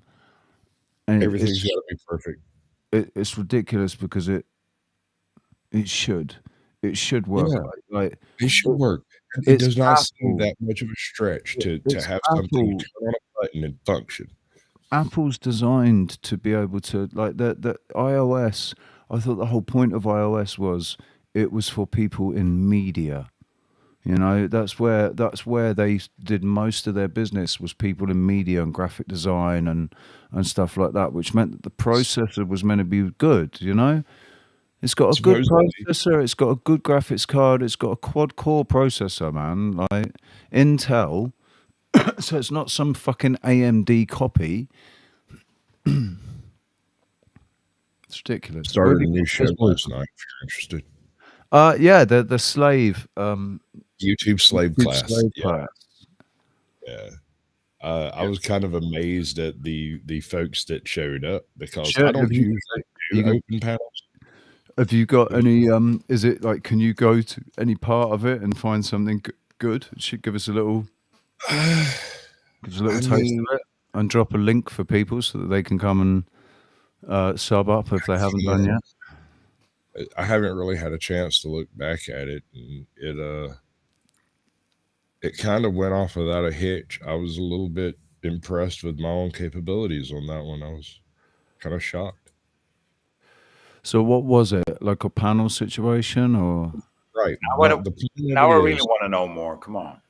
I invited in several people with a couple of hundred subs, several people with a couple of thousand subs, and several people with more than 10,000 subs. And I had one or two of each of them came in, and we discussed what it takes to have a successful channel, right?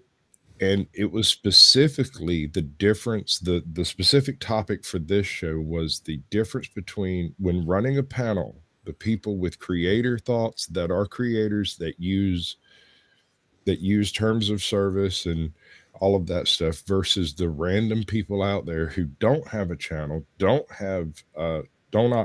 observe terms of service, and are not interested in becoming monetized, right?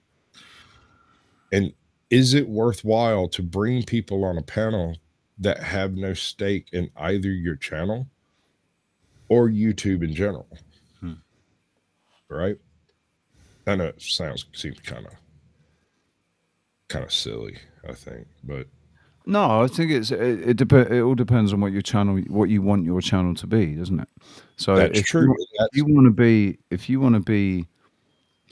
want over 100,000 subs and all the rest of it, you're gonna have to comply to everything, and right, which means you're less likely to be bringing random people who are more hung up on First Amendment than they are on, maintaining the safety of your channel. Yeah, right.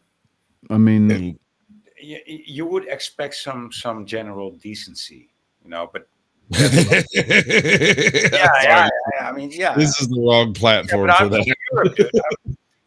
I'm from Europe. I mean, that's that. I mean, maybe you can expect actually you can expect some general decency from people, but here on YouTube, it's a different game.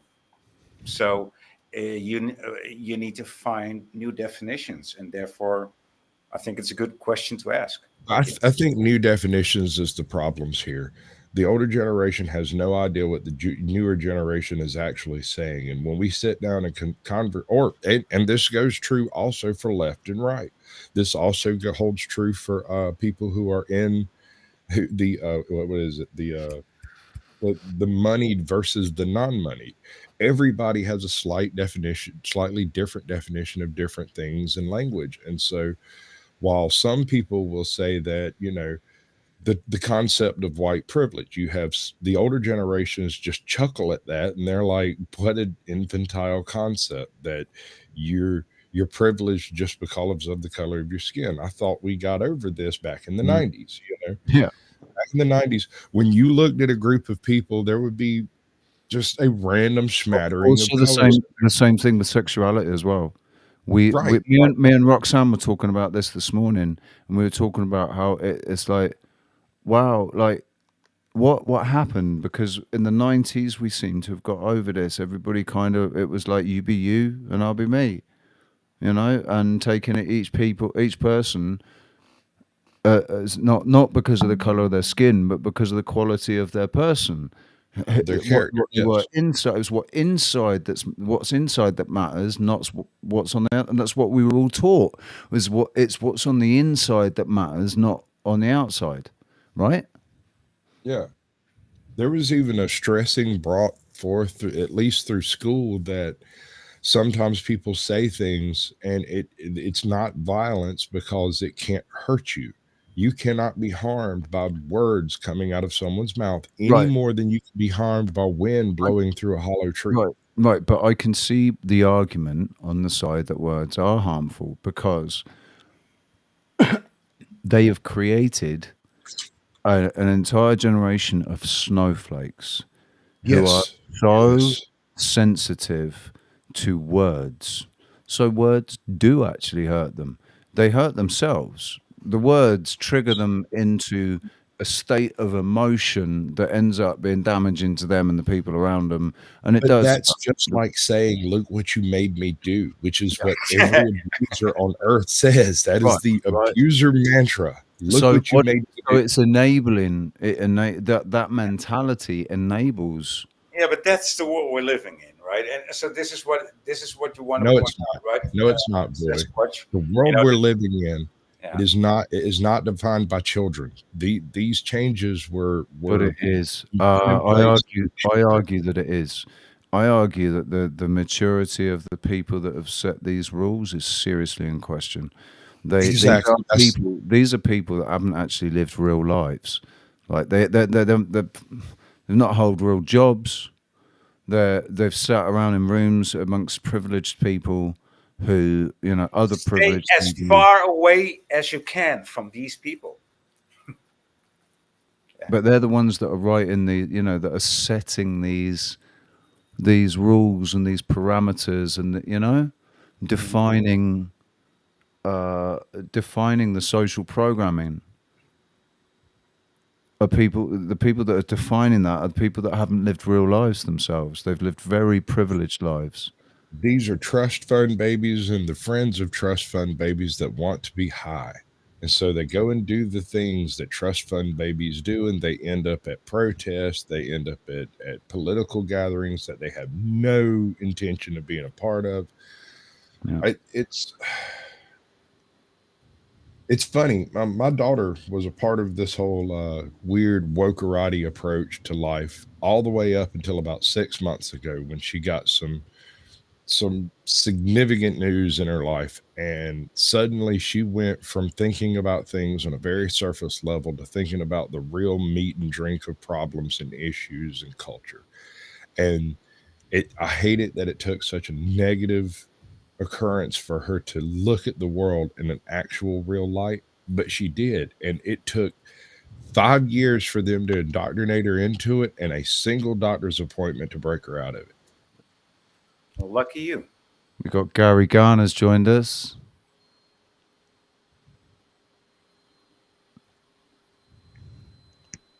One second. You're not going to pull them by my eye, Gary. Yeah. Hello. How's it going, man? Good to see you. Greetings and salutations. Yeah. Sorry for coming in whilst everyone's talking. I was just going to introduce myself about half an hour ago when only 2 people were on stream, but seeing as you guys are in mid-conversation, I guess I'll just... Listen, you're more than welcome to just come in and join in the conversation, dude. We appreciate it. I just caught the end, last couple of minutes, so I'll just hang back for a little while and then... No worries. Get your bearings and join in when you're ready, man. No worries at all. Okay. No worries. Welcome to the stream, Gary. Good to see. Well, good to sort of have your presence here. We can't see you, anyways. All right. So sorry, carry on, Sasquatch.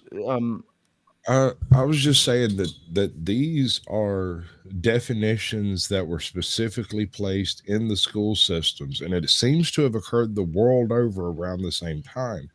Not because we needed new definitions, but because too many people had agreed on the definitions we were using. They needed some way to drive a wedge between parents and children, between old people and young people, between the left and the right, between the straight and the queer, between any two groups, including racial divides. Because let me tell you, the friends I had in high school are still my friends. White, black, Asian, it does not matter. If I get stuck on a dirt road and call them up, they show up, they cuss me out like a sailor, and they get covered in mud, and we get out of this being stuck. And the same thing happens if they call me. Likewise, I was going to say likewise if they call you, exactly the same thing. So when my daughter got stuck on a dirt road and she called me and I was out of town, and I was like, well, call so and so. She's like, I can't call him. He's white. And I was like, honey, you're you do realize just because you have more of a tan than I do doesn't change anything, right? She's like, no, I'm scared that he might do something. I said, what, like pull you out? I mean, I know the guy, he's fine. But she ended up calling a different group of guys, and they showed up and digged around for about 30 minutes and then left. And she had to call me back to call this guy to go pick her up. They showed up and left her there. Her friends. Yeah.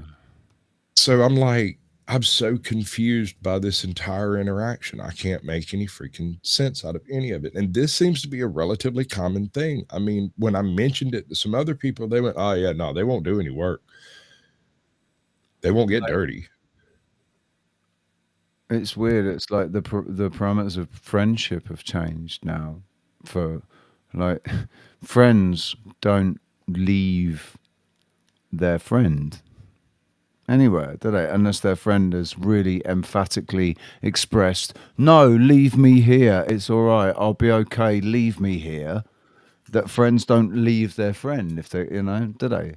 What if now, like to be a friend, what you've just got to like everything that person put up on social media, like everything that they post on social media, and you're their friend. I mean, it's being a human being, right? I mean, especially, but if you're a friend and you are called by another friend in distress, you go there and you leave them alone. That's beyond weird. That's yeah, no, that was what got me. To go there to pick her up, but then leave her. Yeah. No, but a normal human being would stop and offer some help, right? But if you call for your friends, the only alleviating grace I see here was they showed up in a truck that had room for 5 people, and they brought 4 people with them. And I was like, what? How's this supposed to benefit? But you're me? reaching there. You're reaching for grace there. No, I'm saying they specifically showed up in a state of lack of grace. There was no grace there. They brought 4 people in a 5-person truck to help a girl who's stuck on a dirt road that they had no way of knowing whether or not they would be able to get her car out, but they still showed up with a full load. No one got dirty. The only people got their shoes muddy were the 3 people who got out of the truck in the first place. It was a very strange circumstance, and I cannot justify it. Yeah. More I think about it, weirder it gets.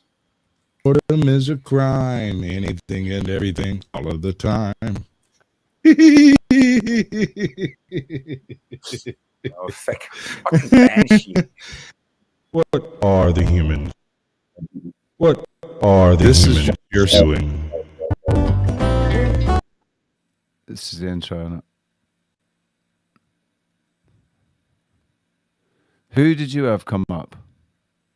We had Flow State. M tried to come up, but she was having a schizophrenic meltdown of some sort. Right. This is right. So I thought I watched some of it, and what I saw was M was muted. She was talking, but she was muted. She also had 3 people in the room with her. So right. That's why she was muted most of the time. But man, that woman will dislodge a panel from a topic so fast.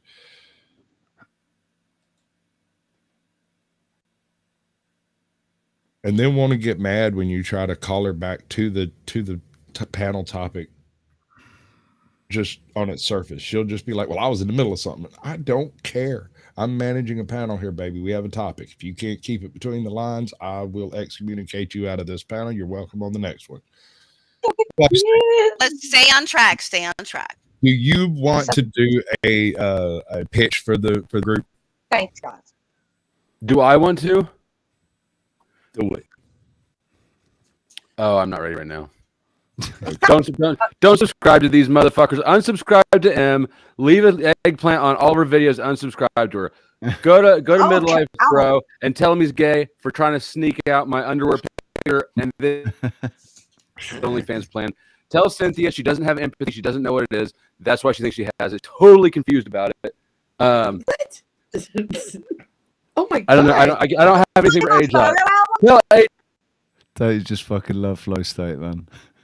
Yeah, I do, but a lot of people, he sticks in people's craw like a lump of bread.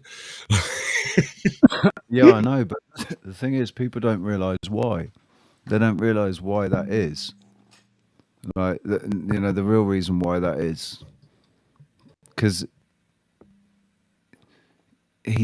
right, for a very brief moment, he's stuck in my craw, and then I realized, I was like, oh no, actually, do you know what? Fucking fair play. I realized what he's doing and who he is. You know, he's not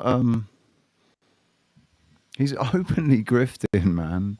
He's just making the most of the situation. Honestly, he is grifting in honesty, and people who are trying to grift nefariously can't stand it. People who are tired of the dishonesty and the grift are refreshed by it, and people who show up with the intent of trying to derail him get derailed. Yeah, because they think what? Go on.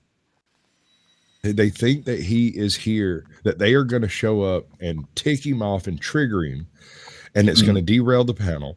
But he has the same philosophy on trolling that I have.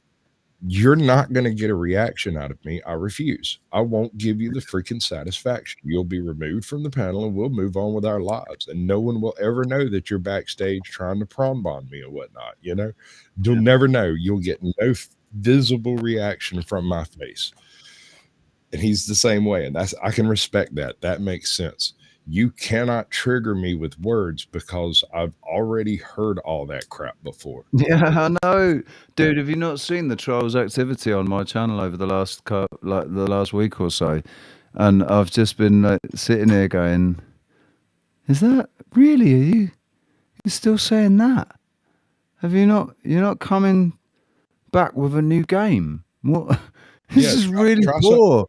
You're really bad trolls, man. Come on, bring it. Bring it. You know, I'm a retired troll myself, and I am honestly a bit embarrassed for these amateurs that are rolling into flow states. Flow state, he put a challenge in front of me one night. He was like, "You keep saying you're this retired troll, that you're some kind of super troll, that you're some kind of like super powerful whatever." And I was like, "I never said any of that." He's like, "But you're going to have to prove something to me." And I said, when the situation's right, I'll do it. And not 10 minutes later, a random dude come on the panel with his nose shoved all in the camera and mouth breathing into the mic intentionally.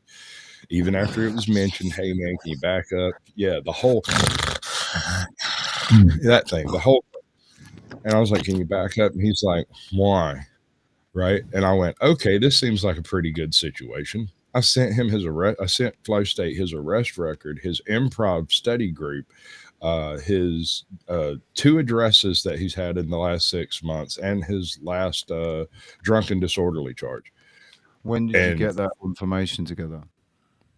As I was sitting there. Right. You did a quick little bit of did a Google search and then a deeper search, and then searched out the different groups and whatnot, and put together the little dossier and sent it to him, and apparently made a believer out of Flow, because most trolls don't put that much effort into it.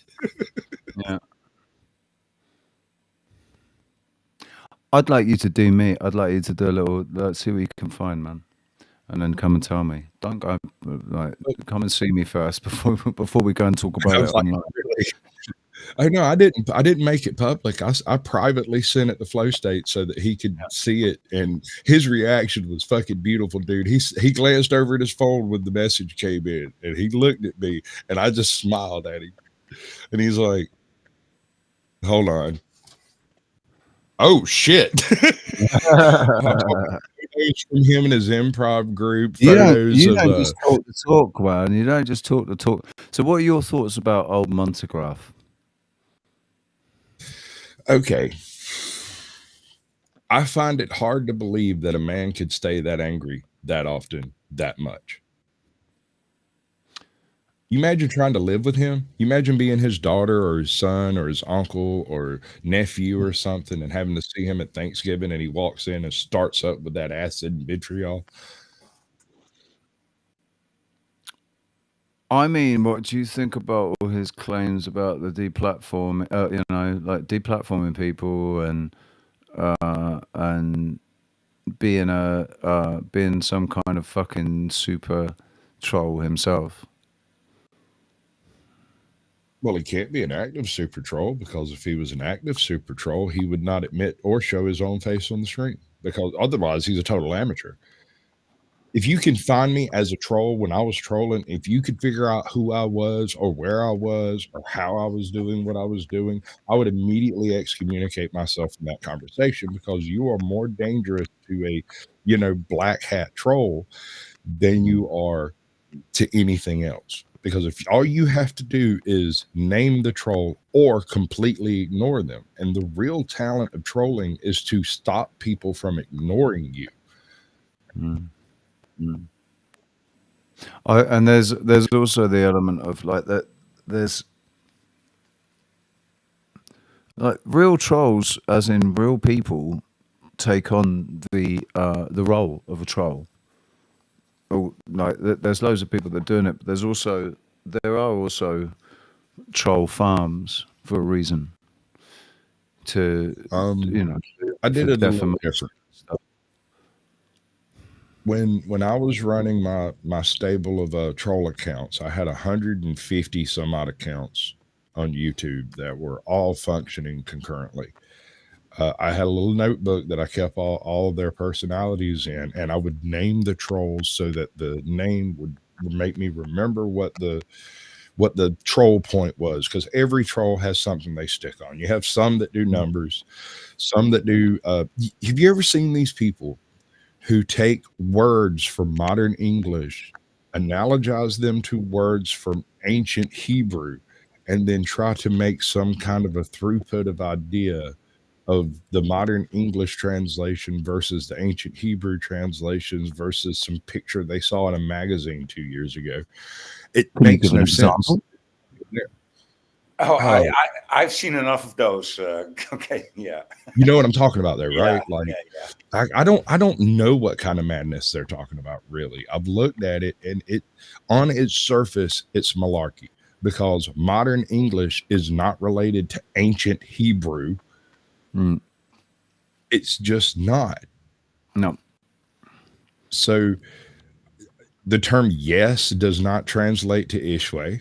That's not how that works. It's not worth 43 just because it translates to Ishwe or whatever the number is. And you can't take, well, yes and Ishwe and 43 and 229, that means God, which means that, and this is absurdity. It's just raw absurdity. And I don't know where inside their broken little brains it made a connection, but I can't help but think these people are doing it as an exercise of insanity.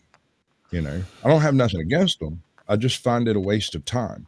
Or like the people who come on a panel and you hear them constantly talking. They never take a breath. They come on a panel and they shut down the whole show by going, well, what I think is we should probably be over here trying to stop all of the violence and yeah, they never give a break. Yeah, never give a break. And I could make a list as long as my arm of people who do that unintentionally, but then there are so many more that do it on purpose. Do you know what is funny is the people that do it, but then have a go at others for doing it. That cracks me up. Okay, it's funny, yeah, but I don't think that's something that is unintentional. I think they're intentionally doing that to lengthen the amount of time they're speaking so as to shut down a panel. These are useful idiots. I mean, the example I would give would be Speakeasy. Right, he has a go at people for talking over him when he's interrupted them and they're trying to continue what they were saying, and he has a go at them for speaking over him when the whole conversation, like he was the one that butted into the conversation, or you know, or somebody will butt in on him, and then he'll call him out, and he'll say, but it's like, yeah, but dude, you do it all the fucking time. Don't you realize that you do it all the Right. time? I know that Right. Now, I I've can been guilty understand of doing it. Go you on. have some people whose English might be their second, third, or fourth language, and they have a tendency of doing the while Yeah. they're working on putting the word together. I have no issue with that. That's fine. Nia starts Okay. every sentence with because he's thinking. He's just getting It's his not brain together, and he's yeah, putting the that's words not in an the right order. intentional. That's right. It's not an intentional thing. Yeah. He's not trying to shut down the panel. No. It's people like those Snafu Snaps. Or sometimes when Wizard wants to get his panties in a bunch, he'll come in and he doesn't do the he's the one that has the little tiny Hitler mustache. Yeah, Oh, Wizard. El Perro. I call him Gargamel though. I mean, El Perro. Do you mean El Perro? Yeah, yeah. There's a song done by Steve You know- Lynch called Tiny Little I'm surprised Mustache. that- yeah. It's hilarious. I'm really surprised at how long he's maintained that image, because it's very absolutely definitely done provocatively. He's done it very deliberately. He knows exactly who he looks like. He told us the results of real life, and nobody reacted to it. And he's been wearing it for months now, and he's very disappointed in people altogether again. I mean, this is a brand new disappointment. Gary, as far as initiation process, I suggest you hop in with both feet and get your ankles wet, bro. Oh, dude, not gonna yeah. stop. Listen, there's no initiation process here, man. You just if you've got a question, or if you've got something on your mind that it is changing the subject, just jump in, man, and say, "Hey, can I change the shot? Is it all right if I change the subject?" Yeah. There's absolutely no worries with that. You see, I obviously this is my very first time on this stream, so I don't want to come in and then piss everyone off by just introducing myself, and then I'll be thinking, who the fuck is this guy? I'll tell you what, dude. I'll tell you what, Bro, right? I'm an American and have no couth. Floyd has that accent that makes everything sound angry, and Double O is going to sit there and smile and nod a lot, regardless of where you go with it. So, hit us, Bo, hit us. No, listen. So Gary's been around in the chat room. I've seen Gary for a little while. So I'm interested tonight. No, I'm interested, dude. Introduce yourself to us properly, because I haven't given you enough time to do that at all. You just come into the conversation. So this channel came up in my algorithms, about 2 weeks ago, I think, on my YouTube homepage. So I thought, right, click on this. And obviously, it's all truth talk. So I thought, right, yeah, this is right up my street. So I watch a lot of these sort of streams. And you all seem to be very clued up kind of people, very chilled out people. And when I first see a channel, I just thought, well, I'll just hang back in the side chat for a bit before I even jump up on panel. No, from what I see, you're a really good dude, mate, 007. I don't even know what your name is. Richie. It's what? Richie. Sorry, man. Oh, My yeah, name's Richie, yeah. I just assume everybody knows that. Yeah, my name's Richie. Of course it is, mate. Yeah. Richard. I'm I've, Richard Keith, not Keith Richard. Yeah, I did see one of your vids addressed to Richard Vogue, so yeah, I completely forgot. But yeah, because Richard's got the same name. Yeah. and Demolition YouTube. What was it? What's his name? Demolition Ranch. YouTube.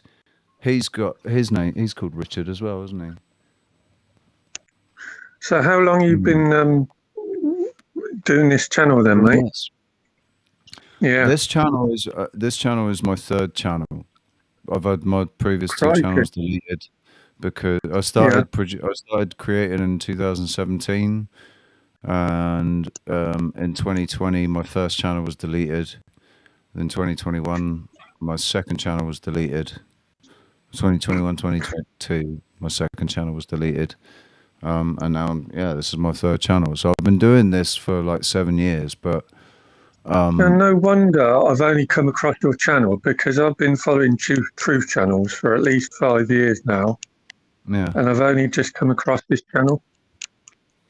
Yeah, my old channel. You might have come across my old channel before. I recognise your name, Gary. I recognise your name. Yeah? I'm pretty sure you've actually, maybe up in the Magic Treehouse. I might remember the Magic Treehouse. My previous channel was called the Magic Treehouse. Yeah. No, I don't remember a channel called that, mate, at all. But I found you anyway in the end. Yeah. Nice. So because appreciate you getting up and introducing yourself as well, because not everybody does that, you know. Not all of the. No, this is it. Because like going back a few years ago, I was watching truth streams, and it took me a good while to get the courage to hop up on the panel. And once you do it a few times, you get more used to it, and then But I mean, you sound like you're a similar, close, at least if not the same generation, then not far off. Like you well, you you're sound like 46, aren't you? I think you're about 46. Yeah. I'm 10.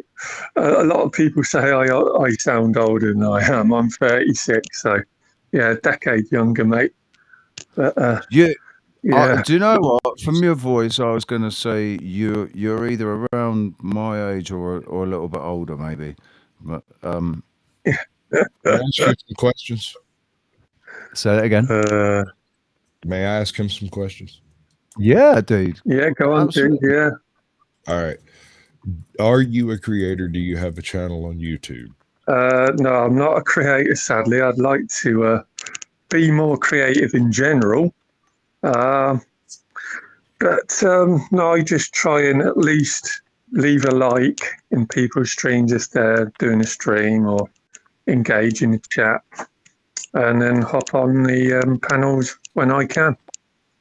Okay, so last night I was doing a show called YouTube Slave Class, and the whole premise of the show was you have different types of people on YouTube. Some of them are creators, some of them are not creators, but like to come up on panels and talk. Everyone agreed that the non-creators have the freshest view of any particular topic, whereas the different creators that panel hop typically are just regurgitating something they've heard elsewhere. Does that check out for you as far as like just on its surface? Regurgitating what other people have said, yeah? Well, I mean, depending on well, that's a hard one to kind of hammer down, because because of the nature of my channel, I interview a lot of different people from different genres. And so it's not just truthers. It's not just cop watchers, First Amendment activists. It's not just a certain type, right? Most people get into a niche and they fall into it, or they go to it intentionally, and that's all they do. And my panels bring in all kinds of different people. And one of the things I have kind of an issue with are people who are not creators and don't know about terms of service, don't care about terms of service, but want to come in and talk about the First Amendment on a YouTube channel. And there's no First Amendment on YouTube. Yeah. Yeah. No, I mean, if everyone respects, the rules of YouTube and the hosts' rules, what they've set, then, I'm all for that. All right. Thank you. Yeah, I think one of the things that's good about the panels is that it means that people can get involved in conversations when they're not creators. One of the things that made me become a creator was because I knew that was the only way that I was going to actually get to speak to other creators. Because back in 2016, 2017, that was the only way that you got to engage with creators, was if you were another creator. If you weren't creating videos on YouTube, you didn't get to have interviews with people and do that, or tape. Panels didn't exist in 2016. Panels like this didn't exist until StreamYard existed. Because even though you can host somebody on OBS, it's a big fucking hoi polloi doing it. It's not a simple thing. It is a headache, bro. It's a fucking headache, massive headache. So when And StreamYard even came get it out, man, that was a godsend, right? They sort of did it with Google, what was it, Google, like Hangouts or something like that. Google Hangouts, yeah, where Google Hangouts would record the Hangout and then you could post the Hangout, but it wasn't live, was it? Or you could do it live, but it was just only people that were in the Hangout. You couldn't post, or we were nervous about posting. I don't know, like maybe we just didn't want to post it to everybody and give anybody the chance to come on. But that's what StreamYard did. StreamYard opened it up to average Joe blogs that's got a smartphone can just follow a link and get on a panel. And I liked that, you know, because it brought the audience in, brought everybody in on it. And the only reason I became a creator was because I wanted to get in on it. But not everybody has a creator in them. I'm a creative person anyway, so it was natural for me. You know, I did media studies and film studies in A-levels. So to produce a video, that was of interest to me, but a lot of people don't want to go near any of that sort of production side. The idea of posting videos up to YouTube is still out of their wheelhouse. Well, that was another topic we covered, was the fact that the term creator is sometimes bandied around a little bit loosely. Just the question is, are you making content or are you the content? Right? So I'm going to pick on you a little bit because you're here and you say you're not a creator, you fit the bill. Since you don't upload to YouTube, since you don't have content that you've created. Hang on a second. I do create content. Not I'm a you, creator. Gary. Talking about Gary. Oh, He Gary, says right. he doesn't. I thought you were talking to me then. So what are you talking about? I make videos all the time. I know, brother. But because of this, perhaps, and I'm just no shade on you, bro. Maybe you haven't looked at the terms of service. Maybe you don't care about terms of service. Maybe you've got some particular nut stuck in your craw that you want to talk about. I think it doesn't even occur. I don't think it's something that occurs to people that don't have a channel. It doesn't even occur to them to think of terms of service. But it doesn't hold up, bro. Community guidelines. Let's say they're stuck up on the First Amendment. They're an American and they think free speech is absolute, and they're trying to push this idea, and they come up on your panel. These people are dangerous for your channel. Because it's not that it hasn't occurred to them, it's that it's been brought up to them and they don't care. In fact, they find it anathema to what they're trying to talk about. Because if censorship exists, then the First Amendment becomes questionable. And as an absolutist, they can't tolerate that. And so they get super duper booty hurt anytime somebody goes, oh, whoa, wait, you can't say that. Guys, sorry if I'm a bit quiet today and take ages explaining, because I'm really tired today. So, yeah, I'm not on full form today.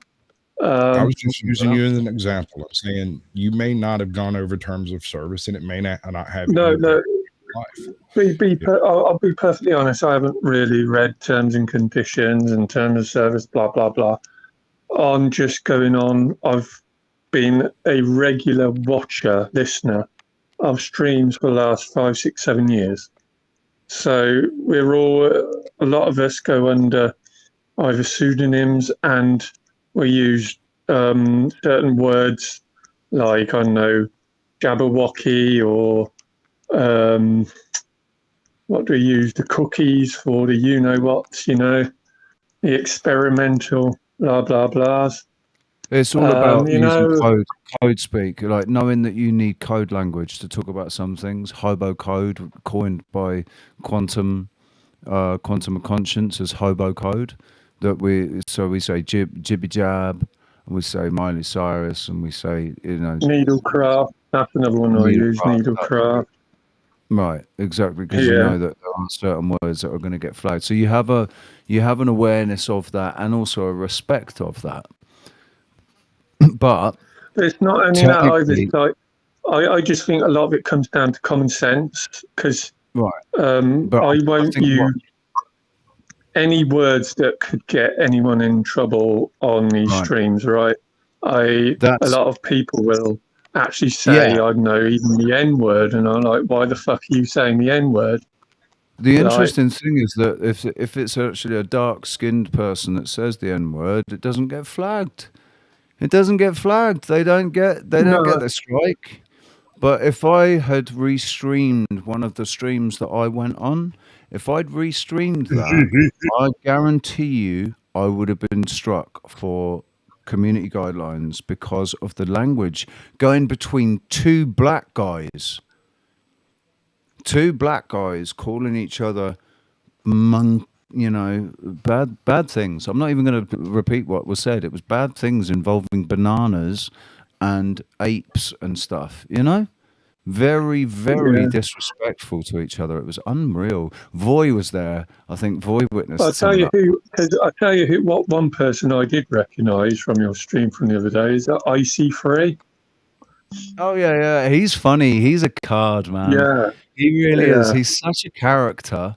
The way, I love the way he sat down, and then every time when he says something, he gets up and it's all very ceremonial, and he's very, and he's got his white glove on and his thing, and everything that he's wearing, they're all symbols of colonialism. And he I don't know. I think it's really interesting watching anybody that thinks that they'll be able to battle racism with more racism. I don't get the concept of anti-racism is so turned on its head that it's useless. It is utterly useless and has actually become the concept of anti-anything, because what people forget, what people don't really think of at first, is that anti doesn't mean what you think it means. Anti means in place of, not against. So, it's we'll racism. Have racism anti-racism in place of racism. It's still racism. Exactly. Okay, so here's my challenge to anyone out there and come fight me, bro. I don't care.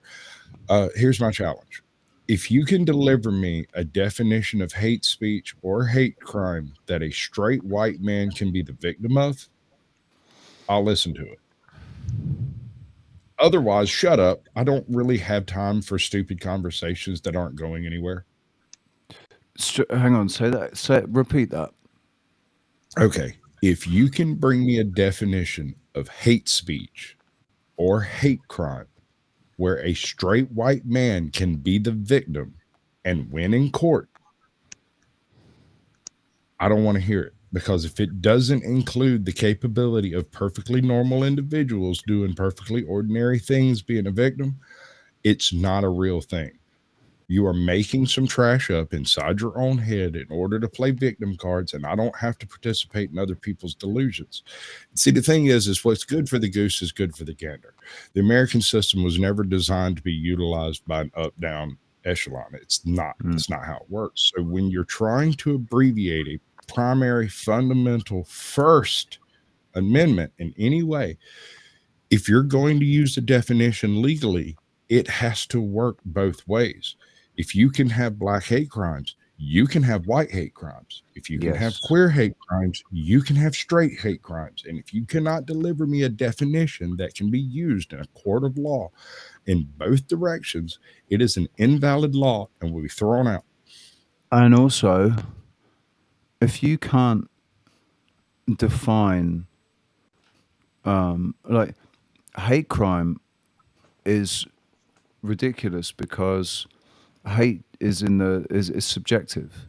It's a subjective thing, and also, South Park did it best. Joe Cool. Crime is crime. If a black man kills another black man, and they'll say, "Well, it's just a murder." But if a white man kills a black man, they'll say it's a hate crime, and so he should go to prison for even longer because it's a hate crime against the entire Is it black. any more murdery? Is that guy any more dead? Right. It's Doesn't like check out. just basically. It's like saying, "Oh, right, okay, hate crime is you hate." So what you're saying is you hate hate. That's what you're saying, right? You hate hate and you want to abolish it. Do you not see the dichotomy there? Me too. You hate I dislike hate. But I dislike what a lot of hate, people- but it's unfortunately it's on the spectrum of love, isn't it? It is. If you But love keep in something, mind, you can also hate hate is it. not the opposite of love. The opposite of love is indifference. Yeah. Actually, hate is actually more on the side of love than indifference. Similar If you're energies. indifferent Yeah. to something, you don't hate it. You just don't give a fuck about it. But if you care, you hate it. So, Well, I mean, in that, I could see the argument that if you hate something, you might avoid it, right? I mean, that makes sense to me, at least. But if you try to equate that with love on its opposing, the actual opposition is indifference. It's not an emotional response. It's a non-emotional response. So you wouldn't avoid it. You just wouldn't care.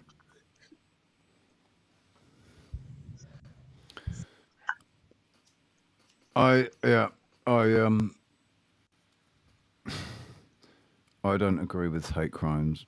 Right? I don't. Yeah, I don't Joe agree. Cool, come on, bro. Come talk to me. You Crime didn't is show up crime. last. Let me tickle your pickle. Yeah, come on, Joe. I I'm like trying the to way look Joe up approaches Philip things. is.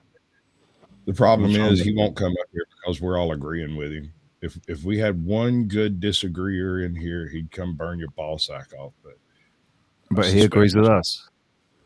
Well, I mean, I've talked with Joe a few times, and he's a rational individual. He buys into some of this this inner city propaganda bullshit that you see on all the TVs and videos. But I mean, Is it that's the as same it may Joe be. Cool? You know, there's two. Actually, no, it's Dude, the different Joe Cool. That's Joe Cool, baby. Yeah. I That's can't. Joe Cool, but that's not Joe That's Cool. Joe Cool. JJ Organics Joe Cool. That's The Joe other Cool. guy, Joe is Cool. some kind of weird Fruit Loop that I haven't figured out yet. But I talked to him one night. I was like, "Hey, man, Hang on, Joe, I the other realized- Joe Cool or Johnny Cool or the who? The other Joe Cool, the other one, the white one, Maybe- the one that I think maybe I caught there's him on a three. bad night, bro. There might Maybe, be. or maybe There's there's also three a Joe Joe Cools. King. Yeah, there's Joe King Joe as well. King. Joe King is cool. Joe King To is me, cool, man. Joe King is hilarious. He comes Say? in, has a perfectly logical conversation with people. He is straight to the point, relatively intelligent. I'm not throwing any shade. I'm saying it's really hard to argue things that you don't believe in to do it faithfully, you know? But Yeah. he comes in, does a really good job of taking the other side, and no one realizes his name is Joking. Yeah. It's not Joe King, because I had one exchange with him and he grinned like a Cheshire cat, leaned in and hit me with that classic rebuttal for that particular topic, right? The one you read everywhere, whatever it was. And when I saw that grin, I stopped and I cocked my head to the side. I said, "Joe." He said, "Yeah." I said, "King." He said, "Uh-huh." I said, "Joking." oh, that's rich, dude. I like But that. He the said, best, you blew my the cover, best bro. thing about Joe King is actually creating content on his channel as well, which has got nothing to do with, you know, he's going and filming beautiful, you know, he's going out on treks and stuff, and the scenery that he's filming, and you know, filming buildings and rock formations and stuff, like on a Tartarian Yeah. I like mud that stuff. flood I hunt dig. as well. Like, you know, he's more than just devil's advocate to spice up a conversation. Well, no, I mean, I get that. I was just saying that on that night he came loaded for bear. He came into I think it was Flow State. He came in over there and was rip roaring and ready to go, and he jumped on the first 3 people that talked to him. And then we crossed swords for a second, and it took me about one exchange, maybe 2, to realize this dude's completely blowing smoke up my ass. I'm going straight down the garden path with a moron, and I don't want to. And it was later that I realized he wasn't a moron. Sup, Joe Cool? Gentlemen. Whoa, get the fuck! I don't want that going on. Get the fuck out of here. I want to go like that. It's There my we go. big spoon. Hey, baby. How Hey, you doing? all right, Sasquatch. First of all, I agree with you. Yes. Yes, I've fallen for a bunch of them fucking inner city tropes and all of that shit. However, you can't name any of them that I've fallen for. You tell me which ones. I know I've fallen for them. But Okay, unless you're running better game than I give you credit for, and if you are, more power to you, my brother. But the specific one is the general colonial dynamic. The idea that somebody owes somebody something because of something that happened 300 years ago or 1,000 years ago, or I have the same problem with this in religion. None of the people over there did anything to you, and isn't not Christian to forgive and forget. Well, apparently it's not Jewish to forgive and forget. They might forgive, they never forget. That's not a belief I hold, so we don't have to go too far down Right. that Okay. way. Okay. However, but you get what I'm saying. Yes, if you probably catch me trolling people on a panel, because I like to do that. My real belief is that because it was all throughout history, the way Black folks is treated over here, it still has effects now. So when I'm talking reparation, I'm talking about active shit to equalize and get rid of those effects. I wouldn't give anybody money. You don't owe me anything. But if you got some ways to here, for instance, I don't want to go too much into it, but the way most white people got their wealth is that generationally, when their people came here, at some point, their grandparents were given land. They were given loans to get farm equipment. They were provided with people to teach them these things. All of these government programs, Black people were not allowed to participate on them while white people were gaining wealth. Agreed. So you'd have to find something, some way to fix that and make sure Black folks, I would call that reparation if I'm talking about it. If you hear me talking about more along the lines of active affirmative action type things. Yes, but I don't believe in affirmative action either, right? Because I get what you're saying. I'm saying changing laws to reflect the effects of history rather than trying to give handouts. Right. Yes. I got you.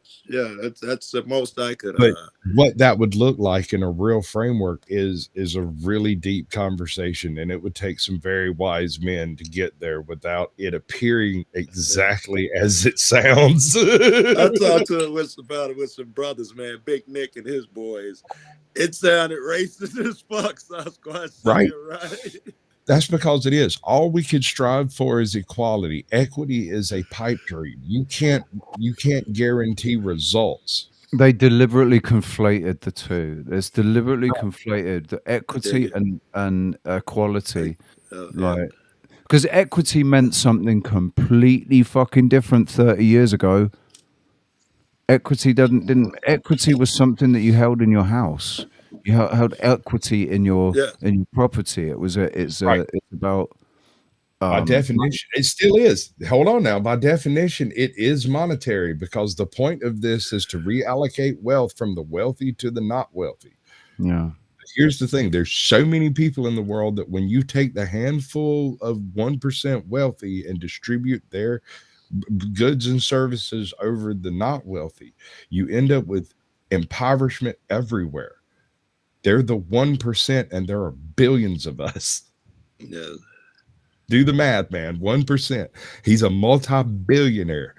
Our first trillionaire would be completely broken by a redivestment of wealth. And that is just, even if you did all of them at the same time, there are billions of people on the planet. When you look at this from a global perspective, the basic purpose and premise is to remove all of the wealthy's money, redistribute amongst the poor, or at least convince them it happened. Right, I was going to say no. It's about convincing people that that's what's happening, but that's not what's happening.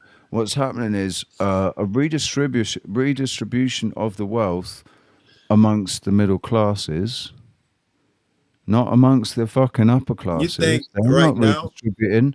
They're not redistributing their wealth in the middle class, in the upper classes. What and the middle elite. class? I thought the middle class was damn near evaporated. There was Well, rich and poor now. It's virtually Because- not. yeah, In America, because- it's almost non-existent. In Because Europe, less so. that wealth has been transferred. It was transferred to the corporations. Now they're using that to finance their color revolution. They're using that to finance these refillable credit cards that the immigrants are getting. They're getting topped up to $2,500 every month or whatever it is they're getting on their. That's all coming out of that redistributed wealth that they've taken off those middle classes in the last 4 years or whatever. I saw a weird stat yesterday where the back some years ago, the average income of a household, the house was only 30% more than what let's say you made $10,000 a year, then the house was 13 grand. Now it's like 5 times what your yearly income. That would crush the middle class, man. That means that I can't graduate college and leave my mom's house and afford a damn thing anymore. I have to get a fucking van to live in if I'm leaving mom's crib. And the thing is as well, the ridiculous thing. I was talking to Roxanne about what the national wages, the minimum wage in the UK, it's £13.50 an hour now, right? It's about the same here, right? When the last time I was involved in, because I was doing temporary work, so I was getting basic income. The minimum was £6.50 an hour. That's doubled, and yet the cost of living has tripled. Yes, so that minimum. So it doesn't make any difference. Like if $13.50 an hour 20 years ago, raw, you were laughing. Do a 10-hour day, 135 quid a week a day. Now £135 a day don't mean shit.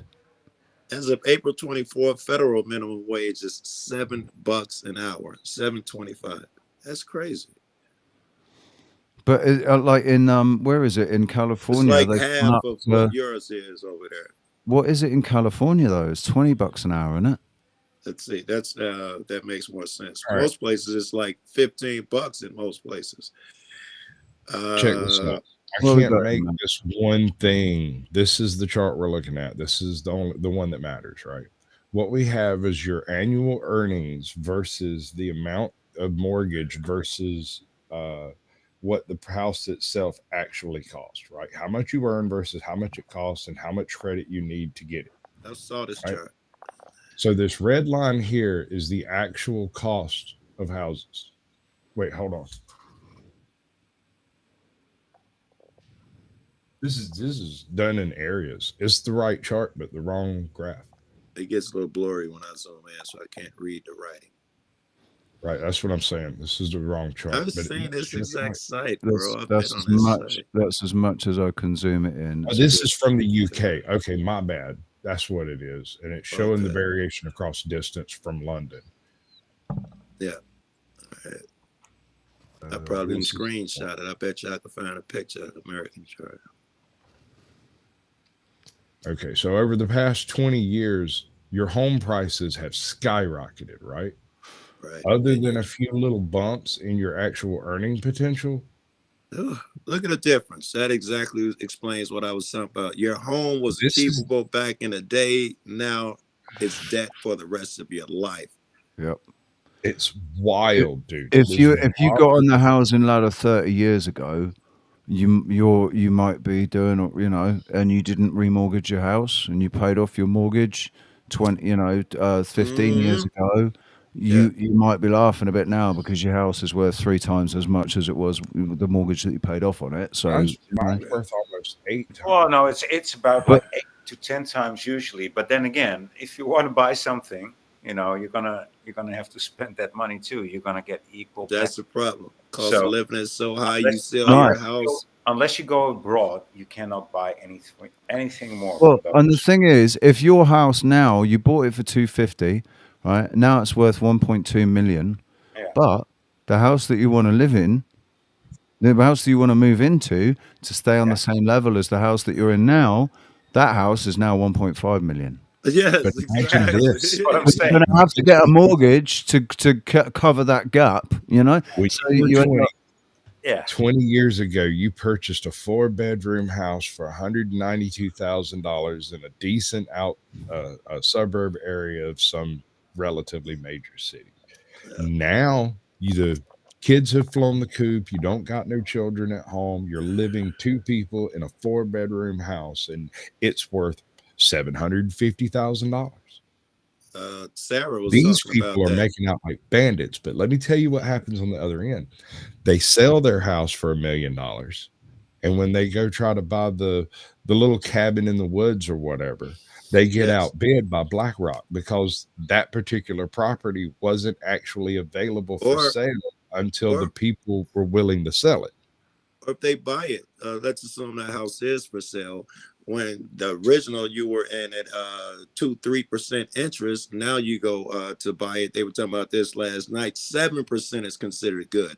So you're buying a cheaper house, but you still end up paying more because of the interest that you pay over the years. More You because not got a only smaller is house the land overvalued, but blank properties. Once upon a time in Georgia, you could go down to the land office in any county, walk in and say, "Hey, are there any abandoned tracts out there?" And they go, "Well, there's a couple, but these couple are like 200,000 acres, man." Like, these people have never upgraded the property since the old Homestead Act. In theory, you can go to these places, file for a particular segment of land. It can't be more than like a couple of acres. It kind of goes on some really old laws, and you can homestead it. And by doing so, you pay the fees on taxes, you pay the all of the back fees on the transfer, and you steal a piece of land from somebody who probably doesn't even know they owned it. Right. Because if they knew they owned it, they would have maintained it. But and they would have disputed the claim that you'd made. Right. So but you could do this in any county, and the counties were perfectly happy to help you along because that's more taxpayers and more residents and more voting power and more voting block. That's 2 people. That's 2. Like, so instead of having one income of tax on that property of land, now that property of land has been split, a little bit segment cut off, and you got extra more. Oh, look, we've got a whole new tax revenue coming off that. That's worse. Remember, America was established by a bunch of lawyers England kicked out. So consider this. Now that you're saying 2 tax bases, but probably not, because the original owner of the land probably because we're talking like old World War I, a Civil War, Revolutionary War allotments. These families are ancient, bro. These are old money, not new people, right? I mean, so they probably don't pay taxes on the 200,000 acres. They probably allow Uncle Sam to come plant paper on some particular section, and that pays their taxes ad perpetuum. I got a guy who's got a big piece of land like that in the mountains, and he allows people to cross their cattle through his land and don't put up no gates. And he probably pays a couple $100 a year in taxes. Yeah, a couple $100. Yep.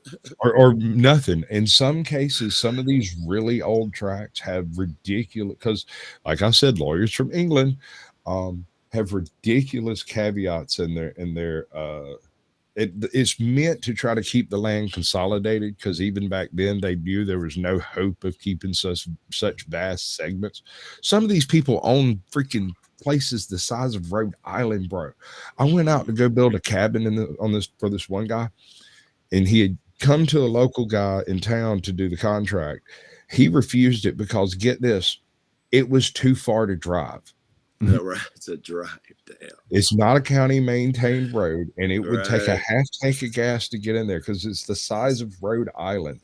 And it covers like part of Alabama and part of Georgia. And when you go through the middle of Alabama, or the middle of that line between Georgia and Alabama, and that road hangs a left and goes south, or you're a little bit north and it hangs a right and goes north, it's because part of the agreement on that property is the feds will never build a road on it. Here in Colorado, where I stay, you got big places like that where people just own acres and acres, and there is not a city, county. Everything's privately owned, and you don't want. Some of them are pretty long, right? We cut across them, and you regret it. It's 15 minutes of that shit. You know, I couldn't imagine hundreds of miles of that shit, bro. Dude, I got a buddy of mine. It's kind of weird how we hooked up. This dude owns an absurd amount of Mississippi, and his grandmother had a penchant for blueberries, and so she went and planted as many blueberries on that property as she could get done. And then his mother convinced his father that it was a great idea, even though they didn't make a dime out of it, and they continued doing it. Every species of blueberry you can imagine, and they are loaded in blueberries, right? Roll around to the global industrial age, and suddenly China is paying top dollar for fresh Mississippi blueberries. And there are people who live on this man's land completely rent-free in exchange. Well, I say rent-free, but it's weird. They get credit. It's the old company town concept, right? It's kind of like the sharecroppers and stuff had to deal with back in the day. Oh, so you might roll. I'm gonna show y'all outside. Oh, baby. It's going to be a bunny rabbit forest, dude. Hopefully, yeah. But yeah, we're out here. So, yeah, they in some space out there. That's big sky country. Yeah, I'm gonna show you we're like near New Mexico, so we don't have dirt. We're literally in the desert, so this is sand underneath my feet. I jacked up my car a couple of weeks ago to work on it, and as soon as I went to reach up under there, the whole thing sunk about 5 inches because I'm dumb and I'm from the city. Yeah. All right, so I don't know if y'all can see this or see it better. Yes, sir. Sun. But this is sand and little chunks of rock. This is all desert over the concrete, baby. And this is the road leading up to the crib. It doesn't stop. Right? This is all there is forever. Somebody needs to take a bulldozer to that place and put a hole in the ground somewhere, bro. And this is like the neighbor's property. It's just endless. Look at that geoengineering going on in the freaking skies above you, man. You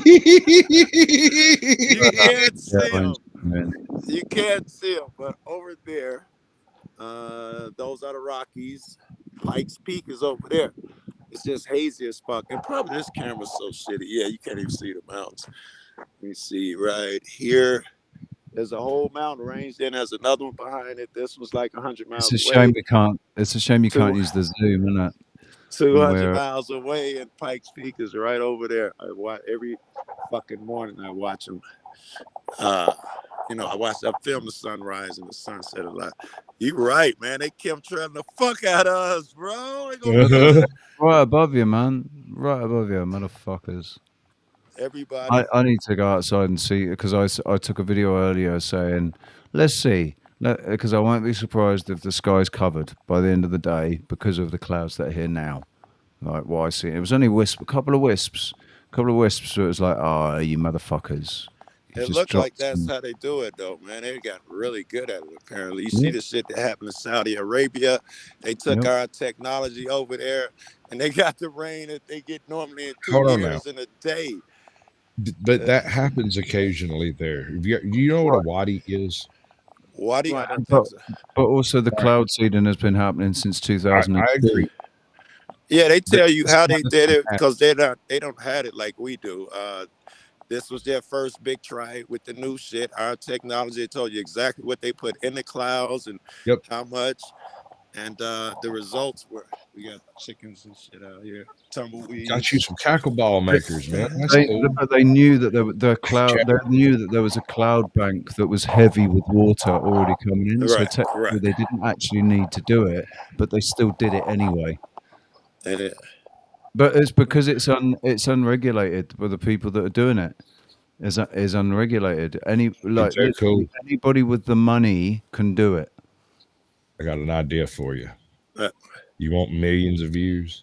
Millions and millions and millions. yes. Name each of those chickens after a really big YouTuber, and the clickbait will write themselves. Oh, right. No, Mistreat some mate. of them, treat some of them good, some Mate, of them bad. you could have Flow State, you could have Paul Unslaved, Jack, Sasquatch. Well, if I'm going for subs, I got to name some big motherfuckers, right? I'd have to name them Rogue or Long Island or something. Exactly. But that's what I'm saying. And the clickbait will write them say Long Island kills so and so. Right. Yeah, right. There you go. We're having a funeral for Long Island Alex. Dude, I'm telling you, you pull down a whole bunch of views and people would get really mad. Right. They would get all up in their fee-fees. Listen, Tim Pool has created a live 24-hour webcam on his like his thing on his channel on it, it's in his membership group, but it's a 24-hour web. I think it's on YouTube as well. 24-hour webcam that's monetized, that gets stupid views, like people watching it all the freaking time, and people donating to the channel and sending super chats to a webcam of chickens in a chicken coop. That's it. 24 hours. That man's pulling down money with both fists and his butthole. Listen to me. Tim Pool, dude, there was a point. I'm not a fan of Tim Pool. Let me explain. I don't like his sort of not on point type politics. He says what seems to go currently, but maybe it's just that he can change his mind. A lot of people refuse to change their mind, and that might be what I'm seeing and perceiving as a bit wishy-washy. But no, he's wishy-washy like Tucker Carlson. They know the truth because you hear him say it all the time, and then they go along with these other things that you be like, come on, the same guy cannot believe these shits. I think that's why you know the gatekeepers, because they're being told that, you can talk about that, but you have to talk about this as well. Like, yes, that's what it seems like, right? Or you can talk about that, but it has to be from the perspective of conspiracy. Yeah, within these parameters, you can discuss it within these parameters. Sound like it's a nut job theory. You can't talk about it seriously with a straight face. You have to have that smirk on your face the whole time that you're doing it, just because that's in the contract or something. I'm not sure how that works. Yeah, we Tucker, we need you to laugh with your laugh. The Tucker Carlson. That was good, dude. So how about Alex Jones, though? Do you reckon Alex Jones is the one that's standing around here actually pushing the right narrative?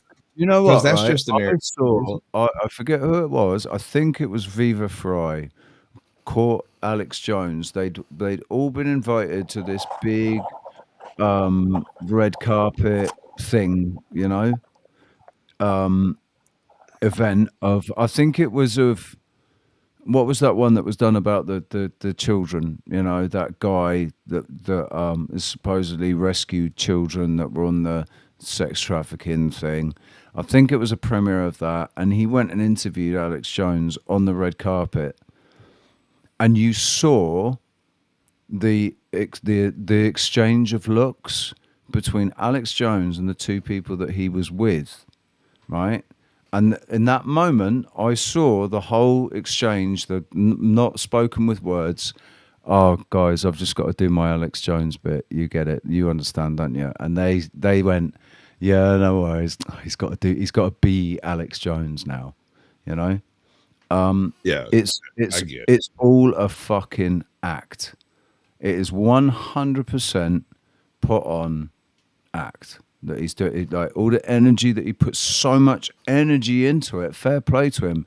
The guy is a performer. Like, you know, talking like that the whole time is not fucking easy. No, sir. No, sir, it is not. Oh my God. When I did the Mississippi Squirrel Revival, I didn't talk for like 2 days after. I just didn't come on YouTube at all. I sat in because my throat, oh my God. Because you're putting it all in. Well, every summer I'd take a trip to visit my granny in her antebellum world. It's like, I mean, if that's natural gravel, man, fair play. It's got timber. Yeah, sure. He's got timber in his voice, but I think he's just taking that too far. I can't do it, man. It's like any putting on any voice. It really does. For You any got amount of time, to yeah. stay in character. To stay in character, basically. Tell you what makes it a lot easier, and I learned this doing voice recordings for different channels.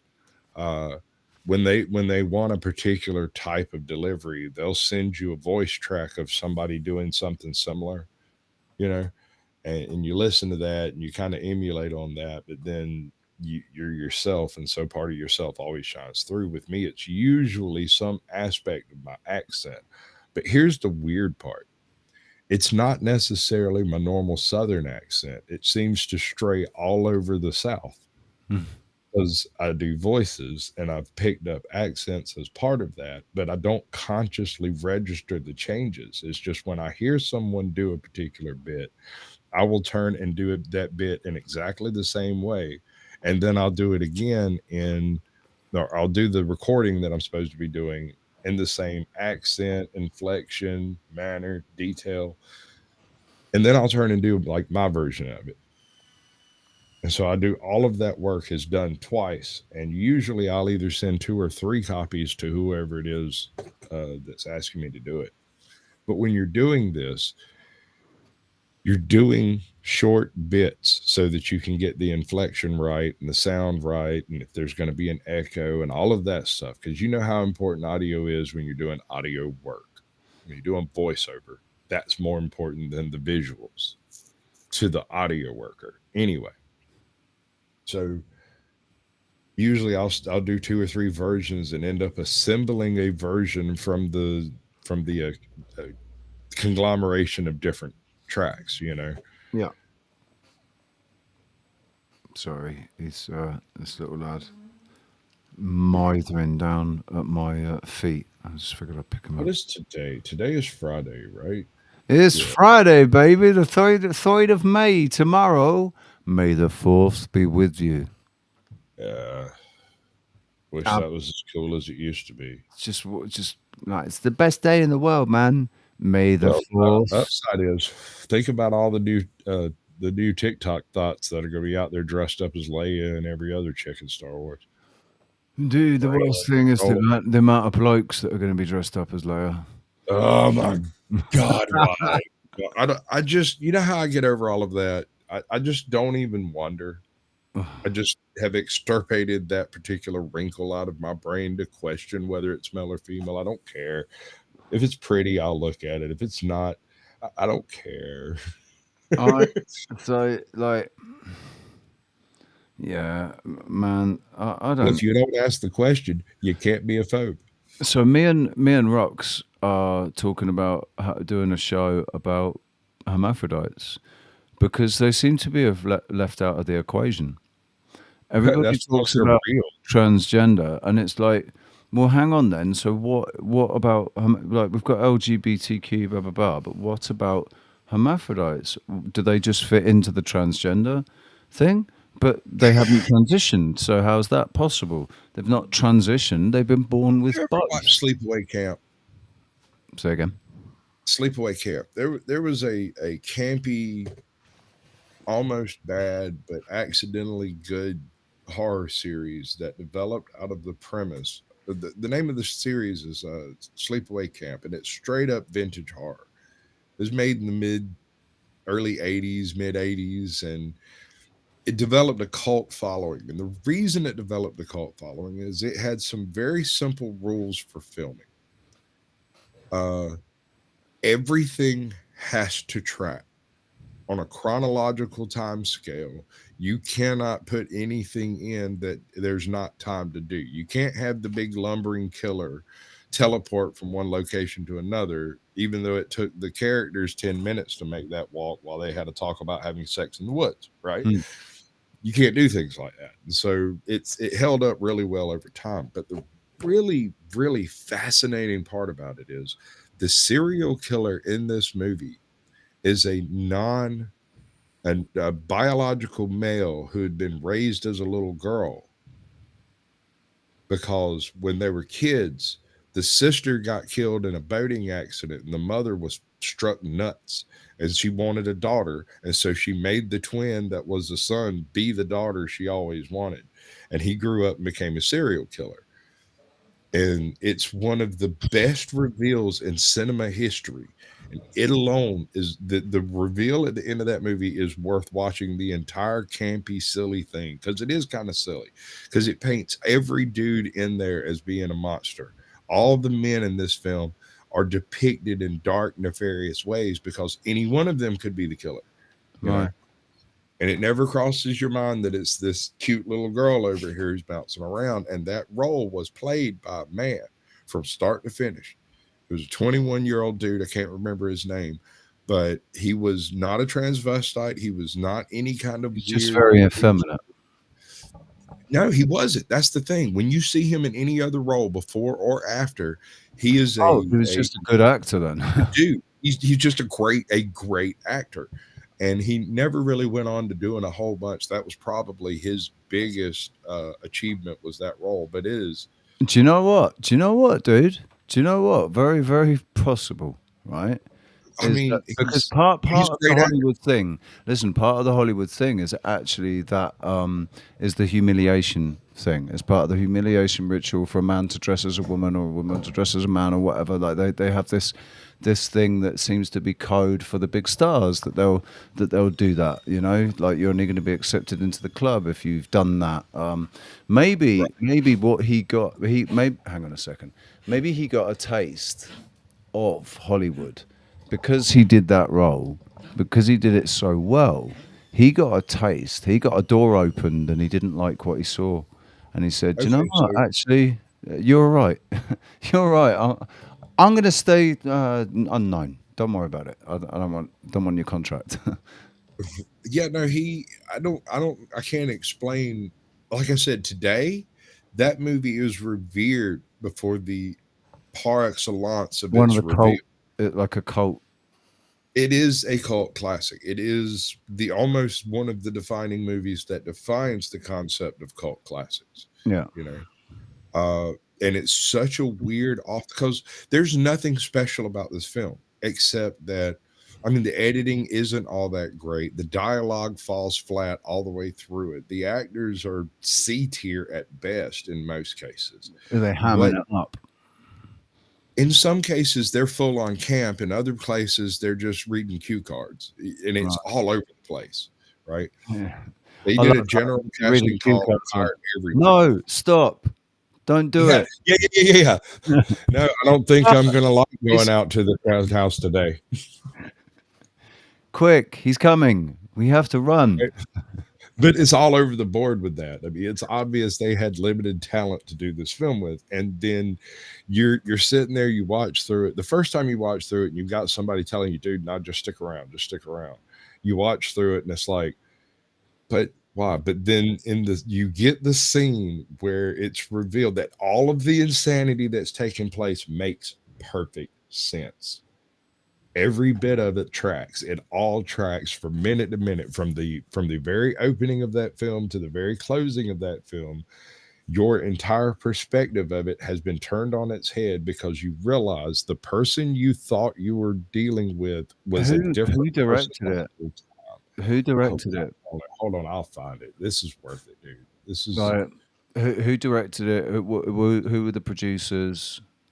Who decided to produce the movie, and who actually directed the movie? pretty sure it was filmed on like a summer. When the guy went to summer camp, he was a counselor at the camp, and he used the camp people and a handful of open Right. casting calls to fill some roles. To do And then like the a rest B was filmed, movie.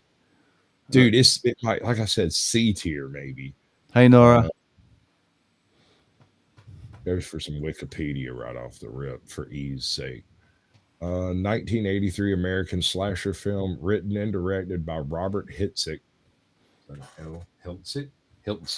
Right, written Melissa and Rose, directed. Catherine Cammey, Paul D'Angelo, Mike Kellen, and Christopher Cobbett. Written and directed, right? I wanted to know where the genius behind, where the genius lie behind the, like, what was this a director that actually interpreted a screenplay for, from a writer really well, or was the director actually the writer as well? And he pushed it through himself. Like almost all of the camera work was done with him leaning into the dude's ear. He eyeballed just about every shot in this film. Yeah, it was a true director. You know that it was a nightmare to film this film because it was summer and like, I don't know, Arkansas or something like that, 105 degrees, everybody miserable. It's one of those. And it's and he didn't have the fucking budget for a craft tent for people, right. Like, no, you don't have a trailer. No, there is not a craft buffet. We got bottles of water if you want. Right. You won't dehydrate, but that's all we swear. But no, it bombed coming out of the box office for the first couple of weeks. It eventually was just pulled from the theaters for a little bit, and then the theater managements in various places started getting letters, like physically handwritten letters saying, "Hey, where did Sleepaway Camp go? It had another 6 weeks. Why can't we watch Sleepaway Camp?" And so, like a year later, it was re-released. And it actually broke even between the first two box offices. It barely broke even. And he kind of tossed it behind him and walked away as it being a failure. And then like another year passed and somebody called him up and was like, "Hey, I've got a script for Sleepaway Camp 2." And he was like, "Why would I do a Sleepaway Camp 2 if the first one never made money?" And then his royalty check showed up.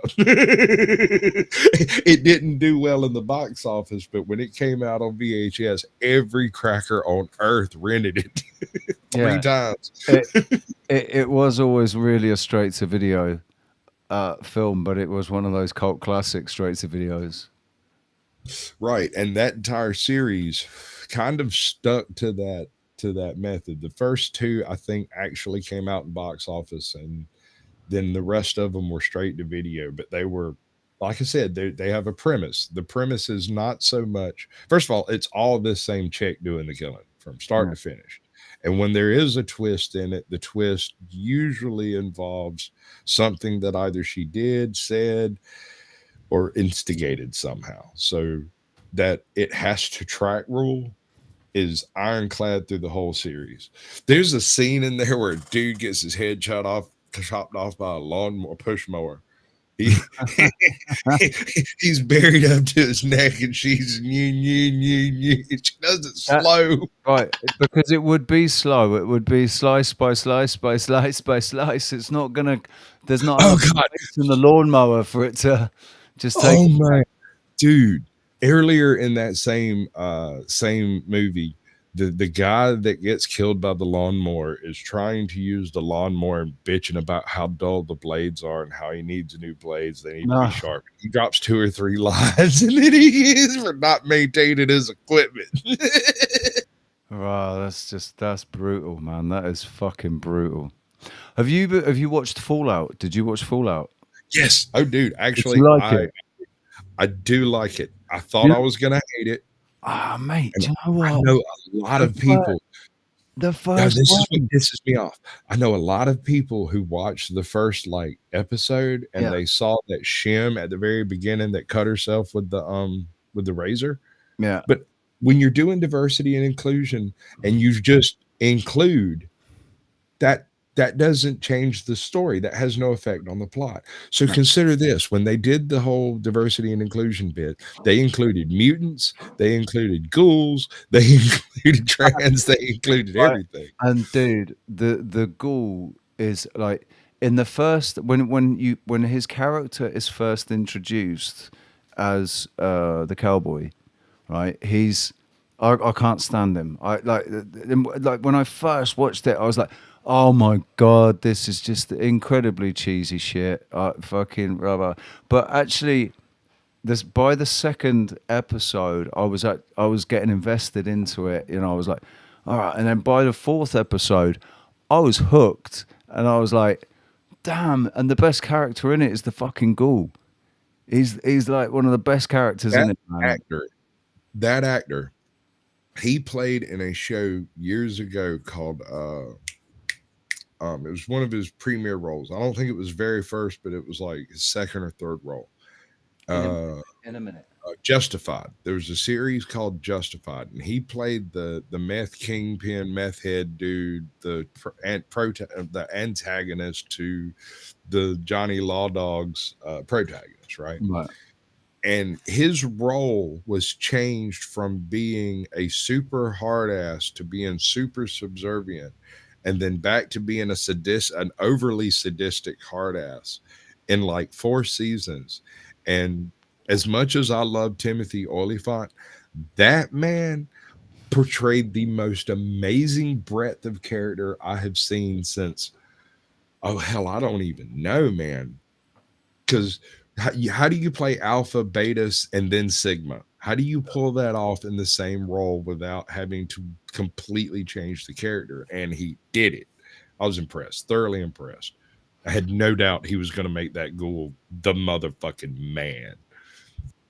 Yeah, he's. I think he was fucking brilliant, and the bird in it as well. Like her whole character. She's like in when she's introduced. She's introduced as apple pie, fucking sweet, you know, and it's really, but man, she's badass. she is badass. Here's the thing with Fallout, anybody who's ever played the game knows that your Fallout character, all of them, have these special attributes. These are things that they are either very good or very bad at, and there's not a whole lot of middle ground in that. Mediocre doesn't really hold up in the Wasteland. You know, that's bad at it. Every single one of these characters goes through a background that spells out their special stats about how Homie is an absolute miracle with a pistol, but she prefers automatic weapons, and the other guy needs a scope. Right? Have you ever played the games? No. Do you know what? I'm disappointed because I didn't have the patience to get into it. I realized that there was 50, so 60, much 100 hours, involved in the game, and I didn't want to invest myself that much into it. I didn't mind investing into Call of Duty and stuff like that, but Fallout was like, yeah, like Skyrim. It's a bit much. Well, Skyrim, I did actually get into Skyrim, but not to the levels. I didn't even realize the online, the you know, the depth and the lore behind Skyrim, and it all goes into Thingy Souls, doesn't it? Can I break your perception of Fallout for a second? I know you've heard some stuff and you like the series, right? This has no bearing on any of that. This is an observation I've made over years of playing it that I've never heard anyone say in a way that makes sense to me. No one survived the bombs. The bombs may never even have dropped. I don't know.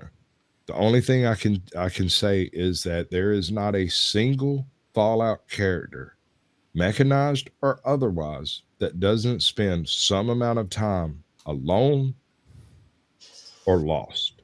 They're either shut down, asleep in a cryo tube, they end up in a cave underground for 2 months or a year, or they're alone in some valley. There's nowhere in this game is there a city, civilization, location, or group of people that can corroborate each other's story to say that they were conscious and aware for the full 222 years or whatever it was. There is always a period. So in the series, Ghoul is, but he's not aware of everything that's going on. He experiences it all, but only from his perspective. I hear what you're saying, but remember, when we find the Ghoul, he's buried in a casket with a drip feed of radiated rad feed. Right. Remember, they come and dig him up and snatch him out and they reincarnate. They reactivate him. Who put him there in the first place? Like, I've got so many questions. Yeah. But that just goes to corroborate my theory. That was in the middle of the desert as well. It was like, it's not even as if they found him in a laboratory or something like that. He's in the middle of the desert with two fucking drips. In a casket. In Underground. a casket, yeah. I'm so baffled. I think that was just a hole in the narrative. I think they needed to introduce the Ghoul, and they didn't know how. All ghouls are introduced that way. All ghouls, every single one of them, have a story about how sometimes it was them in a group, and everyone else died, and he survived and don't know why. And for some amount of time, they're alone. And I think that alone period is a necessary bit for the unreliable narrator to tell the story of Fallout. I think the Fallout world is not a parallel reality, but a different planet where Zetans have put together something of a zoo, right? They don't know what humans are. They don't know how humans function, but they had humans that they had collected because they're collectors. This is part of the lore. But then humans nuked themselves. And so rather than breaking their continuity of timeline, the Zetans built a zoo to put them in, as well arranged for the timeline cognizant as it could be. Because when you look into it, the Encore, the Enclave, the Institute, and the Railroad are all dealing with technologies we can't even conceive of. Gamma ray guns. The children of Adam live in a literal irradiated wasteland, and it's not genetics that lets them do it. It's their faith in a being of Adam. You too can gain that by becoming a follower of Adam, and you are no longer capable of being irradiated by background radiation. Right. Which is also something that's covered in, is it Dying Light? In Dying Light, he comes across a group of people who are not been affected by the thing, because they all have faith in this one person. Who it turns out that this one person is actually kind of slow feeding them the virus or whatever it is. So eventually they are all going to turn. They just don't realize it. But it's their faith that keeps them from turning. Okay, let's look at super mutants. You haven't seen super mutants in the show yet, but you know what I'm talking about, right? Right. Yeah, I haven't seen it. Okay. So there are two types of generally irradiated monsters that are derived from human stock in Fallout. You have the ghouls, which are typically perceived as being individuals who were alive at the dropping of the bombs that were affected in a strange way that made them both immortal and virtually unkillable. Yeah. Do you know what? The other day or a week ago or something, I watched the entire lore of Fallout, like of all the Fallouts. So each one is actually about a different Fallout shelter. It's like in the series, it's 31, 32, and 33. But then when they go out, she does find different. She finds number 5, and it goes. It doesn't really talk about any of the other Fallout shelters outside of 31 to 33. But there are other Fallout shelters. What's the one you like the most? Like the weirdest one to you? With me, it's the guy who is locked down with 10,000 puppets.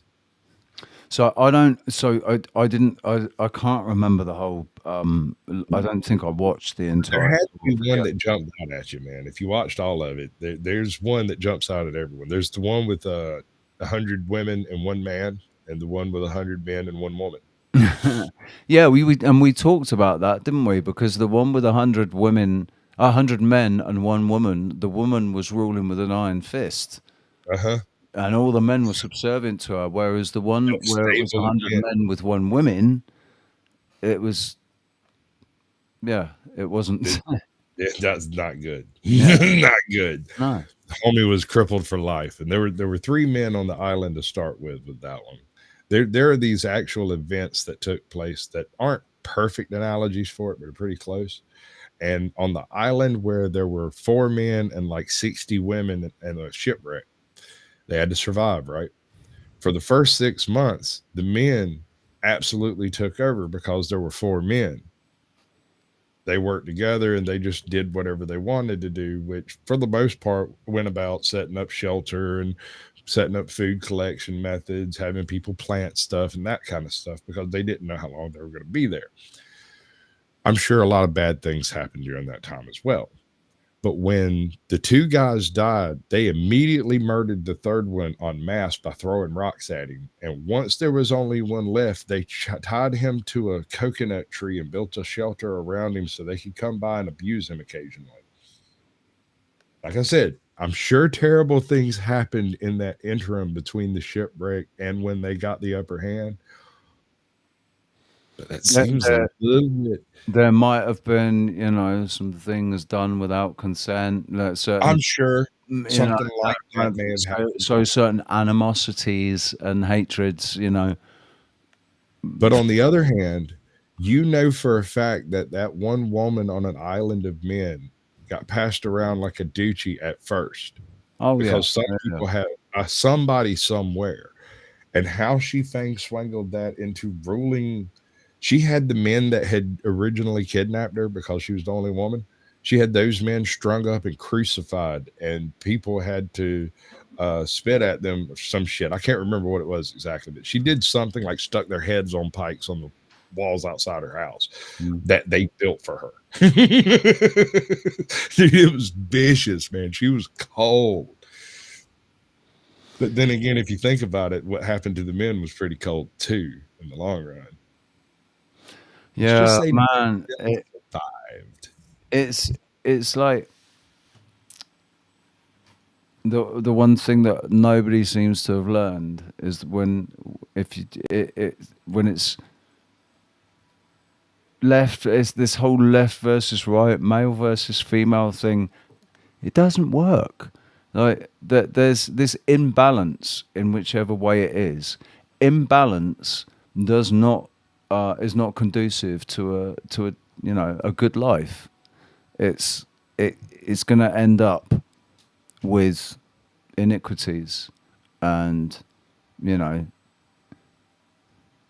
animosity and fucking jealousy and hatred. And the trouble is that is good business for some people. That's the long and the end of it, really. Long and short of it, isn't it? It's good business. I'm intrigued by groups of people deciding to do something that is detrimental to their own future. It really strikes me as strange that you can find people that are willing to take $100 today to guarantee to go out and protest and guarantee that horrible things will happen to your descendants, to their very own. I think that all that is lack of real critical thought, or that is literally that. I just never thought you could put that many NPCs into the same place. Oh, these people have no idea what they're protesting for. This has been going on for 20, 30 years now. They're shouting from the river to the sea, and they don't even realize what the fuck they're saying. I know. Oh my God. It's oh man. Did they not ask questions, or are they just lied to when the questions are asked? I think it's a mixture. I think it's a mixture of like both those things. If they do ask questions, they're given lies, and they don't question that. They don't question the response that they get. The group and they lied to. Say again. belittled by the group and then lied to, like a hazing ritual from college. It's the same thing, but political. If I don't think they ever ask questions that go against the group, because if they do that, there's a cult mentality, isn't it? So these groups are cults. Well, yeah. Anytime you're mindlessly chanting a slogan, you should probably reflect on whether or not you're in a cult. Chanting is a really big red flag. Oh God, the protests that I saw going on in the UK, right, in the last 4 years, you can tell the organic protests. So, like, the organic protests, they can't get a chant going. Organic protests, they don't have coordinated banners, all of the same color with the same font type and everything. They don't have their shit together in that respect, because it's organic and it just happens. Whereas Also, it doesn't move. So again? Notice that when there's an organic protest, it happens at a location and generally, for the most part, stays there, although you might have some other stuff pop off in other places later when it breaks up. An inorganic protest quite often goes to a location as a group. They flash mob the scene, all of the matching banners and wearing black bloc and the whole nine, and then they don't disperse. They move from this place to the next place of protest, causing havoc in between. And that is not a normal operation for a protest. That is a controlled riot. Right, and what happens with the organic ones is that they swoop in with their fucking, when you see these Antifa and whatever BLM and they join these protests, it's because they are agent provocateurs. They're coming in exactly to hijack the situation, turn it in, because organic protest people they're not naturally lighting fires and all that, but as soon as somebody starts lighting fires, it's not a protest, it's a riot. Exactly. Or that's what they want. They want a riot. They're trying to push it into a riot. They just want to create the conditions for mass hysteria.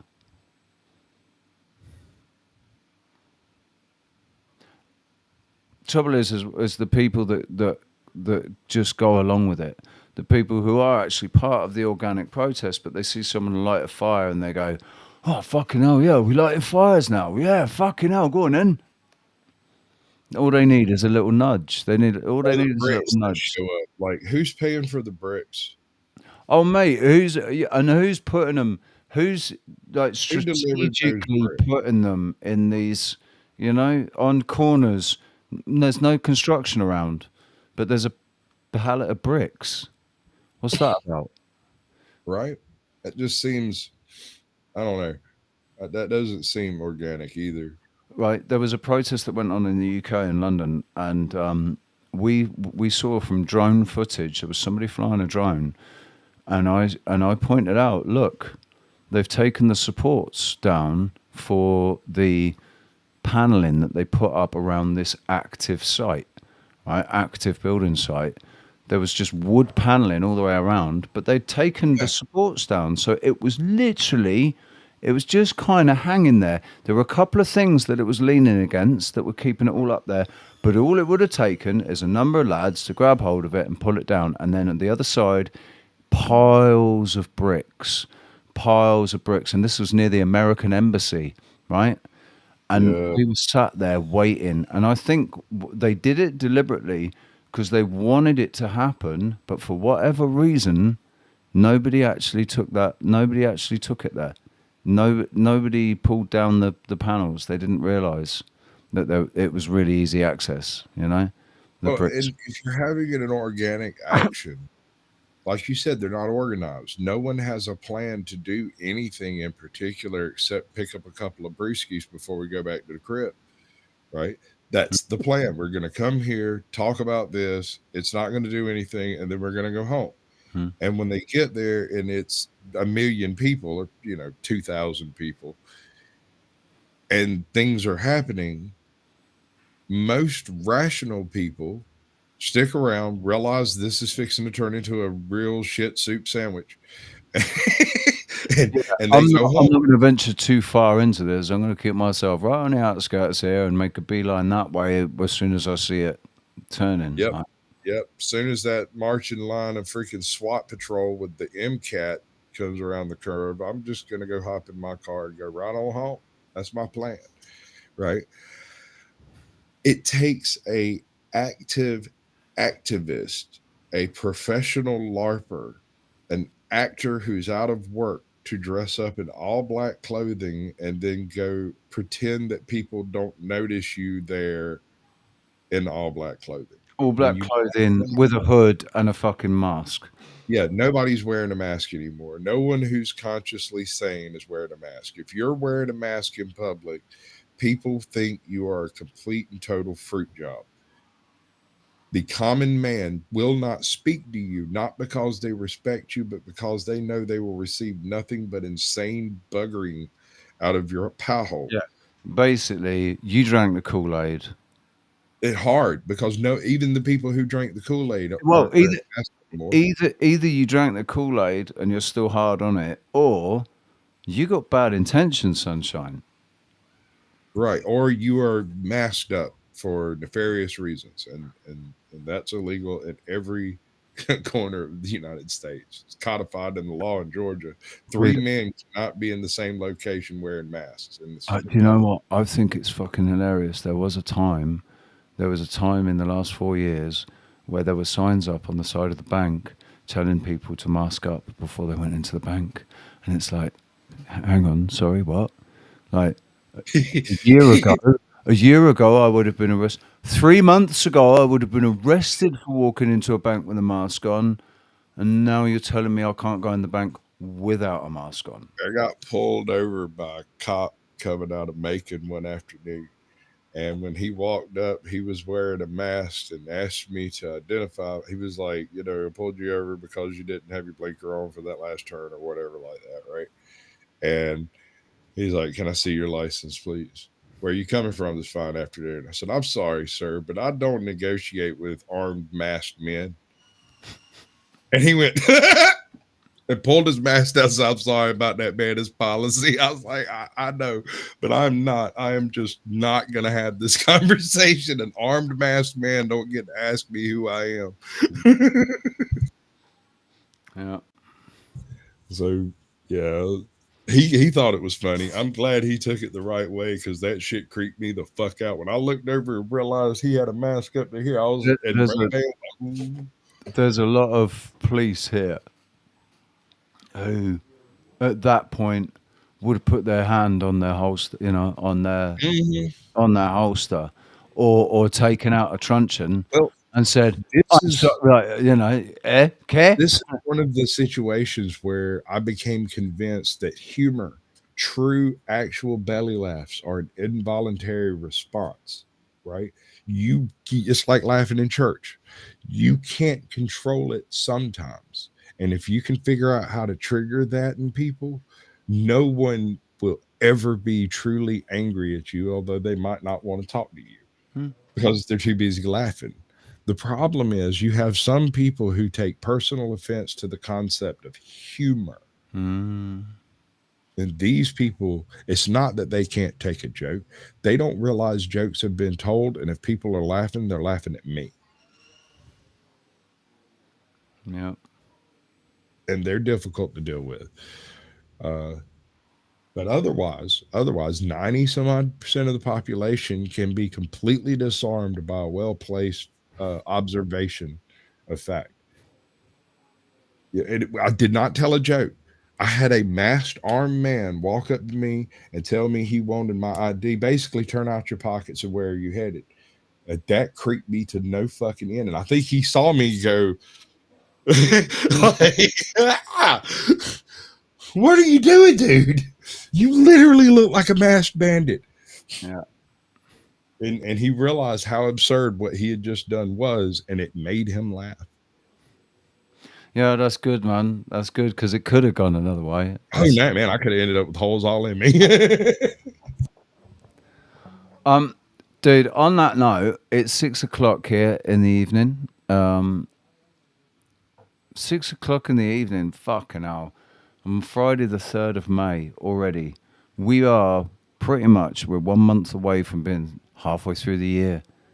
Just like literally the last 6 months has passed in what seems like a matter of weeks. Does it not? Well, I don't know about you folks out there in Tenerife, but over here in America, we're getting the election year compressed news cycle effect. Dude, so that to you, it seems like a couple of weeks, but to us, it seems like 6 years because there's no beats in between. We don't have any of the news coverage of firefighters pulling cats out of trees and it's all about Biden versus it's all Trump. hardcore political narrative, and it's 95% Democrat leaning as well. That's the hilarious thing about it. I can't be bothered. Isn't that how you say it? You can't be bothered. I can't be bothered. Can't be bothered, mate.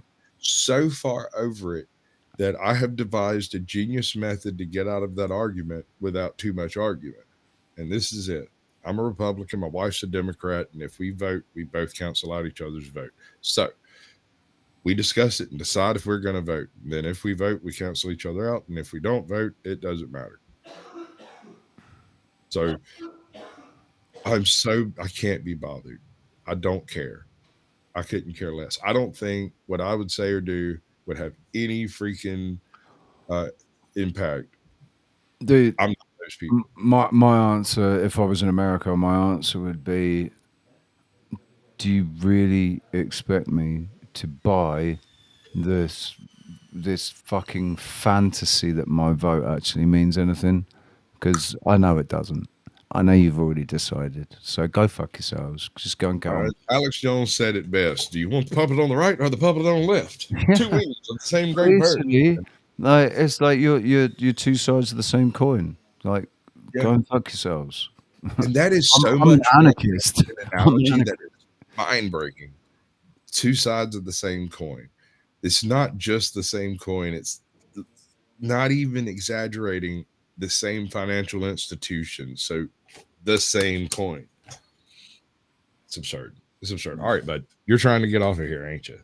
It's because I've got Alfie really mithering me, and he looks like he really needs to go out. So I've been going for 6 hours and 17 minutes. Mithering. I've never heard that one before. I don't think mithering. It's a very English word. Don't mither. It's when somebody's basically hanging around. Yeah, no, I knew it was the second you said it. When they keep moving, they keep moving to make sure that you see them in your peripheral vision. Like, yeah, I'm still here. I'm still here. It's like the kid that wants a cookie. Yeah. But this kid just wants to go and have a shit, so I got to give it to him. Like, I took him out at 9 o'clock in the morning. So it's been a little while. I'll give him that. He's been holding it. Right, I've normally taken. I'll let you do it. But much love, dude. Thanks for joining. Thanks for. I'm gonna sit here and look confused while I try to find the button to get out of here because I'm not really. For me, it's on the top right, but that's my end stream button. Sasquatch out. See you later, man. Fuck that shit, I'm out. Fuck this shit, I'm out. All right now, I'm about to leave. Excuse me, please. Something. Dun. Fuck that shit, I'm out. Love that. Love Sasquatch. Thank you very much, Gary, for coming up and being on the panel, dude. I hope you come back. I'd like to talk to you more. Dana, I love you. Thank you so much for your message. Squirrel Sniper, you're awesome, dude. Love you.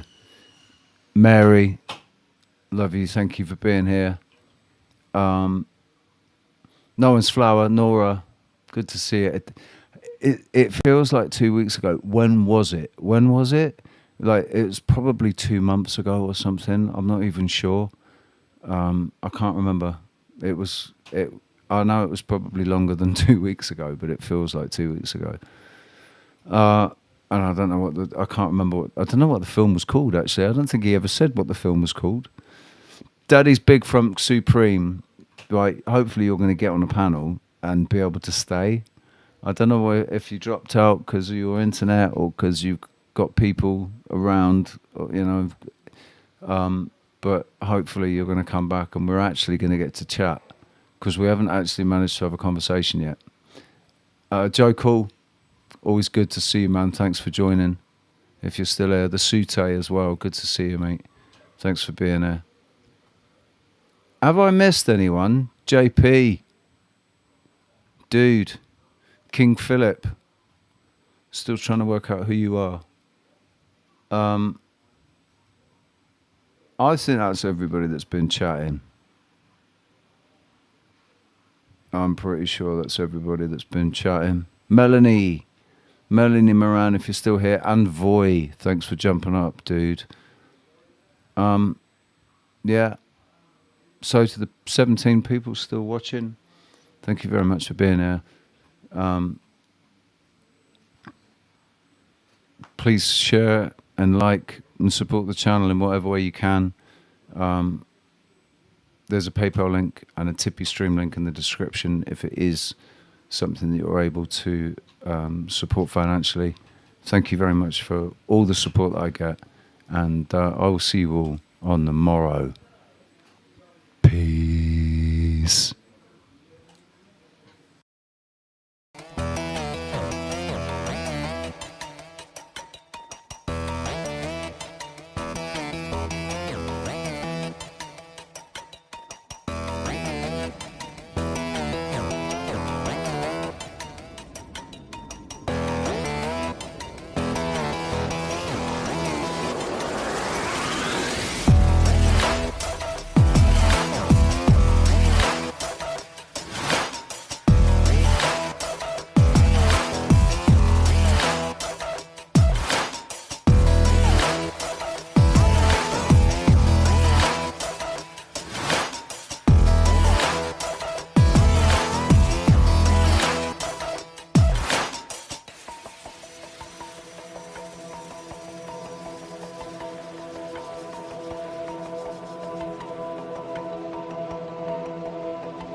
Get into some 007 stuff. Oh my God.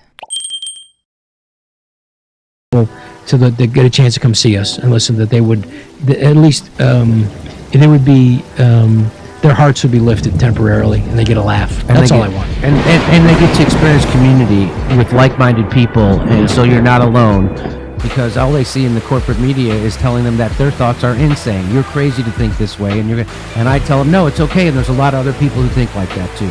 They can try to destroy you and attack your character and the little things, soundbite here and there or whatever in a tweet, but they can't if you provide a platform where you can discuss ideas and see that, you know what, we're all okay here. It's going to be okay. They're normal people. Yeah, we're not crazy. We're not murderers. We're not trying to undermine democracy. Yeah. And, we're all okay here. It's going to be okay. They're normal people. Yeah, we're not crazy. We're not murderers. We're not trying to undermine democracy. Yeah, I know.